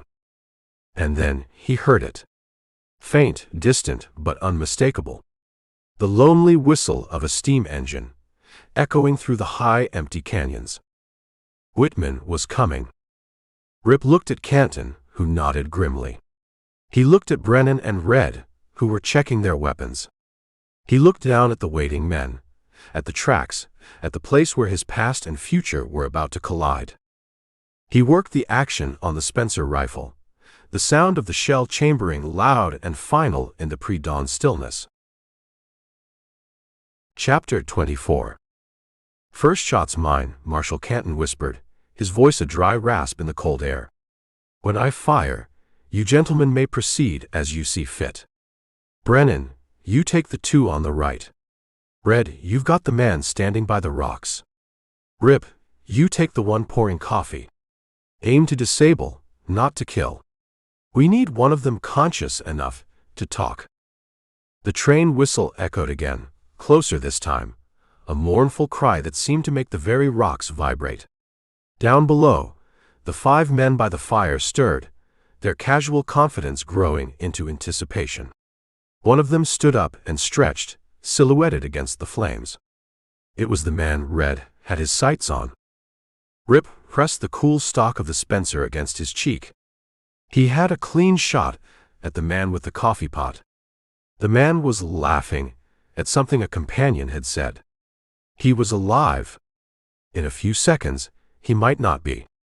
Rip pushed Sarah's voice out of his head. This wasn't revenge. This was a job that needed doing. The train, a single engine pulling a lavishly appointed private car, steamed into the pass, its powerful headlamp cutting a swath of brilliant white light through the dawn twilight. It slowed, hissing and clanking, coming to a stop directly beside the campfire. The man pouring coffee looked up, his smile expectant. Canton's rifle cracked, a single sharp report that shattered the morning stillness. Rip fired, a half-second later. His shot slammed into the coffee drinker's shoulder, spinning him around and dropping him into the dirt. Almost simultaneously, 3 other shots rang out from the ridge. The man Red was aiming for folded like a broken doll. Brennan's targets cried out, one clutching a shattered knee, the other a useless arm.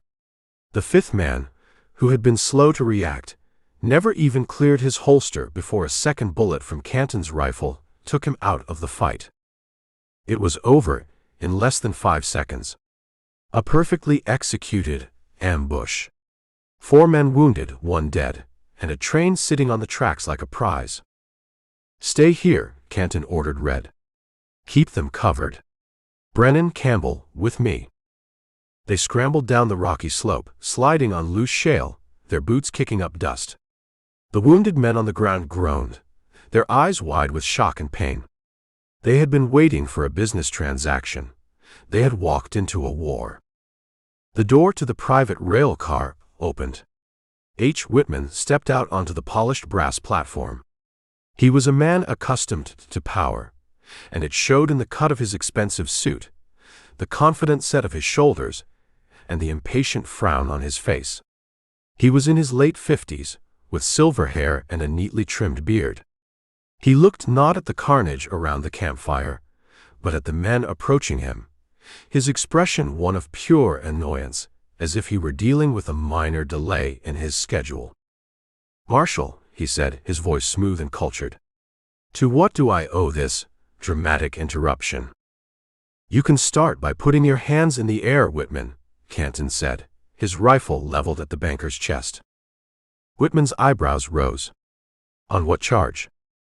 "Let's start with bank robbery, conspiracy to commit murder, and attempting to flee the jurisdiction of the United States government." Whitman actually chuckled. "Don't be absurd. You have no proof of any of that. You have the word of a known felon," he gestured dismissively toward Rip, "and a dead station agent. That's not proof. That's gossip." "We've got Kellerman," Brennan said, his own rifle steady. "He's talking." "Kellerman is a desperate man, trying to save his own skin," Whitman countered, his composure unshaken. "His testimony is worthless. Now, if you'll excuse me, I have a schedule to keep." He started to turn back toward the car. "The $8,000, Rip said, his voice quiet but carrying in the cold air. Whitman stopped. He turned back slowly, his eyes finally focusing on Rip, truly seeing him for the first time. The annoyance in his expression was replaced by a look of cold, clinical curiosity. "Ah, yes. The ghost of my past," Whitman said. "You've caused me a considerable amount of trouble, Mr. Campbell. I thought your kind was supposed to understand their place in the world." "My place was in Yuma Prison for 5 years, Rip said, taking a step forward. "For a crime you planned. For money you stole from yourself." "I didn't steal anything," Whitman said, his voice hardening. "I moved an asset. A business transaction. You were simply a tool used in that transaction, a regrettable but necessary expense. A piece of machinery that, unfortunately, turned out to be defective. A piece of machinery that's going to watch you hang." Whitman laughed again, a full, genuine laugh this time. "Hang? Me? Don't be a fool. Men like me don't hang. We have lawyers. We have judges on our payroll. We have friends in Washington. This little frontier drama of yours Rip be settled. There Rip be inquiries, of course. Letters written. Perhaps a fine. But I Rip not hang." He looked from Rip to Canton. "You have no comprehension of the world you're meddling in. This is bigger than a bank, bigger than a town. This is about how the territory is built. Who gets the land, who gets the water, who gets the power. And men like you," his gaze fell on Rip again, full of contempt, "you don't get a vote." Rip felt the rage building in him, a hot white fire. This man, this ghost, had stolen 7 years of his life, had nearly gotten him killed, had tried to destroy the one good thing he had. And he stood there, calm and arrogant, as if he were discussing the weather. Sarah's voice was a whisper in his ear. Don't make it about revenge, but the pull was strong, a tidal wave of hate. He could raise the rifle, pull the trigger, and end it right now. Justice. Instead, he lowered the rifle. Maybe you're right, Rip said, his voice dangerously soft. Maybe men like you don't hang. But they do stand trial. And every man, woman, and child you cheated in your land deals is going to be there to watch. Every person in Burnstone who stood up to your hired guns is going to be there. And I'm going to be there. I'm going to be the first man on the witness stand. And I'm going to tell them everything. For the first time, a flicker of uncertainty crossed Whitman's face. He could handle violence. He could handle lawmen. But public spectacle, the slow, grinding humiliation of a trial where all his dirty laundry was aired for the world to see, that was a different kind of threat. This is foolishness, he blustered. You have no evidence. Search the car, Brennan, Canton ordered. Tom Brennan climbed aboard the private car. A moment later, his voice called out, Marshal, you'd better come see this. Canton and Rip followed him inside. The car was a palace on wheels, with velvet curtains, leather armchairs, and a crystal decanter of brandy on a polished mahogany table. On that table, lying open, was a set of ledgers. Brennan pointed to the open page. It was a meticulous record of payments, a list of names and dates and amounts. Names of territorial judges, land office clerks, federal surveyors. It was a roadmap of Whitman's entire criminal enterprise. Looks like your friends in Washington might be a little busy defending themselves to help you out, Canton said to Whitman, who had followed them into the car. The banker stared at the open ledger, and the color drained from his face. The arrogance, the confidence, it all crumbled away, leaving behind a gray, hollow-eyed old man. He had been so certain of his own power, so insulated by his wealth, that he had never imagined a scenario where his private records would fall into the hands of a frontier marshal in the middle of the desert. Canton put the man in irons. They herded the wounded prisoners into the private car, which would now serve as their prison transport. The ride back to Burnstone was slow, the rising sun warming the landscape. When they arrived, the whole town was waiting. They lined the street silent, watching as Canton led a shackled H. Whitman from the rail car and marched him toward the jail. They saw the evidence, the ledgers that Brennan carried like a holy text. They saw Rip Campbell walking not behind the prisoner, but beside the marshal. The whispers that had followed Rip for 2 years were finally silenced. In their place was a quiet, profound respect. The town had seen him stand with them, had seen him face down the ghosts of his past. The community's faith, once so fragile, had been forged into something unbreakable in the fires of the night before. Rip's name was clear. The money, which was now evidence in a federal case, was no longer a stain on his or Sarah's reputation. It was a symbol of the conspiracy they had exposed. Justice had been done. Redemption was complete. Rip stood on the restaurant porch, watching the crowd disperse, the tension of the last few days finally bleeding out of him. He felt a hand slip into his. It was Sarah. "You came home," she said. "I told you I would," he replied, turning to face her. The sun was fully up now, bathing the town in a clean golden light. It felt like the first day of the rest of his life. Chapter 25. "Is that the last of it?" Sarah asked, her voice tired but clear. She stood on the restaurant porch, a smudge of soot on her cheek that she didn't know was there. Rip Campbell tossed the final piece of charred timber onto the great pile in the middle of the street. It landed with a hollow thud, sending up a puff of gray ash. The pile was as tall as a man, a funeral pyre for the battle they had fought and won. "That's the last of what was behind your place," he said, wiping sweat from his brow with the back of a leather glove. "The boys are still clearing out what's left of the livery." All around them, Burnstone was a hive of activity. The air, which for days had smelled of fear and smoke, now smelled of pine sawdust and sweat and coffee. The sound of hammers rang from the direction of the general store, where Tom Brennan was already patching the holes in his facade. Men were replacing shattered windows, sweeping up glass, and talking in low, weary voices. They were rebuilding. Rip walked onto the porch and sat down heavily on the top step, pulling off his gloves. His muscles ached in a way they hadn't since his first year in Yuma. It was a good ache. An earned ache. Sarah sat down beside him, close enough that their shoulders touched. For a long time, neither of them spoke. They just watched the town work. They watched Pete Morrison, his face grim but determined, helping to sort through salvageable lumber.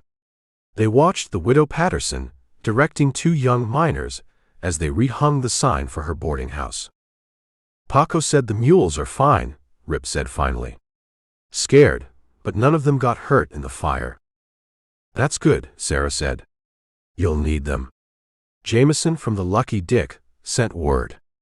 He wants to know when you can resume shipments." Rip almost laughed. 2 days ago, a message from Jameson would have felt like another weight on his shoulders.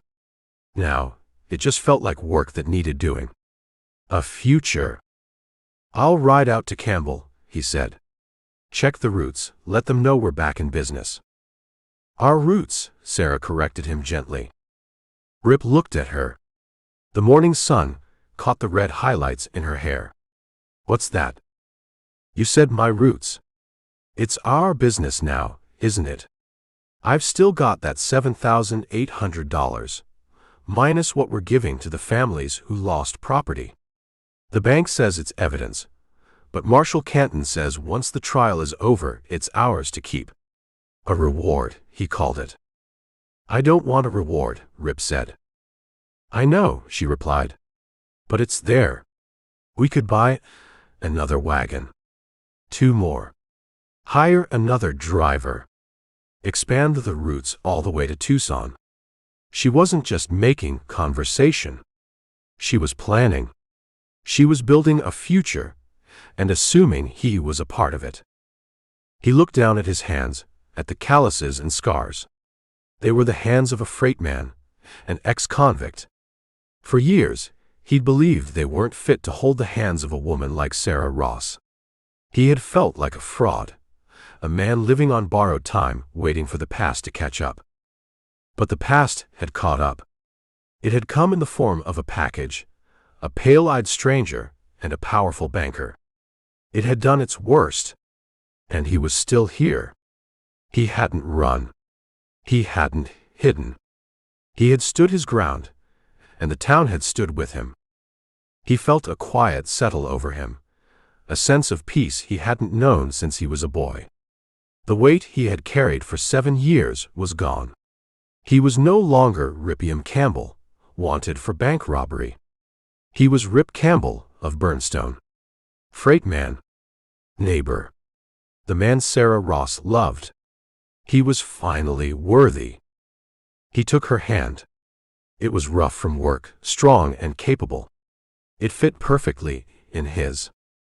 "Sarah," he said, his voice a little hoarse. "There's something I should have asked you a long time ago. Something I never felt I had the right to ask." She turned to face him, her green eyes searching his. She waited. "I'm not a rich man," he began, feeling his way through the words. "I don't have much to offer. Just this business, these hands, and a name that's finally my own again.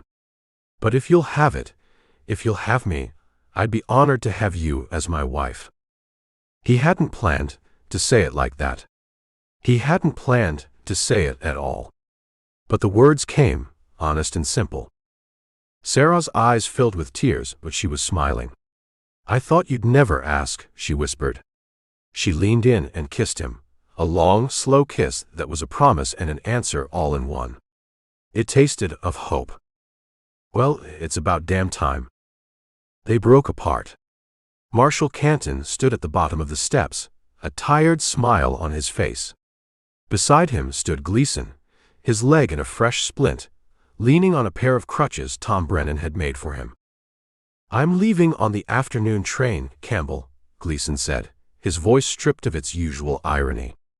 "Canton has convinced the territorial prosecutor that my testimony against Whitman would be more valuable than my presence in a jail cell."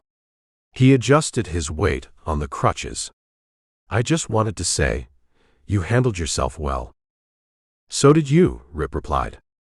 Gleason nodded, a flicker of a smile touching his thin lips. "Perhaps.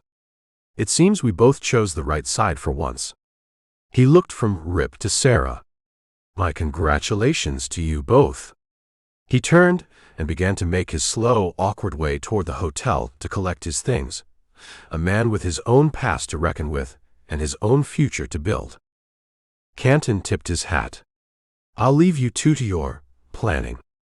He walked away, leaving them alone again on the porch. The next morning, Rip's gelding stood saddled in front of the restaurant. The air was cool and clean. The sound of hammering had already begun again, a steady, hopeful rhythm.